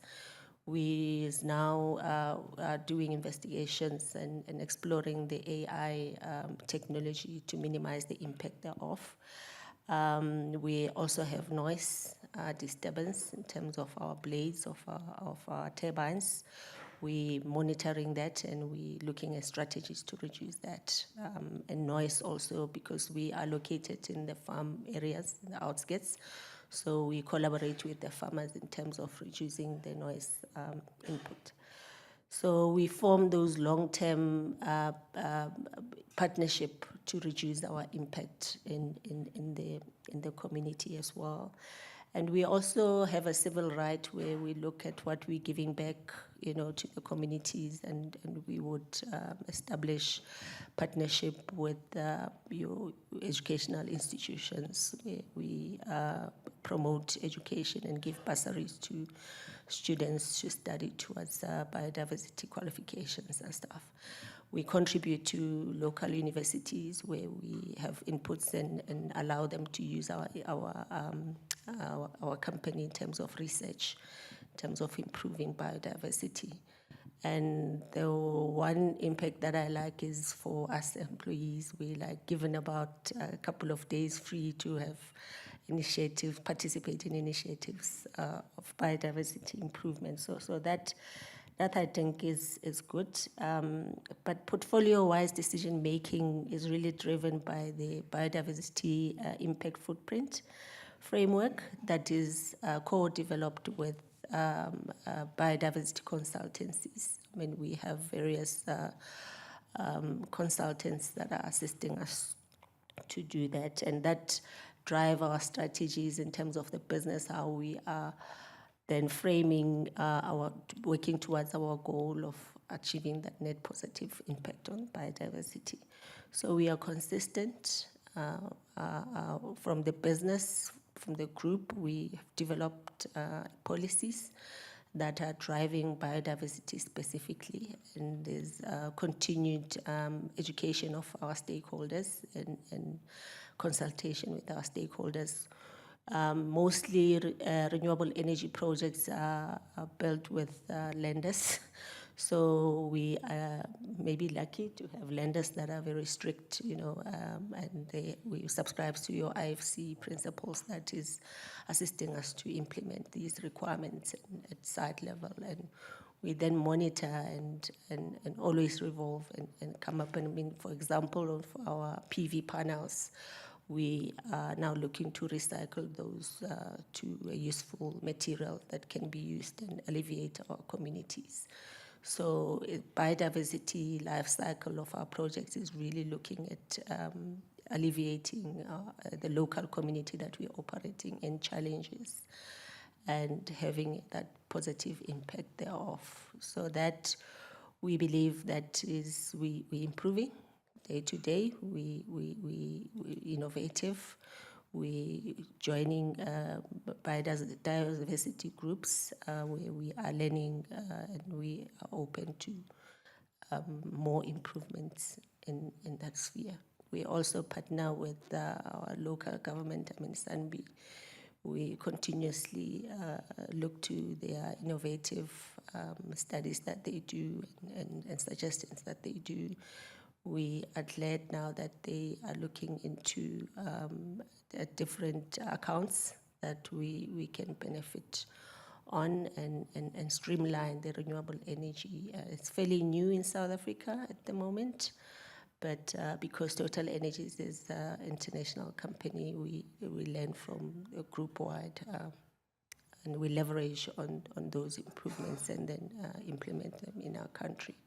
It's good that renewable energy is actually on its own has a positive impact, in the company where we're reducing our carbon footprint of the country and having that economic impact where we can have more agricultural initiatives and in fisheries as well. We have positive impact there. Lulu, thank you very much. I think some key things that I took from that is just around policy development, because I think that's critical, and not many large companies have biodiversity articulated as nicely within their policy, within their policies, and then also the intersection between people, operations, and biodiversity is a critical component in terms of building the business case. Vali talked about the business case and what are the incentives, and it's certainly something that we want to get into. I'm going to go to Anton. Anton, I think what would be really important is to also give some background to the International Council for Local Environmental Initiatives. And then if you could answer this question for me, telling us how African cities have been mainstreaming biodiversity into energy projects in collaboration with businesses, and share some examples around that. Great, thank you very much, Geshelan, and thank you for the opportunity to be here. I'm Anton Earl. I'm the Global Coordinator for Water Systems at ICLEI Africa. ICLEI is Local Governments for Sustainability. We were formed around 35 years ago with the mandate to represent the voice of local government across the 3 Rio Conventions, so climate change, biodiversity loss, and desertification. And interestingly, if you look at those 3 Rio Conventions, they're all very national state-centric government to government, as you'd expect. That's how they're negotiated, and the commitments are made by governments and followed up by governments. And yet, most of the impacts from a change in climate, from biodiversity loss, from desertification, are really felt by local communities and the local governments that represent them. And so it's interesting to see that across those three conventions, to date, there's been relatively little recognition of that local aspect. That all changed, luckily, about 4 years back under the Kunming-Montreal framework, where for the first time you've now got an explicit recognition of the multi-level governance approach, where you really need to have local governments involved, and there's now quite a few initiatives under that framework to really engage local governments more, recognizing that they have a very direct relationship with the communities that they represent. So that's really good. That's really a good step forward. So ICLEI works on the advocacy level across those three Rio conventions, but we also work on technical advisory services and capacity building directly with local governments, with municipalities across the world. But I focus more on the Africa municipalities. Now, when it comes to energy, you're seeing the rapid increase in demand for energy in African cities. And in fact, cities are very much at the center of this rapid energy demand increase, land use planning, and biodiversity management. And they have to find ways of managing all these factors. And it's becoming an increasing issue across Africa.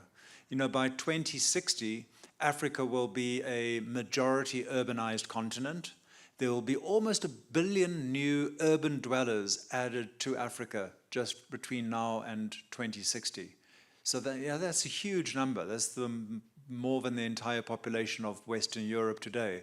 And they'll be living in cities, they'll be using energy services, and they'll also be expecting a quality of life over there and an environment that is suitable for living in.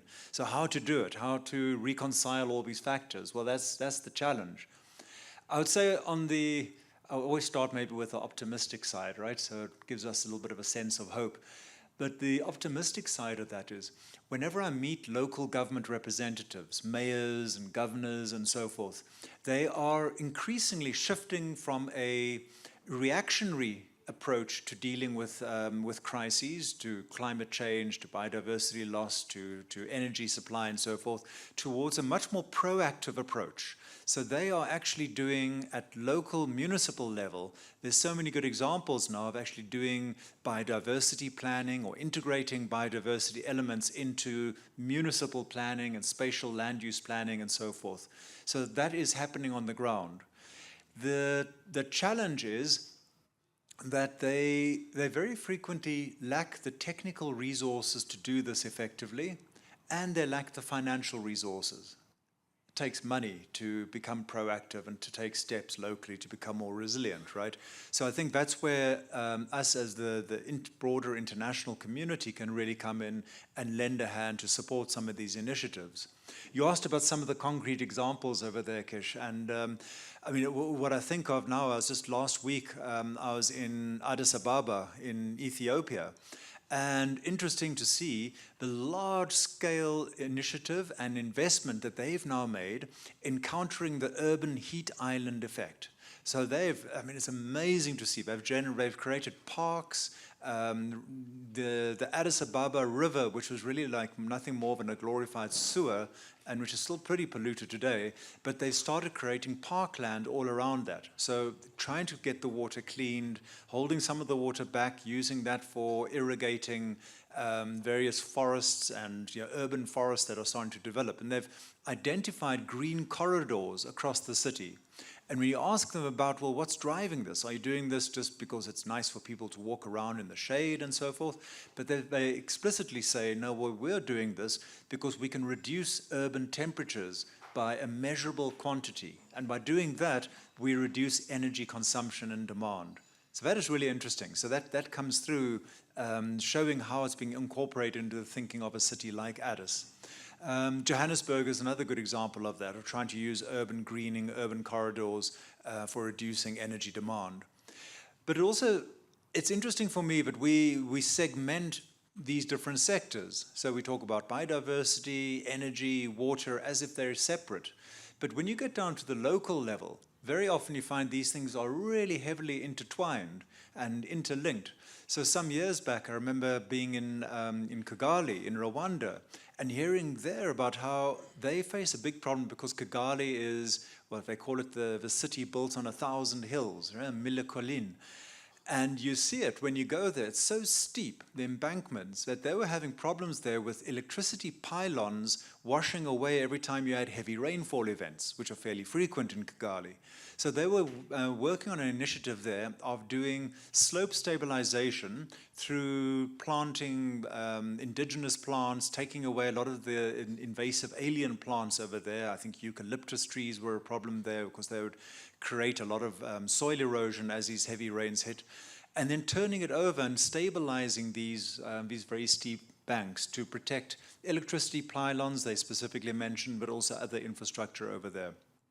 And then you go the next step, and you look at South Africa, for instance, where roughly half of all the treated municipal water goes missing. So non-revenue water in South Africa is almost 50%, and in some municipalities, considerably higher. So that gives us, in the water sector, huge concern, because it's basically half of your product that just vanishes. But if you think about it, it's not just the water that is going missing. It's the energy you use to pump that water around and purify that water. It's the chemicals you use to purify that water. It's the scarce engineering skills that you use to run that system that you're also squandering. So non-revenue water is not just a water problem, it is also an energy problem. And I think that's where you're also seeing collaborations there with the private sector specifically, of how do you address that? How do you reduce your energy pumping costs in a city by really dealing with your non-revenue water losses? I'll maybe, after this, I can give an example of an initiative that ICLEI is using to support on that, or should I do that now? Okay, so you asked for some examples. So one of the initiatives that ICLEI is doing in Africa is called the Just Municipal Embedded Generation Project, JMEG. So JMEG basically works with municipalities who are keen to identify local embedded, usually renewable energy projects that they can develop in the municipality. And most of these would be done with the investment of the private sector. So private sector is necessary because they've got access to the capital, access to the technology. Municipalities typically don't. But what the JMEG project has started doing is introducing a very lightweight, straightforward screening tool that municipalities can use before projects even go to the feasibility stage. Because what we are finding is that once projects start going down the whole pathway of feasibility testing and all of that, and that's a considerable investment, they then later on hit obstacles around the impact on the local environment. And they pick up resistance from local communities because there's environmental impacts from some of these projects. And the project then faces a lot of regulatory difficulties and has to be sort of remedially brought back on course. That wastes a lot of time, it creates risk and unsurety. So by introducing some screening criteria very early on, looking at the potential impact on sensitive, biologically sensitive zones in the city, decision makers locally can very quickly say, well, we would prefer another option for generating electricity, which might be slightly suboptimal from a technical perspective, but has got a much higher chance of passing through the approvals process that much quicker. So thus reducing risk for the municipality, for the investors, and the environment. Thank you. Oh, wow.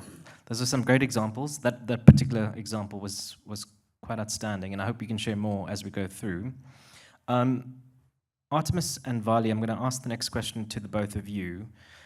I specifically want to look at some of the tools and guidance that's available for the energy sector with regards to biodiversity, and perhaps where the gaps might exist. So, Artemis, you talked a lot about I suppose global and European standards, and particularly what Ipieca has done.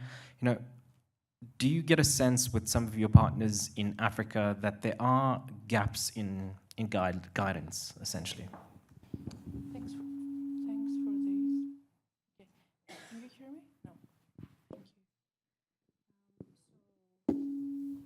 So, yeah. So all Ipieca guidances are to be implemented globally. So the Biodiversity Action Plan guidance can be implemented in South Africa. The Invasive Alien Species Guidance also. The Best Fundamentals Guidance, which is all about how you can integrate biodiversity in governance, on-site, how to engage with your stakeholders and so on. Everything can be applied wherever you operate, really. And also, there are other standards like soon to be launched the ISSB Nature Standard. The TNFD offers a very good platform for planning and be prepared for your biodiversity risks and impacts and dependencies.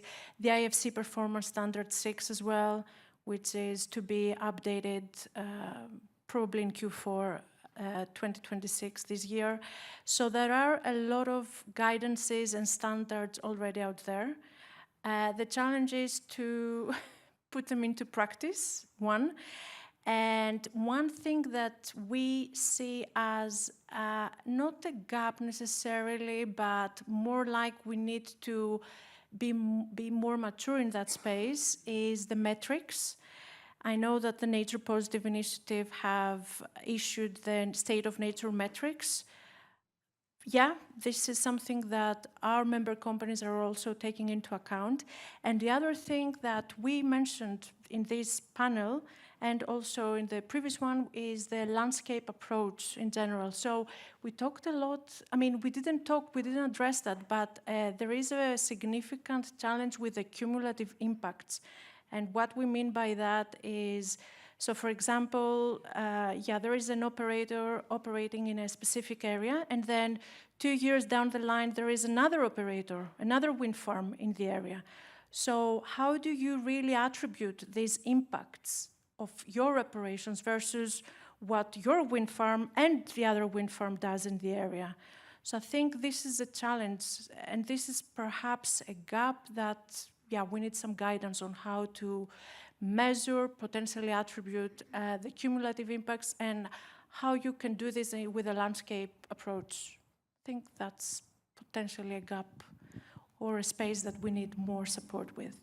Thanks, Artemis. I think also, if I expand on your gap, I think, again, using what was said around not creating these silos, if we look at the energy sector and we look at the development of wind energy, you've got to not just look at the cumulative impacts of wind, but also the power lines that come with it, and sometimes it's road infrastructure as well. So, it creates this significant cumulative impact that we perhaps don't look at because we monitor these things in silos. Vali, the same to you, and I suppose I can ask you to be a bit more locally focused. From a regional perspective, where do you see some of the gaps in terms of tools and best practice and guidance? And I'm gonna prompt you a little bit because Lulu mentioned some very interesting examples that Total's involved in, and I'm actively involved in this space. So this is the first day I've ever heard of Total being involved in that, and maybe a lot of companies are actively involved in positive biodiversity action, but perhaps those examples and really good practice is not being communicated into the right channels. Thanks, indeed. And maybe let me start from the previous speaker, particularly on the cumulative impact assessments, and maybe to also echo the presentation that Warwick showed on the eBAT tools. There's a suite of tools that can be used to measure some of these projects or some of this implementation, be it from the preparatory stage, during implementation, and also towards the end of the programs. What we are dealing with as well is, if you look at only from the project implementation side and you don't build sustainability, you think it's a once-off approach, and the detrimental impacts of that land use change is going to be felt for decades to come. So some of the examples that I want to share, and I think we've nailed it earlier on this conversation. Most of this reporting has not been used in peer learning or sharing of best practices. There's always been compliance.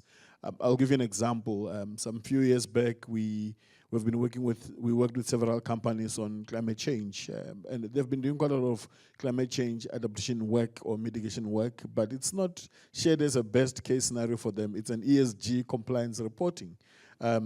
If you go and sit in the ESG meetings now, they'll tell you how good they're doing in terms of biodiversity and environmental and governance, how they're including communities, who they are bringing on board. But that is not framed as if it's a best practice for biodiversity conservation. But the biodiversity value is attributed there. Other examples I'll give you, we just had a very great conversation with Total, Shell, the work that they're doing on the coastline, even if we're talking about issues around, oh, well, this is an extractive sector. The best practice that they are coming up with is to say they're also investing in the environment, they're bringing technology, they're appreciating the tools that for so long they've been sitting in our cabinets. And we've been using these tools at a high level. For example, we're going to use the typology of ecosystems just to say our national biodiversity assessment is at this level. We use the red data list because we're looking for an approval, or no, this species is not threatened or on the red data list, so we can get an approval. But what is the impact of that cumulative assessment when you're changing the environment? This is where the integrated approach is important. You then have to work with organizations like ESCOM, Transnet, whose infrastructure is huge in the country, and the energy demand is increasing daily. They have to be putting infrastructure, and you have to also bring it back to something like rural development and local government. They have to deal with energy development, rural development, and all of this they're going to change and have an impact on the environment. So there are a lot of exceptions that government does in that space. But I think what is critical is that the use of these tools must help us in terms of building sustainability. Yes, we're not only reporting. If we do reporting, that's fine. And the question that I would want to throw back, it's we always pride ourselves to say we're a mega biodiverse country. This is the statement that we said probably in 2010 or 2008. There's been quite a lot of changes on the environment. Are we still on that space? How are we monitoring that? How are we building sustainability on that? So if we look at the energy developers, they've got very different criteria that they can work with. You can work with your EIA, environmental impact assessment. You can work with special developmental frameworks. But if it's a once-off, there's no sustainability. They are using their framework to report to what is compliant to them more than what is compliant to the biodiversity sector in totality. For that matter, biodiversity sector is probably the least in terms of what they can invest in terms of moving forward than they can actually do compliance with. So I think what we need to do as we start moving forward, there's a suite of tools that we can talk to, we can implement, private sector, energy sector, executive sector, they are working on this. Transport as well, when they come up with new roads, they have to deal with these issues. So we need to look at these different tools that we have as global, derived, or developed as they are. Do they really respond to the local challenges? And if not, can we then derive them the other way around? It shouldn't be top-down approach. It should also be bottom-up approach where we're saying, well, what we have here, it works, and it works in this particular area. And there are many examples of that. I think the issue is how do we then convert this language from compliance to investment and sustainability. And that's where the trap is. We are saying we don't have resources. The resources are sitting there, and they're saying we're going to restore this particular area. You restore it to what? You're going to rehabilitate this area. There are many ecosystems that you cannot just say you're going to restore. You cannot even bring it back to what the previous setup that it was. So we must be really careful as well in terms of what we are giving these development companies, organizations. They come and change the landscape completely. Before you know it, there's a multiplier effect.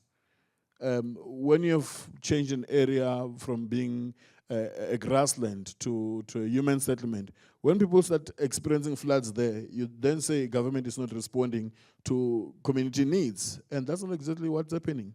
There's a demand of space, but if you look at that, how important our biodiversity is, if you look at these developments across, there are a lot of benefits, but we are keeping it at compliance. Can we use the same resources, same energy into sustainability and sharing the best practices? Because I don't think we don't have. This country has got such a huge history of development. We are still developing economy, but our infrastructure, all this language, these mining sectors, they can actually share quite a great deal of information. I had the opportunity to attend the ESG conference. The language that is there, it will shock you. But it's not a normal biodiversity government meeting. It's coined as a private sector meeting. You get that these people are talking about percentage of hectares that they've restored in this particular area. They're even talking about the number of trees that they've monitored, that they've planted. And you think, we are trying to do this. How are they getting it right? So it helps us to have that interface, and we can learn from each other. And there are many gaps as well. It's not like everything is cool. There are also many gaps. I think let's communicate better and have a community of practice platform wherein we can share this. We don't actually have to see each other as cousins. You know, biodiversity and development, for the longest time, it has always been cousins. When you see some development, it's a no, no, no, no. You know, there's not of a bullfrog in Gauteng. You know, we know many other stories. So we need to coin this in an integrated manner, and we can see which of these tools can be applied in a particular area. Thank you. Thanks, Vali. So Lulu, I'm going to come to you. What do you expect from governments, from civil society, from industry associations to create this enabling environment where, one, you can showcase the mainstreaming of biodiversity, but two, we as let's say, a biodiversity sector can better see it? How do we create that enabling environment? I think on two occasions we.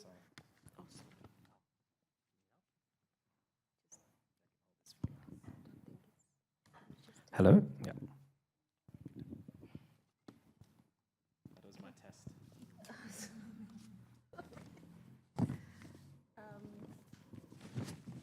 I think, can you repeat the question? Sorry. Sure. So coming off what Vali said around us starting to share these lessons, I think one of the things that we need to see as a sector, as a biodiversity sector, within the energy space is, creating this enabling environment. So an environment where companies like yourself can actually interact with these lessons to government, to civil society, to industry associations, so that we start to learn more lessons and share more lessons. How can we do that?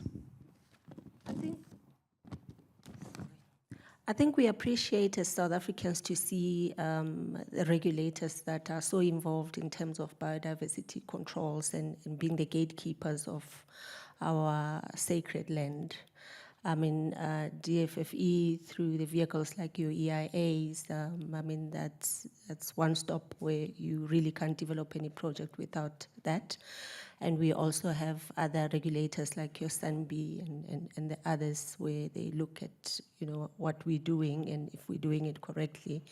And we have also the consultancies that are answerable to these regulators, ethically, that they would have to disclose and report. And the process really is assisting us to comply, number one, but also to be responsible in terms of where we're reporting, where we're developing our projects.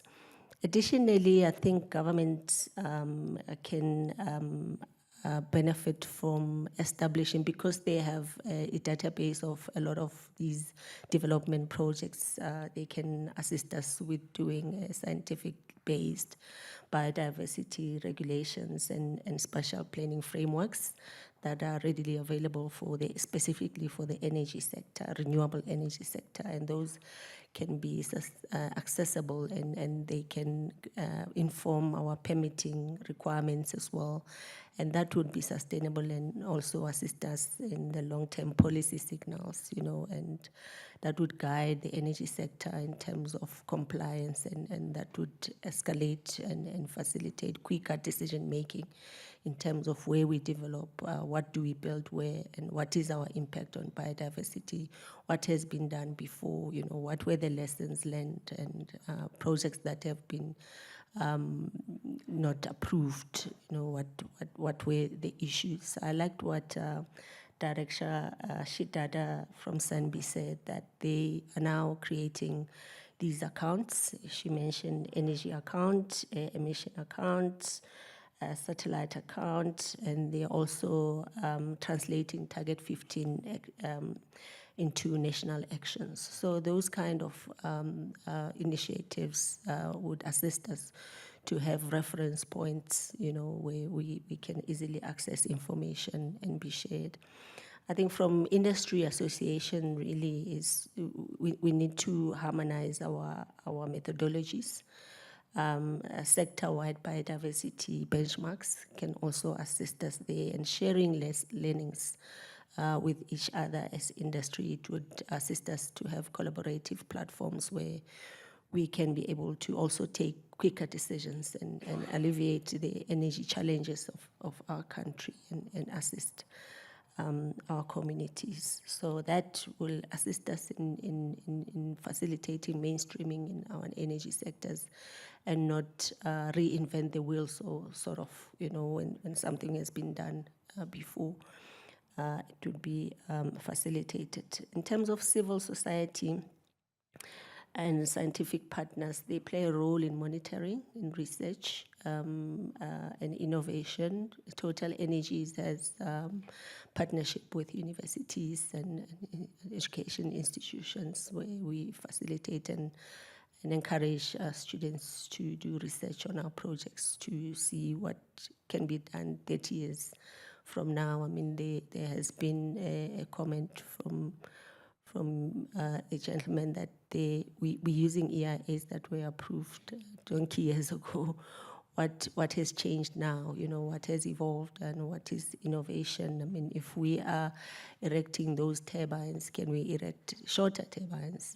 Can we erect smaller blades to get the more impact of our production? I mean, we're looking at acoustic ecology now, where and drone-based surveys that assist us to improve ecological understanding and mitigation. And in our local communities, yes, we're driving employment. If we educate our local communities and alleviate poverty as well, is one of our impact that this industry association can have an impact on. And if you have a peer-to-peer conversation, I mean, you can measure yourself where you are in terms of these implementation or these improvements, and we can improve more.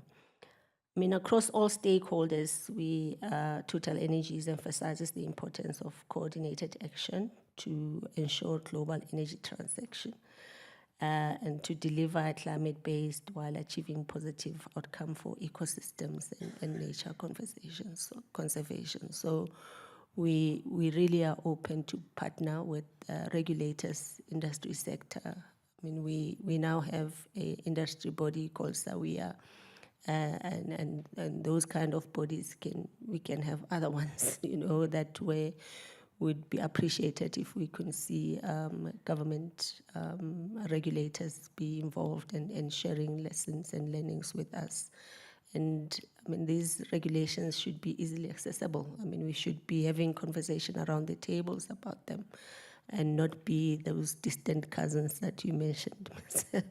That between developers and regulators, there's always been that relationship of big brother. But I mean, we can be collaborative in our relationship, and that would streamline and fast track the implementation of our projects and renewable energy in South Africa. Fantastic. Thank you, Lulu. I think what is clear is that if we as South Africa, if we as the region want to move forward, collaboration is going to be key. So collaboration and taking talk into action is going to be a critical way forward for us. And this is certainly, we've had multiple conversations, but certainly this is going to be the start.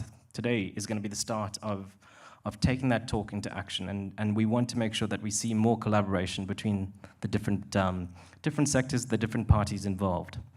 Anton, I'm going to change tack slightly and talk about risk. How does integrating biodiversity considerations help reduce operational or reputational risk or legal risk And does it influence investment decisions within municipalities at this point in time? Kish, that's a great question, because who carries that risk? That's often the challenge, is that the one who carries the risk is not necessarily involved in that decision making, and often it's the local communities that are actually most negatively impacted through biodiversity loss and so forth. So I think a lot of the work that we do is to make sure that you can actually have that risk allocation done sufficiently well. So the example I gave earlier about very early stage identification of where projects are going to be located and the impact it could potentially have on ecosystems and on communities, of course. That is something that is really important and something we are seeing being done increasingly. So, we always talk about the scarce resources for feasibility studies. And that, there's always a sort of clamor to get these resources to let municipalities do feasibility studies, but we hardly ever talk about pre-feasibility studies, where by the time you get to a feasibility study, you've already decided which form of project, which form of infrastructure you're going with, what the location is, and so forth. Pre-feasibility, you're still looking at multiple possible options. It's much wider, and we often see that is rushed and not done as quickly as could be. So we definitely need more finance there. In terms of the way cities share this information, we, as a result of the Kunming-Montreal process framework, we entered into a collaboration with the CBD Secretariat, IUCN, and TNC called Cities with Nature. And Cities with Nature platform is launched and now has over 500 cities that have signed up to it globally. And over there, they share a lot of the targets, the actions, and the commitments they are taking to try and reduce the risk of negative environmental impacts. And they share some of their good case examples, obviously, because they want to tell the world what they're doing right, which is great, and we encourage them to do that. And I must add, this is all self-reporting, so cities upload this onto the Cities with Nature platform by themselves. But quite often, they also include over there what did not work, what went wrong, what was unexpected, what they didn't expect to see going wrong. And we of course encourage them to do that, because that's really the way you are going to be learning more. So I think having more of these sort of platforms where cities can quite openly share those kind of experiences is good. And I think what we've seen working well is at specific municipalities in Africa where you've managed to have collective action platforms working well, where you have local government coming together with the local communities and local private sector, or sometimes international private sector, and being able to really very openly and candidly talk about what it is, what do they want to see as long-term development trajectories in that region. So we also encourage that and try to make those platforms available. Thanks, Anton. What we're going to do now, we're doing quite well for time, is before I ask the panelists to close up the session with their thoughts and one final question from myself, I really want to give the audience in the room and also those online an opportunity to ask some questions to the panelists. Are there any questions in the audience? Okay, Livia, there's something online.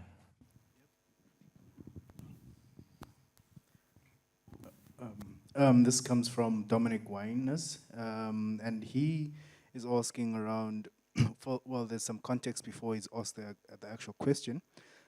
So he's talking around the integration of biodiversity in sensitive zones within cities. In his experience, the shortest route of transportation and energy pathways are typically selected, and the local municipalities more often than not opt to offset their impacts rather than find real alternatives would seek to avoid the sensitive first. In fact, areas which are identified or zoned as conservation zones are typically seen as low-hanging fruit because there's typically less of a problem and no one to displace from these areas. Offsets in some areas which have been agreed are now being seen as being able to be renegotiated because of the delay in implementation of the offsets, even though the delay is usually on the local municipality side. So the question is directed at Anton, and he would like to get some insight from you in terms of how you would deal with any local municipality member who's a member of ICLE who is moving towards this direction. Yeah, it's a really difficult question, that, because it is looking very much at a sort of a shortest route available, and it might be that that scenario is exactly sketched out to you as being perceived as being the shortest route. What I would then say, of course, if we had a ICLE member municipality wanted to pursue that route, is to really look at, well, you know, it might be short in the short term, but later down the road, you are going to run into regulatory obstacles and hurdles at some point. At some point, if you are just going that route of using up your biodiversity, of really impacting your local ecosystems, there is a much greater risk, both from a regulatory aspect, but also from an operational aspect. I mean, we do see projects that are sited in flood risk zones, for instance, at massive scale. I mean, you wouldn't believe how that is. And I think that that's where a lot of the awareness raising needs to take place, is to show that, you know, it might look like a shortcut option for now, but you will probably run into a whole lot of risks later on.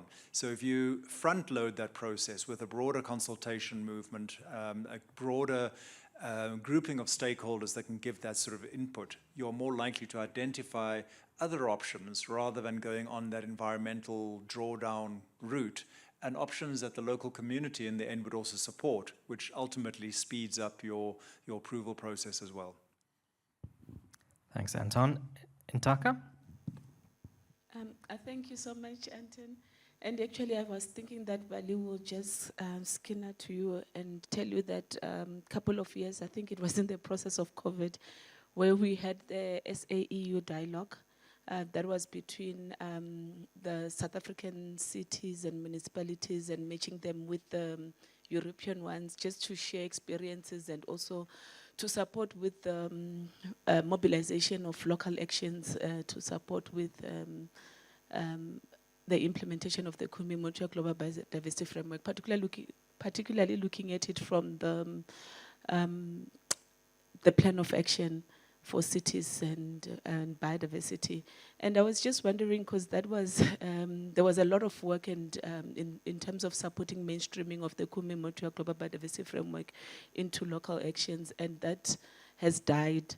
And since you are also mobilizing the same actions, and I was just wondering if there is any thought around revitalizing that process. And I'm saying it because this year's COP, as well as the International Day on Biodiversity, will be focusing on local actions. And again, I'm also looking at it from the fact that non-state actors were requested to also share their experiences in the implementation of the KMGBF or their commitments, and there is a slow number or a low number of those non-state actors reporting in the online platform. And it's quite concerning, particularly noting that there is a lot of work that is sitting, and I mean, local government has done a lot.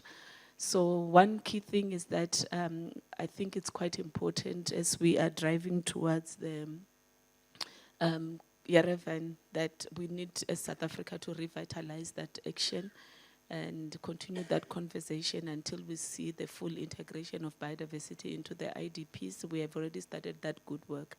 So yeah, and then the other key thing is the mobilization of the non-state actors to also share their commitment within the online reporting tool to inform the global review process at Yerevan. Thanks. Thanks, Ipieca. I'd wholeheartedly agree with that. I'm not familiar with the SAEU dialogue platform. It's probably a little bit before I joined ICLE. But just to say that I think that peer-to-peer learning and networking in different cities is a very powerful mechanism of sharing knowledge and building capacity, but also triggering action. We've seen it in action quite often. And I think that is often what is needed. And I agree with you, yes, the rate of reporting is low, concerningly low. Probably sometimes it is also, we find with municipal officials, they have their day job running a certain task in the municipality. And then they have international engagements like this as an add-on, and they're typically literally doing it on the weekends and the evenings and things. So maybe it's a capacity issue, but obviously we'd like to see greater reporting, and we'd be very happy to partner with you in doing a push on that. Thank you. Thanks, Anton. Ma'am, over to you, and then we'll go here. Thank you, sir. Good afternoon, everyone. My questions are solely based on where deforestation is concerned to manufacture energy, and they are based on a practical level. So I would like to know how do you guys determine the size of the area? If you have a forest, how do you guys know where to end when you will be deforesting in order to manufacture the energy? And then I would like to know, in a case where there are endangered or protected species in an area, do you opt for avoidance or compensation? And then the other question that I have is that the grazing areas that you guys establish for certain livestock, are there any assessments done to find out if are there any invasive species, or the grass that the livestock will be grazing on, are they conducive for that kind of livestock? And my last question is that which rehabilitation measures have you guys taken before in a case where you have deforested and then had to rehabilitate the land? Thank you. Thank you very much. Vali, I'm going to let you start, and then we'll move across the panel. Well, I'm going to be very selective here. I'm going to allow Total and Ipieca to come in with some additional on that. I think in terms of the example, I want to give the example of Black Mountain. It's not deforestation. It's basically a mining house that obviously there are several things that are options. You can transplant so many of those. You can have a biodiversity offset.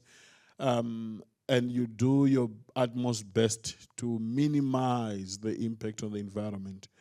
In areas where in the landscape you can avoid, yes, there are multiple routes that can be done on that. I've seen on several EIA projects where ESCOM was putting up some pylons, so they always have got 3 or 4 lines. So if they actually need to put a particular line, they've got 3 or 4 lines parallel that could be assessed to look at the best way to avoid or minimize the impact on the environment. I think the integrated approach in terms of landscape, it allows us for mixed land use.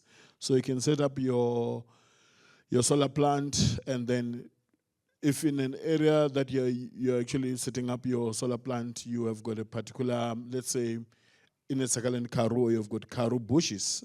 You will want to have species that can survive that particular area. You can just introduce anything new. Same thing to any other landscape in South Africa. You want to be really working with the ecologist of that particular area to say, well, we are trying to do rehabilitation. What is the best grass species? We are trying to have a mixed land use, or the kind of animal species. And you don't just do it out of the blue. You need to, like Anton was saying, the pre-feasibility assessment are very critical. You need to understand that landscape very well, so that by the time you're saying you're going to have an approval, we have a good understanding of what is the degree of degradation and the amount of investment that needs to be put back. But I think I've seen that on several areas. It has worked, but in other areas it just completely blows out, because you start with phase 1, phase 2 requires more expansion, phase 3. And then you now start thinking, how many EIAs do you need? How many engagements do you need? And that could be really muddy. Thank you. Yes, I think I echo your sentiment. It really is dependent on specialist studies that you do. Is not a blanket decision that you take. So it would be project and area specific. And we really are informed by those studies. And I'll give you an example. Initially in our wind farm in the Northern Cape, we were planning, we had designed to install about 67 turbines, and we ended up installing 27 because we really were avoiding those sensitive areas, the mixture of heritage sites and sacred sites, and bird nests and patterns and behaviors of birds as well. So we really are sensitive to the land, and we on our water use as well. Land use, we look at how much water would take to construct, for instance, 67 turbines, and if that doesn't balance and it's not ecologically savvy, then we reduce the turbines and we reduce the output of the energy that we anticipated initially, and obviously the cost and the business strategy has to change entirely. So businesses, as Total Energies, we go in that route, and it's the nature first.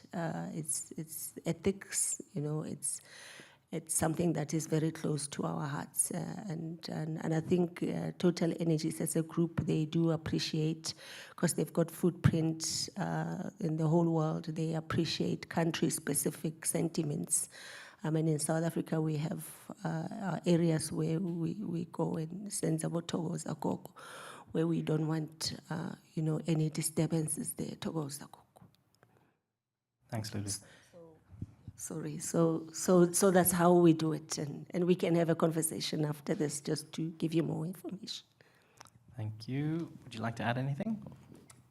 No, I think Lulu covered it pretty well. Thanks, Lulu. Fantastic. We're going to go for the last question, and then I'm going to let my panelists summarize their thoughts. Go ahead. No, thank you so much. Brian, you are from UNEP. My question, perhaps I think it's Vali that I'll direct, the question to my colleague and friend. I think there is no question about the centrality of MRV, measuring, reporting, verification, or monitoring, whatever you would want to put in there.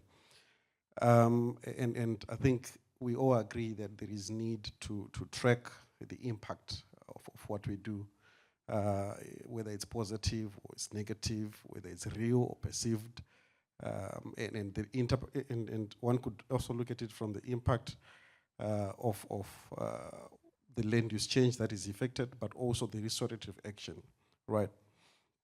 But my question then would be, how do we harness? How could we harness the optimum value, from the different disparate, MRV systems that exist, be it at entity level? Different entities are making efforts in that regard, but also you have different layers of government making efforts towards, measuring or monitoring and reporting and verifying, and also how can we ensure that there is a structure and a process, to ensure that all these different efforts feed into the national MRV?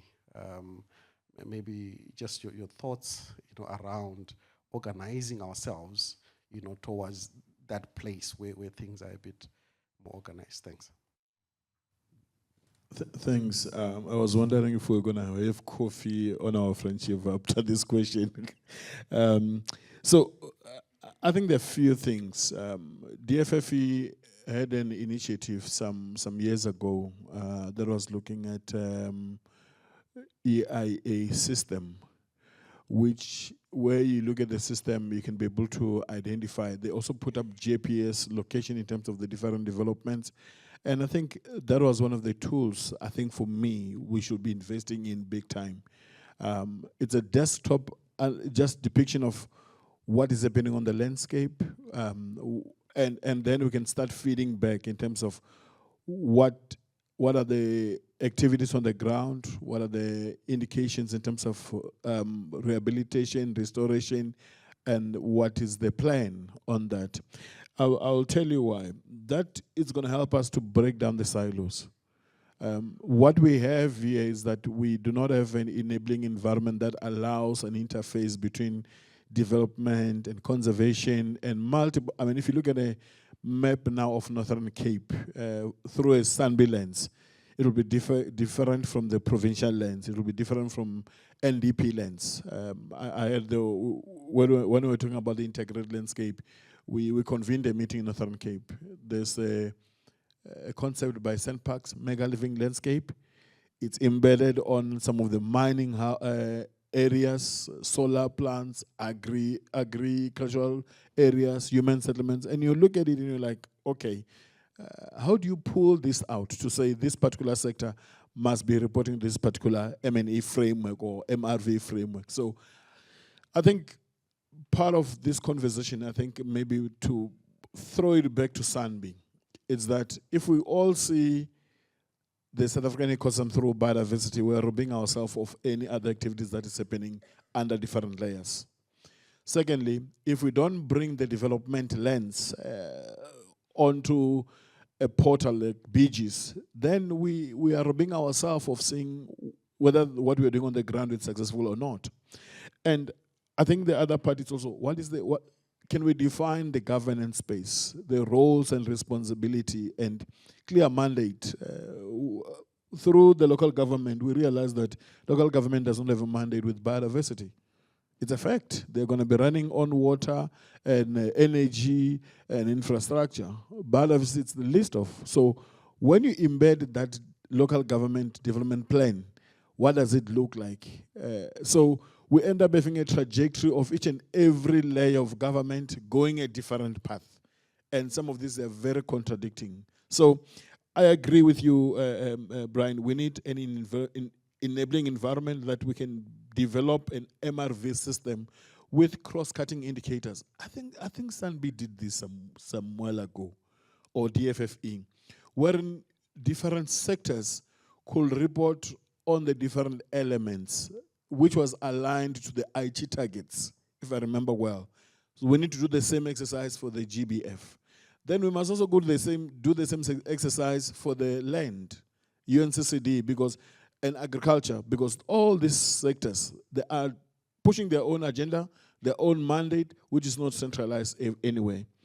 Then the other example is that the climate change team in DFFE, they've developed a portal on climate change database projects, climate change adaptation database projects, which shows you where, well, I think it's got metadata about information about different projects in the country. That helps you as well to say, these are some of the elements, these are some of the projects that are happening in this particular part of the province, and we are involved with the province or involved with the local government. Your question says, yes, we've got a big gap. There's a huge gap in the country that we may not be looking at centralizing, but we are looking at a functional portal that all of us, we can be able to zoom in and say whether BGS is working or not and how can we make it work. Secondly, I think the reporting and challenges that we've been having is that they've been always aggregate. And you don't know it's an aggregate of what. You went in the Sakaland Karoo, you can have a small square kilometer with most biodiverse plants in that particular area as compared to the 1,000 kilometers that you can drive in the province. So I think that also is something that we need to get into. It says the projections on the horizon, we've got more things to do that should bring us more together than to set us apart. And I think SANBI started this conversation with EWT. We are here to support you, and I think we are seeing the gaps. Institutions like UNEP who can provide an enabling environment, mobilize the resources, wherein this conversation goes beyond just saying, oh, what are the MRVs? We can develop that together and say, can we use this as a standard? And then we can move from there. We get also the private sector, because their reporting, it's working for them to meet their compliance, their requirements, their business elements, but is it also spilling over to the compliance issue and government and sustainability issues? So I think we've got a very big gap there in terms of biodiversity. If SANBI has got a portal that talks about biodiversity, which has got multiple layers, I think we can share that with people so that even private sector, they can be able to use that. But also vice versa. The private sector must also have a community of practice wherein they can actually put all the information there. Well, we're not saying we're going to be penalizing you or anything, just to provide an indication of the gaps that are there and we can be able to work towards. And there's a lot of investment that they're doing on the environment. I think we need to take note of that, and we can use that opportunity. So the SLP is no longer about we're going to construct a road there just for constructing a road. It should also link to some of the bioeconomy initiatives that the country is actually pushing towards. So I hope that helps. Thanks. Vali, thank you. We've come to the end of our session. I'm going to give each one of my speakers, literally, if you can help me out, 15 to 30 seconds to just give one take-home message before we move on. So I'm going to start off with you, Artemis. Thank you. Yeah, one of my takeaways from this session from the morning till now is that there is a lot of focus on the GBF Target 15, which is all about reporting on biodiversity, risks, impacts, dependencies, and opportunities. But I would like to highlight that the businesses, the private sector, has contribution opportunities beyond GBF Target 15. And in fact, at Ipieca, we put together a compendium of case studies, examples of how companies are contributing towards the nearly 23 GBF targets. And in addition to that, I looked at this morning at the CBD online tool to see if South Africa has issued the NBSAP, the National Biodiversity Strategy and Action Plan, but I didn't find it, right? Yeah. So this is such an important document, again, for the private sector, because the private sector, the businesses, can really see the conservation priorities of South Africa and potentially contribute towards them. So that's what I wanted to say, and thank you. Fantastic, thank you. Lulu? Thank you. I think beyond compliance and the relationship between the private sector and the regulators, we maybe need to look at benefits beyond that. That there's opportunities for renewable energy to reduce the carbon footprint in the country, and that has its own benefits economically.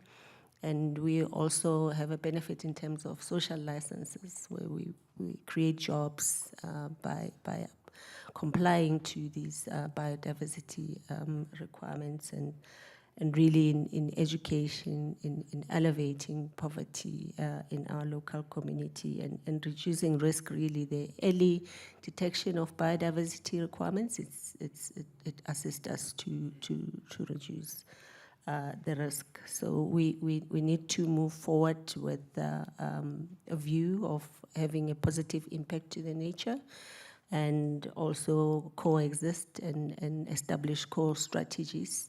We appreciate that the action plan development is in progress now, and that will guide us also as an industry to say, how do we contribute to the bigger plans of the country? Fantastic, thank you. Vali?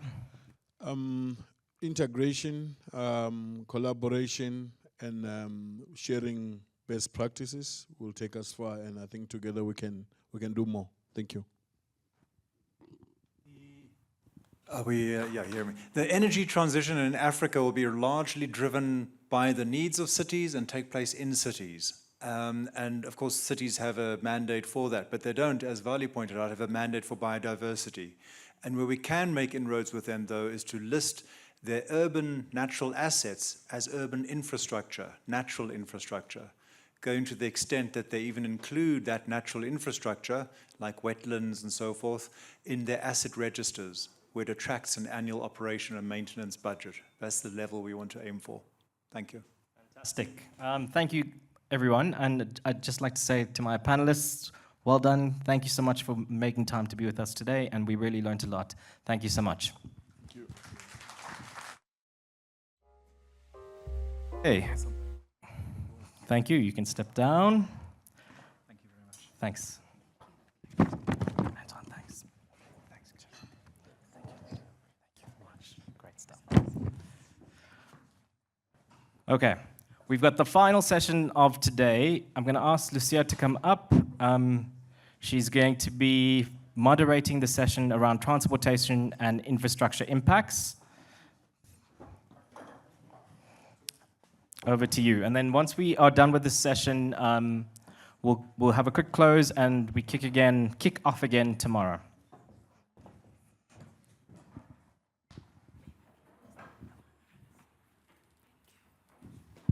Good afternoon, colleagues.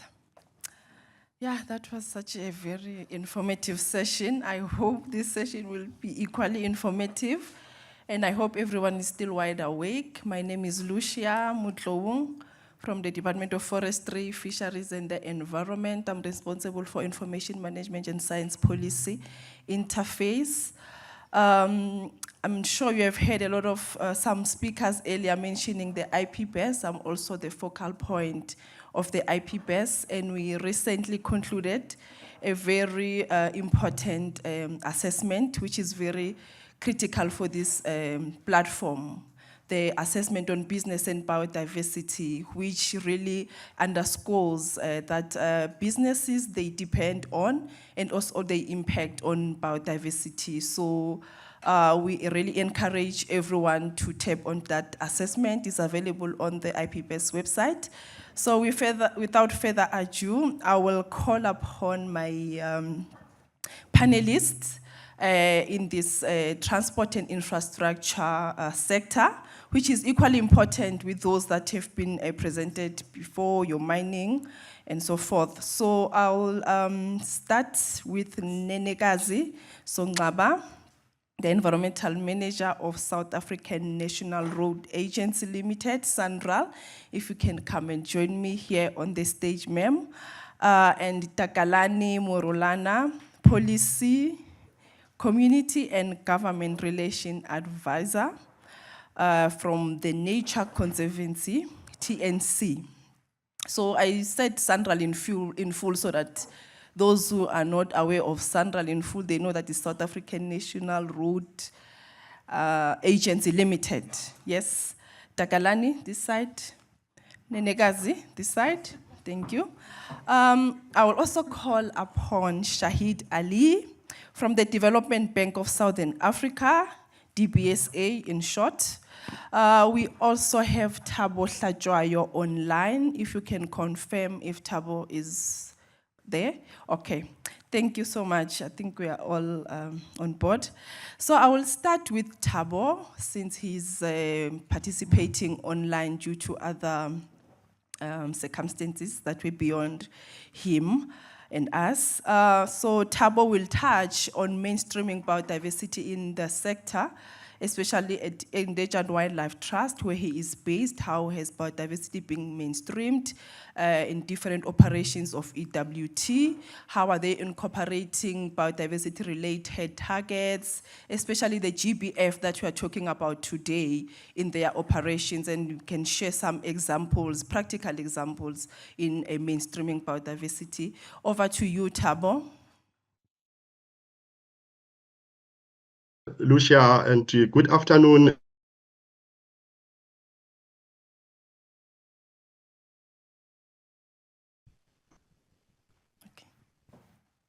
Apologies, everyone. It seems like I have a poor network, so I will just switch off the video to improve maybe my connectivity. Thanks, Lucia, for the opportunity, and good afternoon, ladies and gentlemen. So I've been already introduced, so I will just shoot straight into my talk. I'm sharing my screen just now.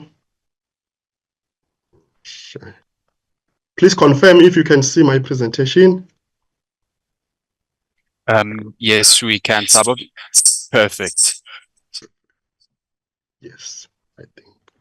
Okay, I think we are all aware that transportation infrastructure, they comprise of, it's moving. Okay, they comprise of a road, air, water, as well as rail transportation, and we are agreeing to say that they play a critical role in the movements of our goods and services, as well as people like daily movement. For us to access our employment areas, we rely on a number of network of roads, and I think that also explains the need that we have for this infrastructure.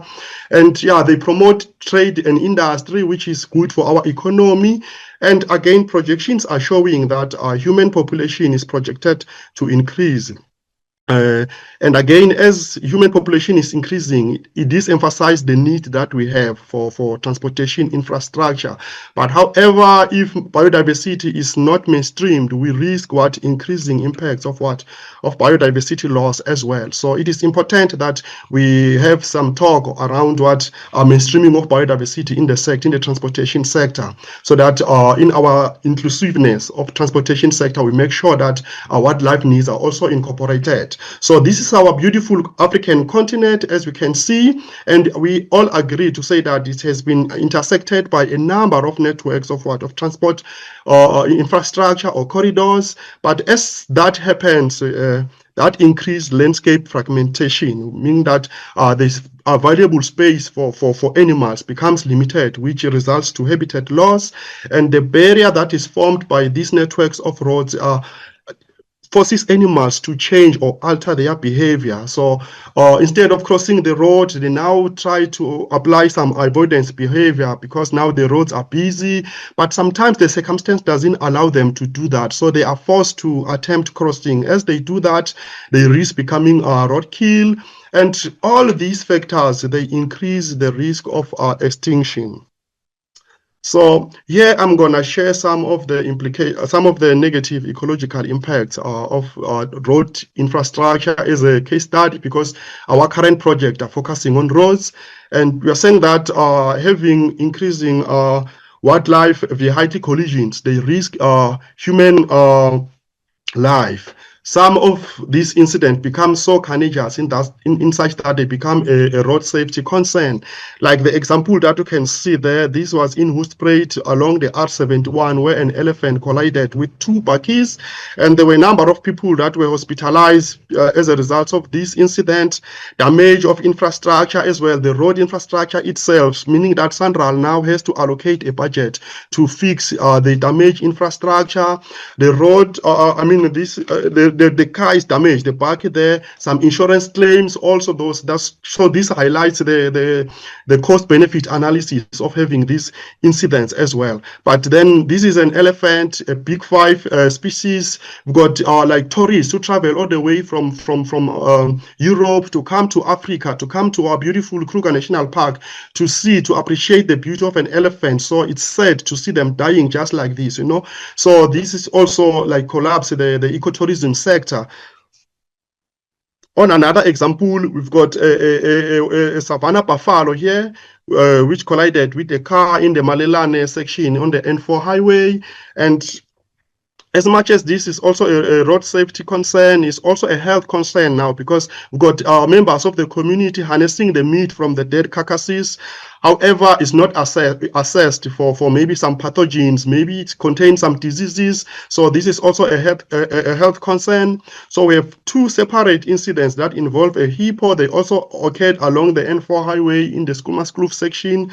So we have the Crocodile River there and Mgwenya River. So it explains why we are seeing the hippo also like interacting with the highways. So as a result, we are having a loss of biodiversity. The road infrastructure, as I emphasized earlier on, is also damaged, meaning that we need more like dedicated budget for fixing these infrastructures. So as I conclude, on this slide, I'm gonna present or share some insights on an analytical framework that we have developed for promoting sustainable transport infrastructure development in South Africa. So this analysis or this assessment has resulted into the publication of a paper in the Journal of Environmental Management. I think it also gives proper direction as to how South Africa can actually like mainstream ecological connectivity and what life needs in transportation infrastructure planning and operation. So I think this paper is critical to actually shape our discussion as we're looking forward, integrating biodiversity needs into our road development and operation frameworks. So I know we have the three pillars of sustainability, which are the traditional pillars, but in this paper, we expanded them into a fourth one. So this looks directly into the transport infrastructure development and operation. So we are when you assess the white paper on transport, as well as as well as the green transport strategy, they are emphasizing on majority of these pillars. And on the social elements, they touch base on road safety and security. But then we also need to make sure that when we are talking about road safety and security, we are inclusive into our framework. How do we integrate also wildlife into road safety and security? Inclusiveness, we want to have accessible roads. Again, our accessibility frameworks needs to be looked to see how are they accommodating wildlife.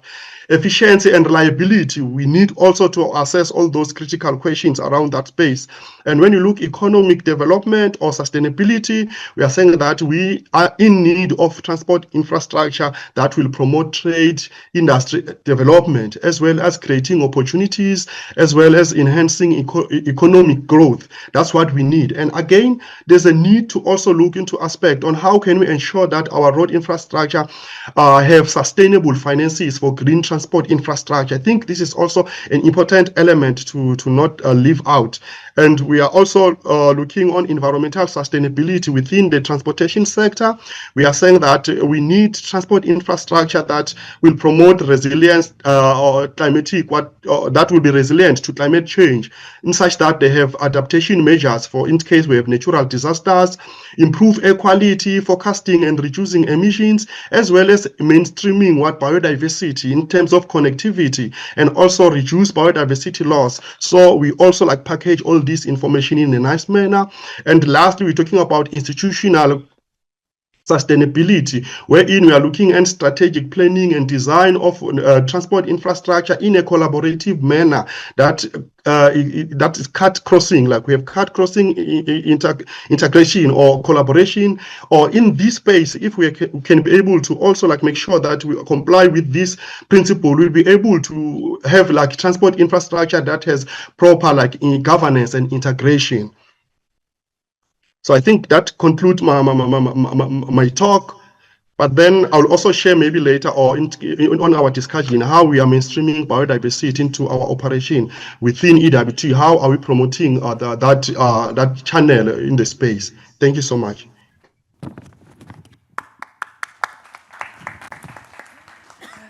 Thank you so much, Thabo. I think from your presentation, you just brought everything home, because all of us coming here, we use the road. I think everyone now can understand the issue of compliance, because the previous speakers were saying, yes, enough with compliance, but here we are talking about compliance. You didn't see an elephant that is colliding with another elephant, but we saw an elephant in a car which is driven by us human beings. So thank you so much for that insight, Thabo. I will move to Takalani because he has a presentation to share with us. Takalani will be sharing what they are doing at the Nature Conservancy. There is a project that they are implementing together with the WWF, especially on how they are mainstreaming biodiversity within and across sectors. This is based on decision COP 16/13. So it's about the community of practice on nature and infrastructure, which is currently pre-launched, in a pre-launch phase. So he will tell us more about the objectives of this project, the current status, the planned activities, and the next steps, and how those who are interested in tagging along can also be involved. Over to you, Takalani.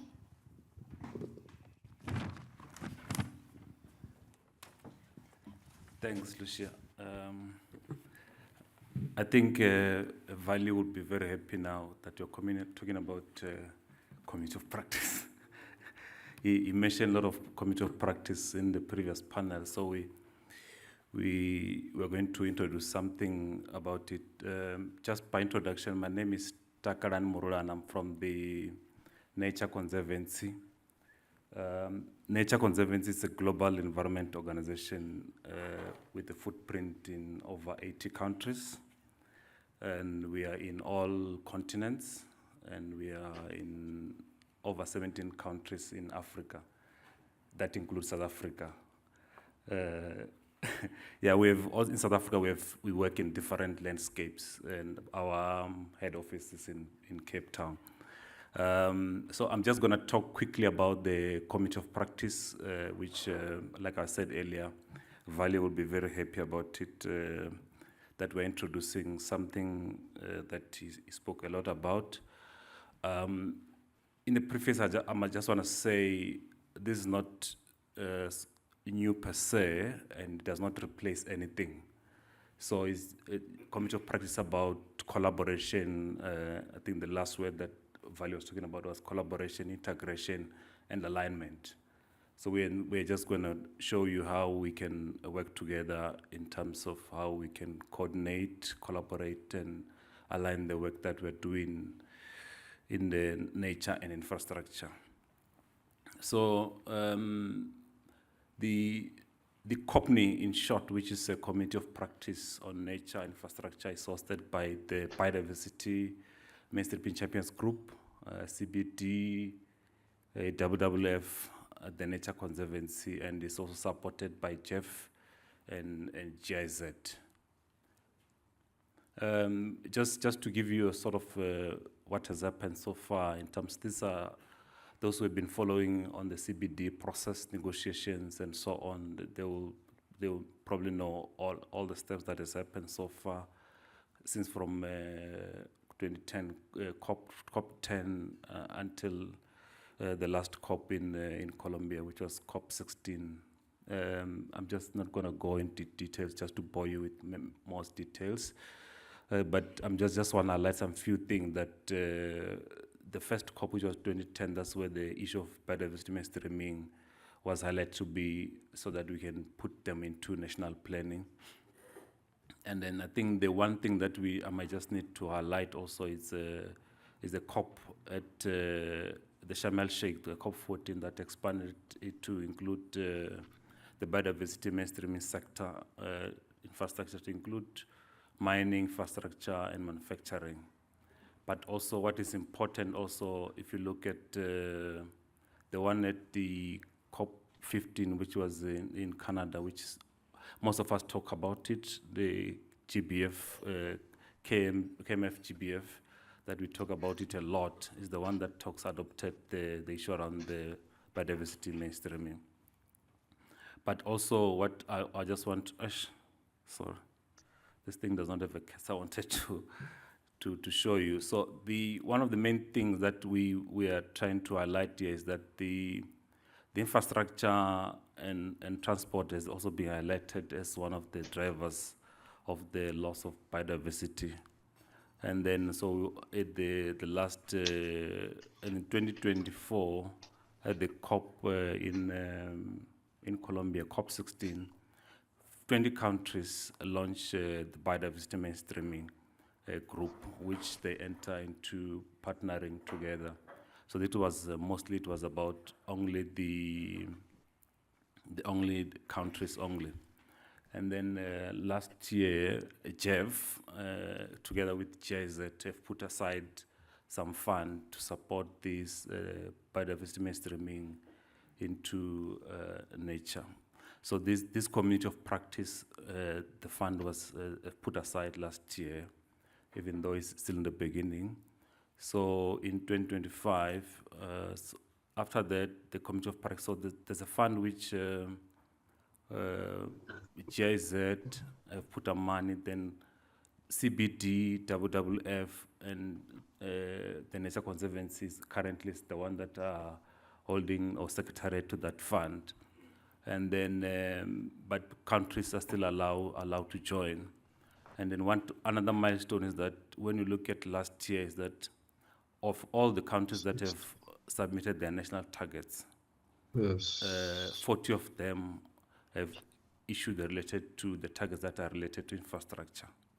So you see how important the infrastructure is into biodiversity, even though countries were putting the targets on biodiversity alone, but 40 countries has other targets that are specific on infrastructure. So how do we align these two to align the biodiversity and infrastructure? So if you look at there on top, then you realize that the infrastructure, the COP specifically looks at the issue of transport, buildings, that also about urban development, water supply, wastewater, and also energy. So one of the key things that we need to highlight is there at the bottom. Unfortunately, I can't show the cursor here. It's how the community of practice want to engage or cooperate amongst themselves. It's one of the things about technical tools and methods that also include partial and technical standards. The issue around capacity building, data and knowledge that has been already was mentioned in the previous panels and so on. And also a lot of them, that issue include around the legal and national plans, the national plans like NBSAP and so on how people can cooperate amongst themselves. And also issue around the investment, sustainable finance and innovative finance, so also need to be cooperated on how all of these things can be integrated into all those 4 things on top, which are transport, building, water supply, and energy, on how we can cooperate together. So one other thing is that you might be asking yourself who qualifies to join the committee of practice. So the committee of practice is open for government and partners. So it's not only limited to government. Anybody that is interested can join, including business, civil society, and private sector.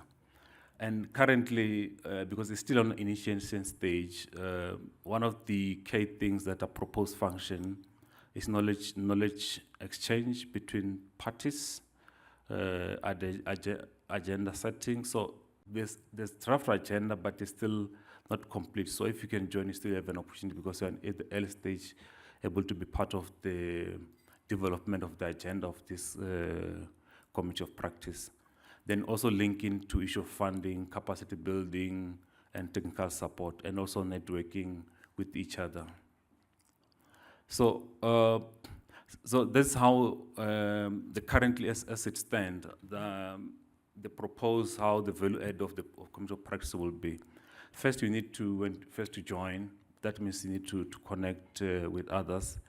Then once you join, then you can able to be organized with each other, then support each other, then introduce each other, and then also provide with each other, share context, and also learn from each other, and also exchange knowledge and data from each other. Then from there, you generate and estimate knowledge, and then again we go again. We connect with each other. So the problem, one of the benefits, some of the benefits, these are some of them. It's not limited to. So some of the benefits is forum is for problem solving and learning. So we cannot all know each other. Somebody might know something else, somebody don't know each other, then we'll be share the best practices, build capacity, and drive collaboration, and also the issue of integration and alignment that also Value was talking about earlier. So it will be very important to that. Yeah, I think in short, that's it. So we're inviting people to join the committee of practice, whether you're government, business, NGO, or private sector. Thanks.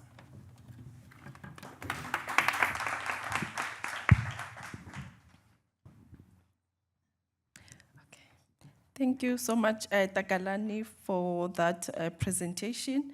What I'm taking from the presentation is that we come a long way with this topic of mainstreaming. If you look at 2010, with the IUCN targets, to date is about 16 years, and we are still at it. We have not really mastered this mainstreaming, but I believe we are getting somewhere, and this forum is one of those spaces where we are really trying to push mainstreaming in different sectors. And you also touched the issue of infrastructure being incorporated in the biodiversity, our NP subs, of which I think, as Ntaka has indicated earlier, that we have not submitted this target 15 for South Africa. I think this is our chance for us to make sure that infrastructure is also there in our target that is talking to issues of target 15. Thank you for that. I will move to my sister Nenekazi from SANRAL. If you can just give us a broad overview on how SANRAL has mainstreamed the global biodiversity framework, national biodiversity strategies and policies into your operations, your planning and practices. And also, if we have integrated this, how does integration help to reduce operational, regulatory, and reputational risks? And how does it influence investment decisions within your company? I know I've asked so many questions, but yeah, I take it you got them. Thank you. Thank you for the questions, and I appreciate the fact that you know what SANRAL stands for. SANRAL is the entity of the Department of Transport that was formed in 1998 to manage South Africa's strategic road infrastructure. When SANRAL was formed, we were managing around 6,500 kilometers of road. We are now sitting at over 15,000 roads, with a lot of roads that are being transferred from the provinces, and we now also have gravel roads. So you can just tell that, you know, our work has been cut off for us. Yeah, we have a lot to deal with.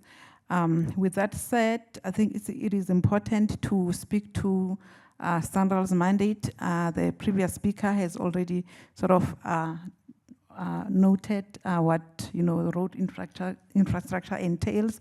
But for me, it's also important to note that, you know, SANRAL, our mandate really speaks to planning of South Africa's road network, design, maintaining, rehabilitation, and the maintenance thereof. I'm sure we've seen the pictures of the elephant there. I will speak to road safety as well as I continue. But what is important in answering your question is to talk to what we do at the planning phase of our projects. That is when your EIAs are conducted that inform design of our projects, where if we need your underpasses and your overpasses, just to mitigate what we've seen on the pictures earlier, that informs now our alternatives that we need to look at, that informs now what, you know, the road entails, and it then talks to our construction activities, where we talk of the monitoring of the activities. I think what is important is to note that when we go to construction, we take note of the biodiversity that has been identified during that planning phase. We have done a lot of search and rescue in our projects and replanting plants of conservation value. I'll mention in the N2 Wild Coast, our current project, where we've rescued over 25,000 plants. We are now monitoring survival rates of those plants. We have additional site personnel, not only your normal ECO that does your monthly audits like we know. We have site environmental officers that deal with the everyday, you know, environmental management issues, and they assist in ensuring that they drive that biodiversity conservation. And we also have specialist inputs within, you know, that construction phase, so that if there's any input required, we are able to get that. I think where I can mention where we have specialists on site during excavations, and we've had significant fossil finds, and some of our sites now are declared as World Heritage Sites. That contributes to the education, and as we say that our contribution, it is measurable based on what we have shared. I think it is important to note that, you know, biodiversity mainstreaming is not a standalone. It is incorporated in our policies as well, and we speak, you know, from board level all the way to your site level. When I mean board level, we talk from the board induction, and, you know, we present to the ethics, you know, committees at board level. And it is an integral part, of engineering. I can also mention maybe at operation that as you see the roads that are being operational, there is a lot of maintenance that is done, and there's a lot of biodiversity mainstreaming that is looked into through your permit requirements if required. And I think we do a lot of environmental education as well, and we have some of our engineers now that are so passionate about it, and they even stop, some of the contractors from just clearing a portion of the road just for your site safety distance. We have our tools and standards that we have developed in terms of integrating your biodiversity in our policies. We have our generic EMP that is used in all our projects, from your construction to your maintenance project. And we also design our roads within the standards as required by KOTO. It is important also to maybe mention that our funding really is from the fiscus, but we also are able to raise money through our Development Funding Institute, and we are required to meet, their standards. And this has been successfully done with the European Investment Bank and with the recent New Development Bank. We do a lot of environmental education in our communities where we work in. We are working with schools during that environmental education. We also provide scholarships and bursaries to your high school and your tertiary students. And we have a program for your environmental graduates that we take through university tertiary, and also some of them have been absorbed within SANRAL, are now working with us. And we have community development projects that we undertake in our work environment, where we provide sponsorship to your greening initiatives. I can mention maybe that you can have an example of a contractor, as an SME, that has never built a road before. SANRAL would provide training. It's a grade 1 SME. They are taught how to build the road. We then incorporate your environmental management and your biodiversity issues to that, so that when they build the road, they understand you can't just go and clear for a site camp, for example. What is it that you need to do? Remember, these people are in their communities. They don't have any knowledge, but we try and assist them so that they are aware on what to conserve and what to do. And then, yeah, your other question. Okay, you were asking how does integrating biodiversity help reduce our operational and reputational risk?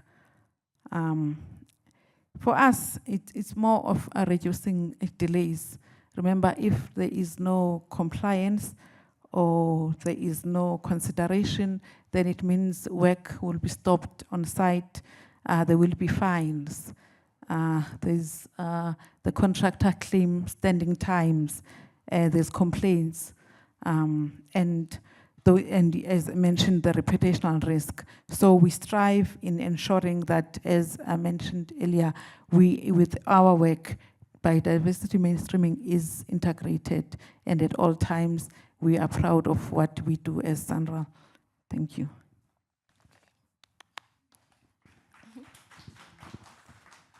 Thank you so much, Nenekazi, for that. I think what I'm picking up, which was also highlighted by the previous sessions, is the issue of the role that is played by EIAs in all these just to balance between the environment and also the infrastructure or the development that we need. Because when we talk sustainability, we're not only talking ecological related, but also the balance between ecology and or socio-economic impacts. So thank you for that. Just for people to know that it's a national road. So if there are potholes maybe in your neighborhood, please don't come to us. We are responsible for national roads, and we know our national roads are so well taken off. So thank you to Sandra, at least you're doing something good. And also the N2 has been the Wild Coast has been a talk of town in my department, so we are great, and it's one of the best experiments by Sandra working together with DFFE. I'm not sure if we have EWT online. Yes, if Mr. Hlajwayo, if you can just share, as you indicated that you can share, how you have incorporated or mainstreamed GBF and also national targets into your day-to-day operations. Thereafter, I will move to Development Bank of Southern Africa. Thank you. Thanks, Lucia. To respond to that question, I think to take lead towards mainstreaming biodiversity within transportation in EWT, we have a specialized project that addresses biodiversity impacts related to transport corridors. And through this project, we have formed strategic collaboration with road agencies in South Africa, and this includes our track, the Trans-African concessions, the N3 toll concessions, as well as Bakwena, because these companies are contracted by SANRAL to manage some of the highways that we have in South Africa, like your N4, your N1, as well as N3, and these are critical in shaping our economy in South Africa. They are very important roads and they are well maintained. So through that collaboration, we focus on developing a road kill inventory. So it means that we are developing road surveys, wherein we are patrolling the roads. We record all the animals that are killed along those highways. We also we take GPS coordinates of where they've occurred. Then we are developing like a database for those roads. Then in building to that, we also focus on capacity building through environmental education. So in our work, we are working with teams of route patrollers. They are hired by these toll agencies. So they patrol the road to make sure that there are no debris on the highway. Like when we are a route user, we are stuck, they are there to offer assistance to you. So they spend a lot of their time on the road. So we saw that there's an opportunity to say that, okay, let's collaborate with these teams. We give them training on environmental education. Why do we need to care for biodiversity? These are the subjects that we touch. Species identification, how to identify species, and again, how to use a scientific protocol to collect this data so that can be used in a scientific analysis and research. Because as much as this is a safety concern issue, but it's also like an ecological problem, which is science-based. Then we also offer those trainings to the teams. Then the teams, they become the data collectors. They are the ones who record the data. Then they submit to us. Then we build on that through our scientific research. We analyze the data to understand the trends and pattern, as well as mapping sections that have emerged as hotspot areas. So I think those are very critical, because if you check, Nenegazi mentioned that they are considering like improving their design to consider like wildlife passages. But again, the issue of placement is very important. So you need this data so that when we considering building the passages, we have the data that is going to inform us in decision making as to where do we need to prioritize this, because making these structures is very expensive. It comes with a big budget. So before we reach into that phase of implementation, it's important that we have this baseline data that is going to build into our mitigation hierarchy. So we also do that. Then lastly, we have our specialized project. We call them specialized projects. And this is wherein now we are looking into mitigation. We have this data that dates back from 2011, 2010, 2017, like depending on the span of our collaboration with these toll companies. And we have extensive data. So now we are using this extensive data to explore where we can design cost-friendly like mitigation measures. So to cover that gap, we are exploring wildlife use of drainage culverts. We know that these structures were not designed for animals. They were mainly for stormwater drainage. But now we're trying to explore, can we modify them? Can we retrofit them so that maybe they will also accommodate animals? So we do that along the hotspot areas that we have identified. So we connect those structures with like roadside fencing to funnel animals so that when an animal is approaching towards the road, it's gonna get that fence barrier, but then it's gonna direct it to the closest underpass where it's going to cross the road safely. So that reduces the time the animals will spend on the road. So it's reducing the roadkill incidents as well as improving road safety. But again, making sure that the landscape is connected, because we don't want to put fence, then animals are no longer able to roam freely within the landscapes. And then now it becomes a challenge for them to access important resources like your water, mating partners, migration. Time to time, animals need to move to other territories for safety. So we need to make sure that we keep this landscape connected. So hence, we've seen the advantage for modifying this structure. So in these efforts, we are showing how data collection, research, and also capacity building could also like lead in a logical manner in a space where we can say that, okay, now we can look into how we can mitigate this effect. So yeah, those are our contribution. Thank you so much, Lish.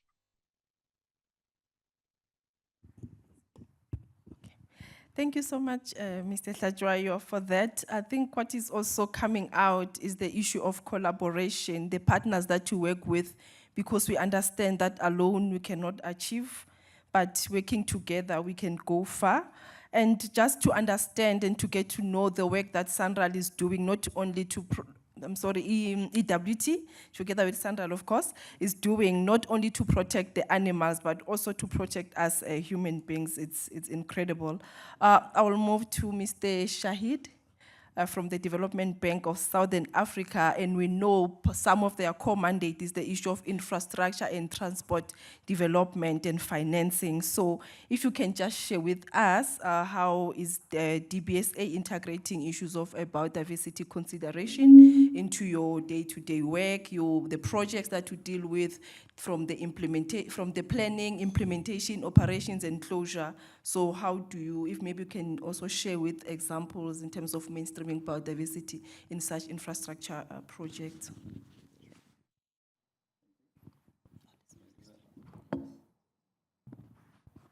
Thank you very much. So we've got a graveyard shift, but I'm glad to see we still got people around. So we are the implementation side. As was said, we are an infrastructure bank. By the way, we funded SANRAL as well, many times over. But we didn't get the mention there. I just thought I'd mention that. So importantly, mandate infrastructure financing and across the continent. So South Africa, rest of the continent as well. And that is becoming increasingly important. So when you look at infrastructure development, whether you're speaking of roads, whether you're speaking of rail in particular, you look at corridors, you look at developing corridors. So impact is not only localized, you've got to look at the regional impact as well. So it's a much broader play. So in terms of what we do full life cycle financing. So somebody mentioned, one of the speakers earlier, about planning at municipal level. We actually support municipalities in planning, in funding their multi-year infrastructure plans. And that entails identifying key projects for a particular municipality, looking at the source of funding and how that could potentially be funded going into the future. So the mandate for municipalities is also inherent in the municipalities. So when you look at biodiversity, it's not exclusive at the national level. If you're talking infrastructure, it's included at whatever level. If you're doing infrastructure, you necessarily want to include that. So from planning to the feasibility studies. So where I sit in particular, it's a preparation division. Preparation, unique to DBSA, you won't find this in the commercial banks. And we take early stage risk. So where do we start? We start from a project, somebody mentioned, I think Ickley, a speaker mentioned pre-feasibility studies. We do start post pre-feasibility, and there's a reason for that. You must have defined the project, and you must have understood what you're looking to achieve from your project. You must also have put some equity behind the project. So you can imagine we get a request for funding on a daily basis, literally to support projects. But you've got to have, you've got to filter and see which of those projects actually have a real probability of success. And that's what drives where we come in. So bankable feasibility is early stage studies. So 3 key components when you're looking at feasibility studies or bankable feasibility studies. And maybe I should mention this as well. This is off-balance sheet structures. So we do specialize in project finance. So the preparation, we focus on project finance funding. And what we do is early stage support. So when you look at bankable feasibility studies, 3 key components, right? You're looking at a technical assessment, you're looking at a financial assessment, and you look at the legal and regulatory assessment. Part of the legal regulatory assessment is environmental assessment as well, and biodiversity sits within that category. And this is a life cycle. So if we involve in a project at that stage, we look at passing on the project. Once you complete the bankable feasibility stage and the project is feasible, it goes on to the financing section. And it will proceed from there. But here's where it becomes important for the discussion, for the context of this discussion. One of the elements is environmental, social, and biodiversity is embedded in that. And that's the point, it's embedded in that. So if you look at our requirements, we've got a strategy, a framework strategy that actually speaks to biodiversity very specifically. So if you look at environmental, there are multiple elements, but biodiversity is specifically included as part of that as well. So if you're looking at the road projects, lots of impacts in terms of, so if you look at going from point A to B, looking at the road, shortest distance between point to point is a straight line, right? So very tempting. Aside from terrain issues, you actually have issues around understanding impact on the terrain itself. So habitat, impact on habitat, whether it's animal, it's water, it could be multiple things. And that brings a different dynamic to it, which means when you start looking at your project, there's a cost element as well to it. Because instead of going from a straight line, you're now looking at going through a bit of a curve, a bit of a downhill, uphill, whatever it may be. But all of that adds cost. But cost in terms of monetary, right? But there's also a saving, in inverted commas, because you're looking at why you're doing that. So somebody mentioned earlier about the wind farms, the impact on the birds, and that's a real issue. Bird flight patterns, understanding that as well. Same issue, same concept. Understanding the impact of your infrastructure. So that's embedded within what we do. So if we go to committee, we've got to present fundamentally a financial model that works in terms of we think this project is financially sound. We've got the technical aspects sorted out. We think engineers have appointed this very sound project. But also then, where's the social and environmental impact? If we can't show this, our project doesn't go through. So all of this is embedded in terms of what we do in any project we do. I mentioned earlier, continent, we work on the continent. One of the projects we're funding at the moment is a ferry project in Tanzania. Fantastic, and here's the nice part about it. It's for consumer use. So, but you've got to build a case around it. So why is it important? So if you look at Tanzania, mode of transport between the islands, ferries. But part of it is catering for increased consumer use. But also there's a commercial aspect to it. So when you start looking at a project like that, so where's the impact? If you know with Tanzania, you know it's a tourist country. So it becomes very sensitive in terms of how you build infrastructure in a country like that. So all these elements are built into our financing package. And that's the good part of it. So if you want funding from us, you've got to make sure that you comply with this as well. I'm going to stop maybe there and take questions. Examples, the ferry project is a good example. Ipieca, aqueduct projects.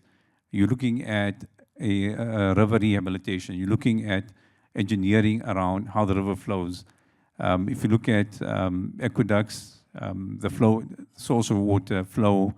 So all of that's a project we piloted a couple of years back in terms of understanding the impact on the communities along the river as well. So this is reality. Even in this day and age, you have people living on riverbanks, and that's a real impact as well, and understand how you manage that as well. Thank you. Thank you so much, Shahid, for that information. I think then my next question will be to the three of my panelists. It has to do with the tools. So I just want to understand the tools standards or guidance that have been most useful in promoting biodiversity mainstreaming in the transport sector. I will start with the Development Bank. Yeah.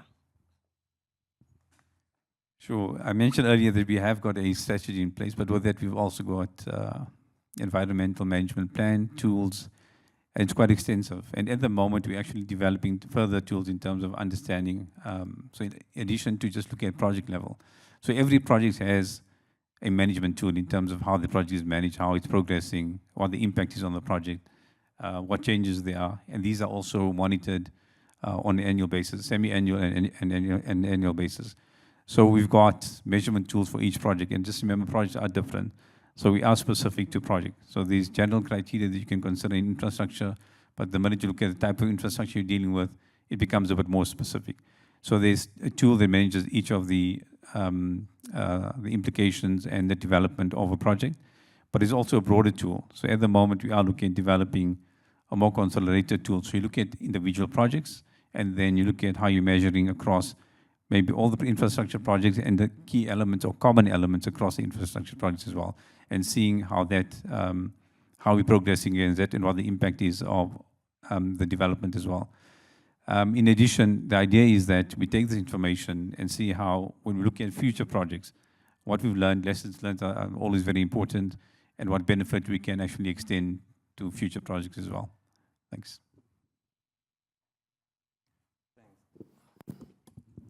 Thanks, Lucia. So at TNC we have a lot. I don't know how many you want. I'll just talk about one, which is the water fund. So the water fund is in TNC, like I said earlier. TNC it's in multiple countries. So in many countries, TNC have developed a water fund, but in South Africa they've started one in Western Cape, and they soon will be expanding it into other parts of the country.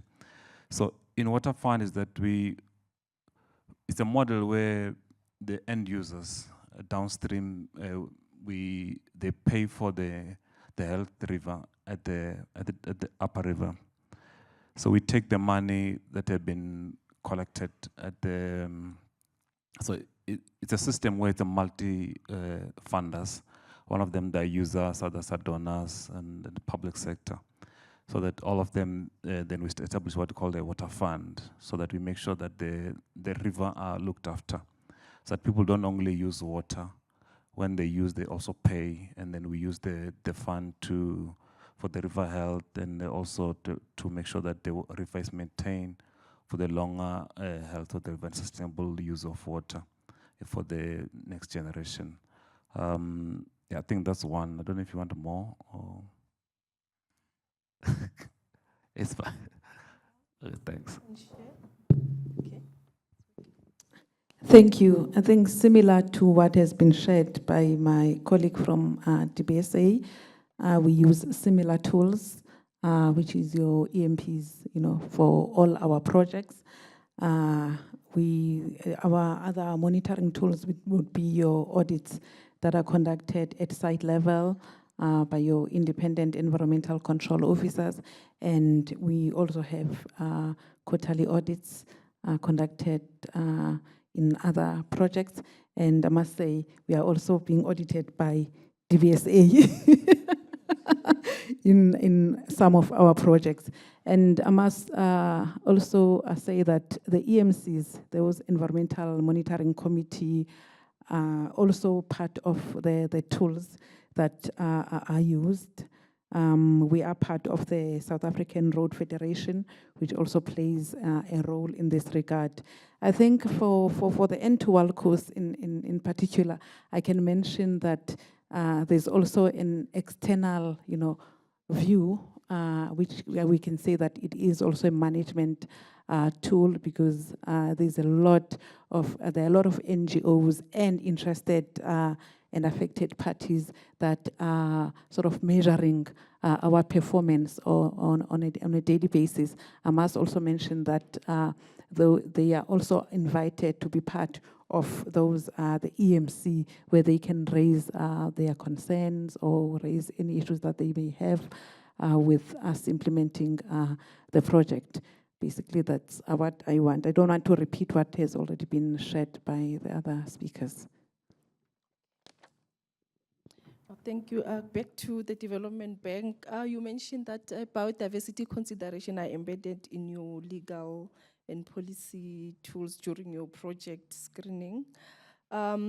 Just the issue of transformation, of which I think it was discussed lengthily earlier. How do you ensure sustainability of those projects, infrastructure projects, and also the issue of transformation?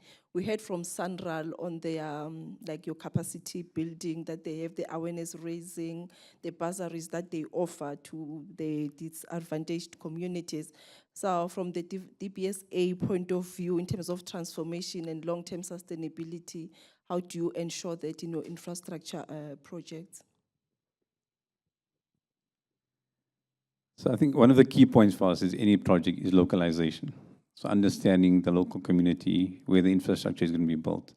So assessing the impact, assessing what skills, what capacity, what skills are required, and how we can develop that through this process.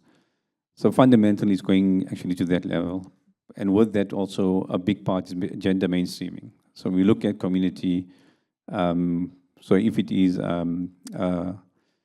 maybe an energy project is just an easier project, understanding local community, are the skills available in the local community that can support the project. And just understand it's not only about technical skills, right? So some of it, if you look at energy projects, there's basic, I'm forgetting the words now. So there's a technical component, but there's just basic engineering as well. So if you're looking at laying a foundation, and that could potentially look at local contractors coming in, and local skills as well. But with that as well, and again, the energy example is just easier because if you know the structure of energy deals, they've got community trust built into the project structure. And the intention of that is also looking at so what's required in the community. Is there a school required? Is there a clinic required in the community? And part of that is also understanding that. So it's infrastructure that supports the bigger infrastructure, and with that is the skills development. So it's kind of 3 layers of support, and all of that is monitored throughout the process. So fundamentally, local focus on local participation. Thanks. To you, my brother, Takalani, we are like 4 years to 2030. Maybe if you can share with us what are the priorities for the community of practice? What are your targets, actually? How many countries are you anticipating to have joined this community of practice from now until 2030? And what is it that you really want to achieve that can also assist us to achieve these global biodiversity framework targets and also national targets? Thanks. So in terms of long term, we don't have a specific number. If we had then wish that everybody must be there. But like my colleague from DBSF said, we will be most likely happy more if there will be more communities getting involved, so that this thing is not more scientific and they're up there, whereas the communities are not there. Because once the community are involved, we want to see there's co-creation with the communities in the community of practice. The land rights for the communities are valued, and also the issue of socio-economic beneficiation, and also the access to finance to communities. That also assists in the long term, because once communities see that there's socio-economic benefit and there's access to finance, they're able to follow anything that is beneficial to them.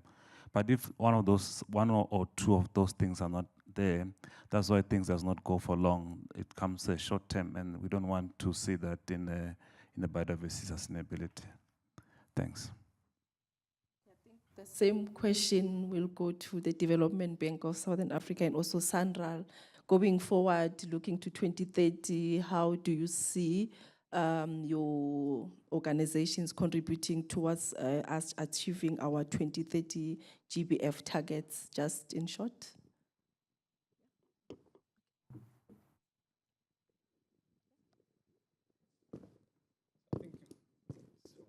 What we've mentioned already in terms of embedding the process in every single project.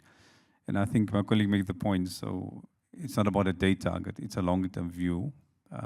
And through that process, if there is commitment, you can even surpass your targets. So it's the way you approach this. And that's the broader thinking. So absolutely, targets are important. You've got to have a focus. But it's looking beyond that as well and how you get to that point. Yeah, I think that's the broader approach from DBSA. There's one point I want to make, and maybe this would have been part of my closing comment, but it's compliance versus commitment. And that's where, if you want this to progress beyond meet your target, that's fantastic, it's compliance. But commitment is a different statement.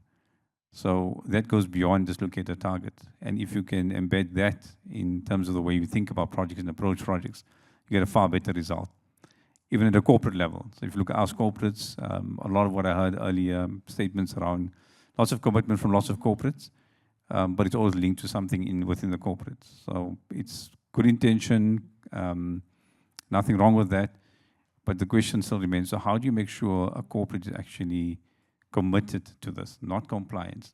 So we all do this as part of compliance, even project finance. Don't get your mention was made earlier, permits, you'll delay because you haven't got your permits. Yes, absolutely. So you're doing it because of that, and nothing wrong with that. If you don't have that, you've got a bigger problem. So that's a necessary evil, I want to call it, but it's necessary. Then you've got the commitment level. So if you look at corporates and you start thinking about, but what's the benefit of me beyond, and corporates typically are rands and cents. And I can tell you this coming from an investment banking background, it's all about profits and what drives profits. But then if you look at energy, so why were the banks or why were the corporates suddenly interested in energy, renewable energy? One is security, energy security, then became price point. So first it started off as green, fantastic, all up in the air, but suddenly it started making sense from a commercial perspective. So the question is biodiversity. Can you get to that point where it becomes attractive to the corporate sector as well? Thanks.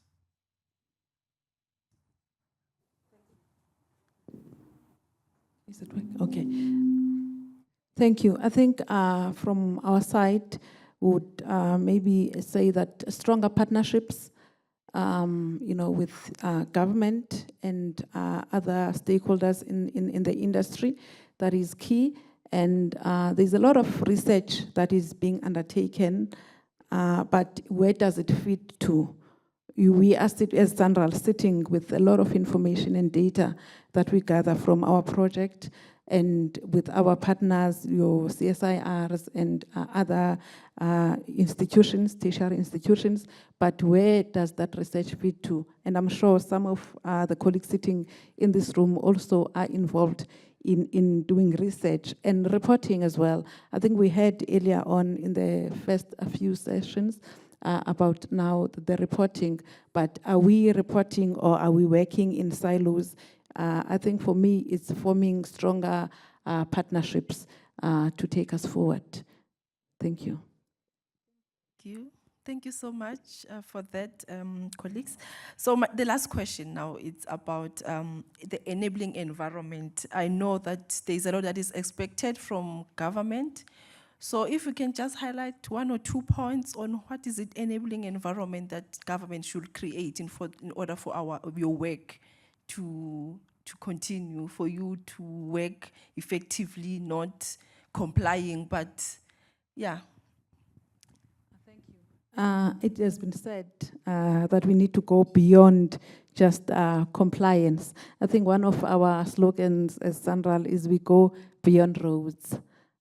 So with that, we would like really government to come to the part and not just be the compliance monitors, to come once we've, we are over the stage of your impact assessment and all the regulatory aspects of it.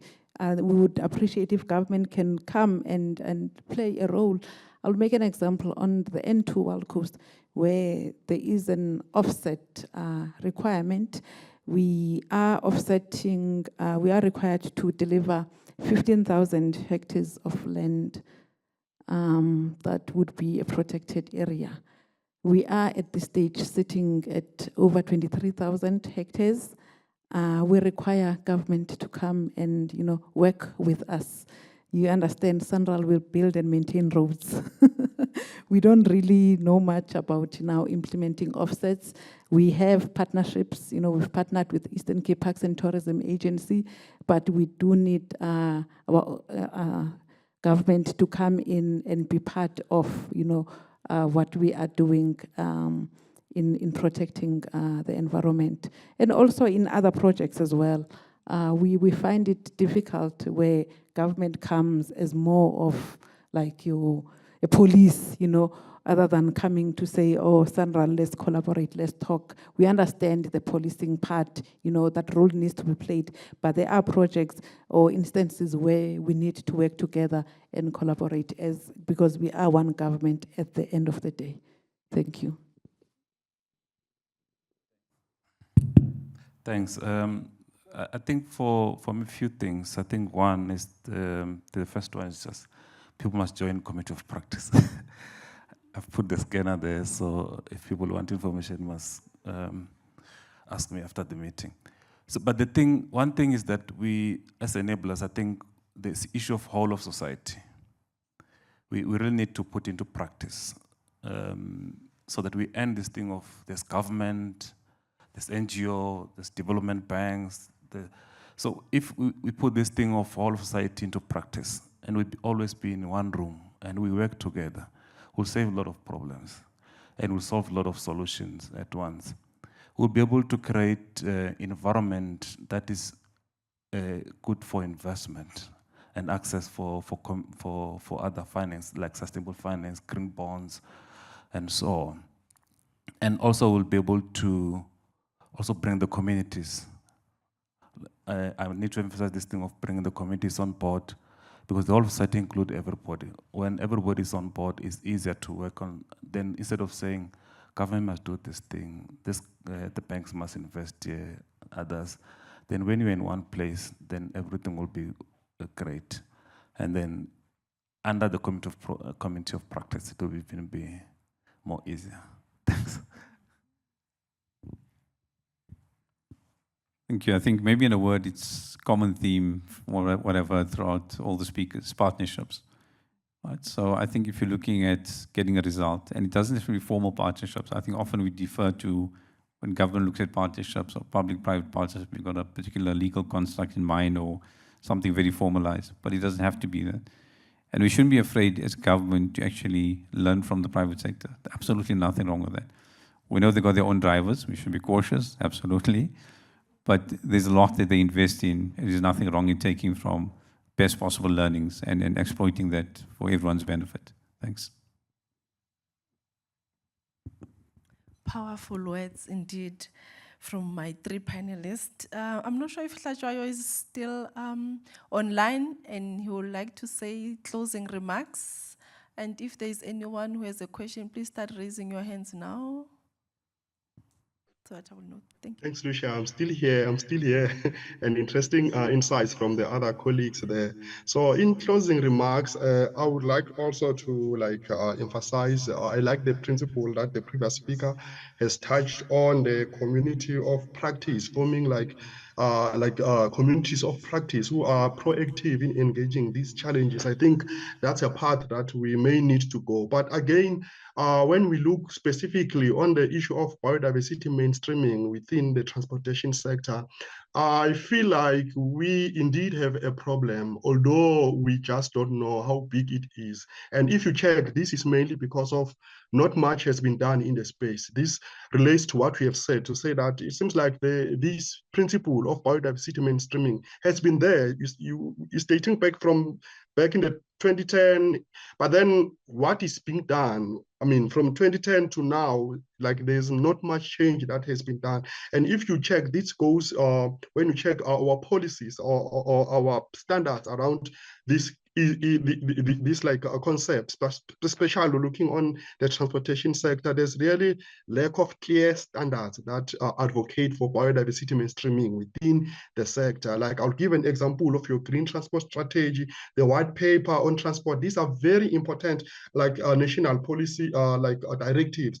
But again, they don't have clear standards as to say what industries, what SANRAL needs to do in order to mainstream what biodiversity. But if this can be clearly packaged in a nice manner, I think this will get into a point where we know the direction from here, what needs to be done, what we need to be compliant on. And that will kind of help build what the commitment, as we are talking, we said that we need to go beyond compliance. We need the commitment to say that we are addressing this.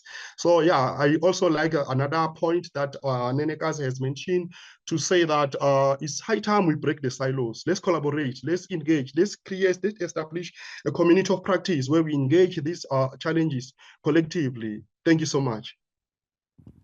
Thank you so much. I'll open the floor for 2 or 3 comments or questions. Okay, I'll start with Vuyo. There's a question online and then I'll take the people in the room.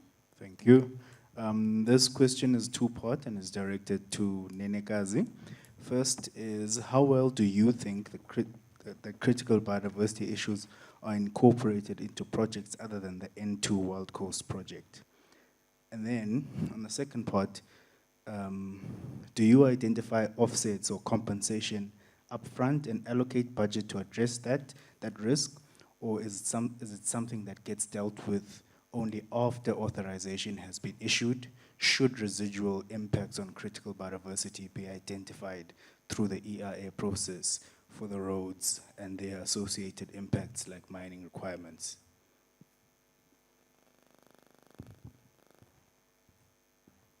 I was still noting down the questions. Thank you. I mentioned the N2 Wild Coast only. I think that is the issue. But I must say that we have other projects at SANRAL where we have integrated, and looked at your critical biodiversity areas. I can mention a few, maybe the Pampoon snake, where we had also needed to do your underpasses and for animals to cross. And that was later declared, as a biosphere. And yeah, I think going to the second question, we are now also looking at the voluntary offset as part of our mitigation processes. We are in discussions internally to looking at where can we start with this. We are in a process of appointing specialists to work with us in identifying areas where we can actually do these voluntary offsets. So it's not only later a compliance issue, but we are moving into now being proactive in terms of biodiversity protection. Thank you. Thank you, Nenekazi. Over to you. Thanks. A question for Shahid from a development bank perspective. What is the bank's, appetite for risk in terms of projects that you wouldn't finance? So, obviously you follow equator principle standards, and we heard this morning about international standards.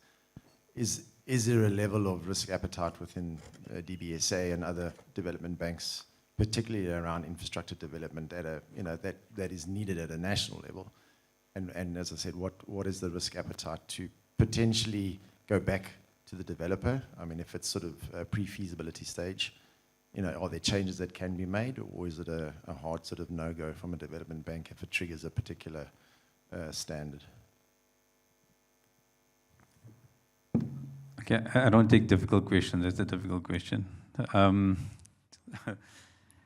So no, there isn't a hard approach to anything. So when there is, and it's a dialogue, where we identify issues where we say, well, there is an issue you've got to address. We'll tell you what you need to address, and typically going back. But the underpin is important. So first, if it is a project where we think there's a probability of success, it's major infrastructure, it has got a development impact, you've got to pass those hurdles. Hurdles is not the right word, but you've got to pass the criteria in terms of making sure there's a reason why we should be investing. And then the process that follows is understanding where the gaps are. And particularly with bankable feasibility, the exercise is not that you must have everything, when the starting point at least, that everything must be in place. The exercise to understand how far down the road you've come, what are the gaps as well. So it does two things. One, it filters for probability. Two, it's if you fairly probabilities look good, then it's understanding what the gaps are. And others, the gaps that we can address. And two fronts. One is something that we address through the bankable feasibility process, or it's something that has to go back to the developer and say, well, you need to work on 1, 2, 3 items, and then come back to us. So that's the process, right? It's but the overall criteria remains. It must be developmental impact, big infrastructure. More than happy to go around that route. Thanks.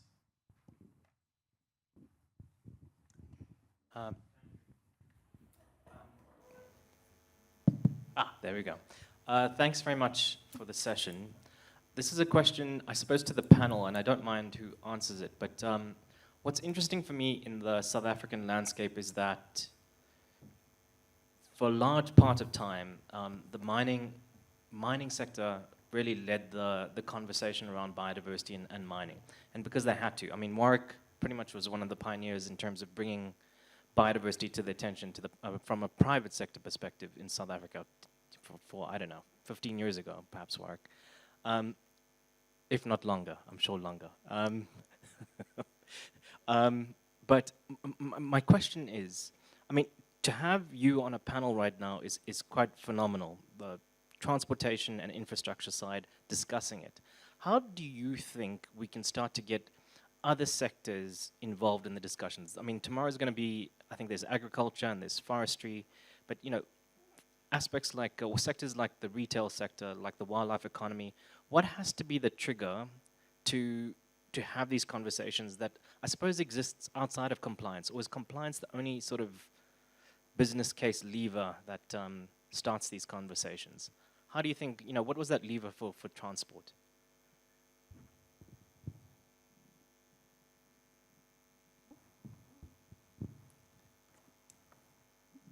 Yeah, so it's quite a, it's a very broad question in terms of looking at some outside of infrastructure.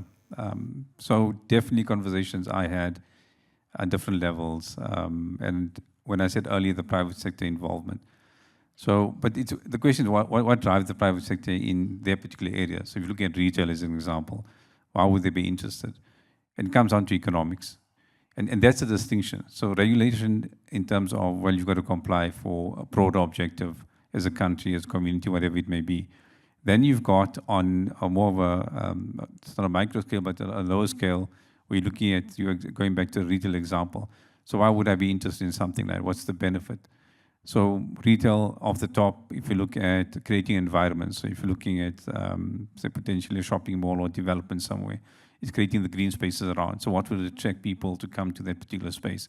So drivers are very different. The question is, so how do you consolidate, right? It may not be necessarily having a consolidated discussion, but it's identifying what is available. And when you're looking at, so if it's a road project, so roads will go through different towns, different areas, and developments around those towns as well. So you've got a road with developments around it, and what's the interplay between the two? So I think that it becomes a bit more relevant at a point in time. And that may be a lever to say, well, can we have a broad discussion? So next time you're developing a road in a particular area, are you going through a particular development, or is it going to be a new development? So what's the interface then? When you know you're going to need a clinic, you're going to need schools, you're going to need shopping mall, you're going to need some kind of housing development. So is it that maybe from a SANBI perspective, you start looking at, I need to have discussions with everybody potentially involved, and how do we then contribute and co-contribute? And that's often the best result. If you co-contribute, everybody wins, right? And there's nothing wrong with profit motives. Let me just be clear on that as well. It's a right incentive in terms of getting a common incentive rather for everybody, and you get a different result. Thanks. Yeah, I think it's a difficult question, and there's no straight answer to that. But I think I want to go to where Vali earlier mentioned that I think you wanted to attend one of the meetings as a business ESG, I think. That when they are in there, they talk about different language. So you find that when you talk about the same thing. You might talk about biodiversity mainstreaming, but when in the government, you talk about you hear different language. When you go to the outside in private sector, it's a different language.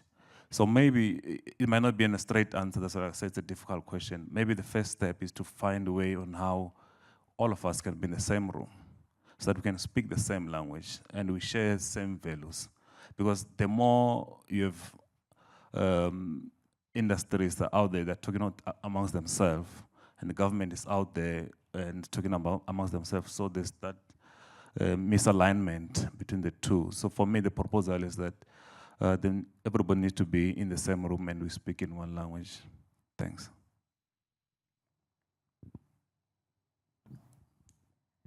Thank you so much. Please give my panel a round of applause. Thank you, they've been great. Even those that are online, Mr. Hlajwayo, thank you so much for joining us. What I'm taking from this panel, actually there are so many C's that I captured. The first one is the community of practice.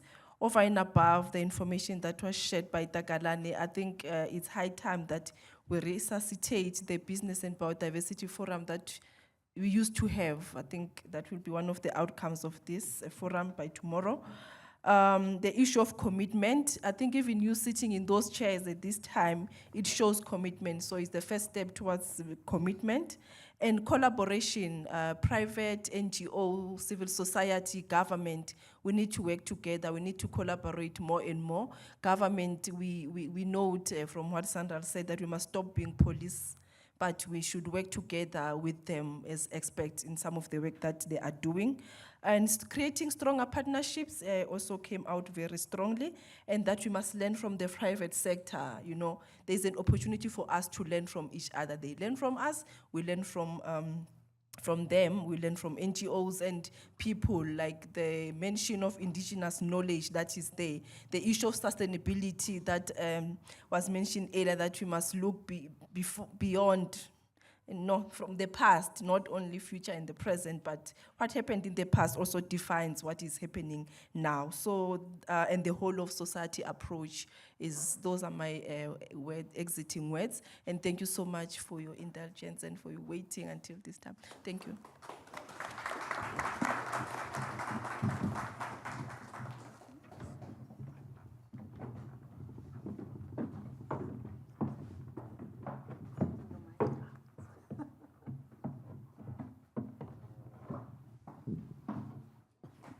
Okay. Again, a big thanks to the Convention on Biological Diversity, the Department of Forestry, Fisheries and the Environment, the South African National Biodiversity Institute and the Endangered Wildlife Trust for organizing this event. I think it's been a really good day so far. Again, also thanks to Ipieca, the IUCN and the Nature Conservancy for their sponsorship of this event. It's really helped facilitate the discussions that we're having and making sure that we can all be here together to really have these productive discussions. Thank you to the colleagues who attended in person, and again, thank you to the colleagues online. We will start day 2 at 9 a.m. tomorrow, so some interesting sector discussions. Thanks so much. Travel safe.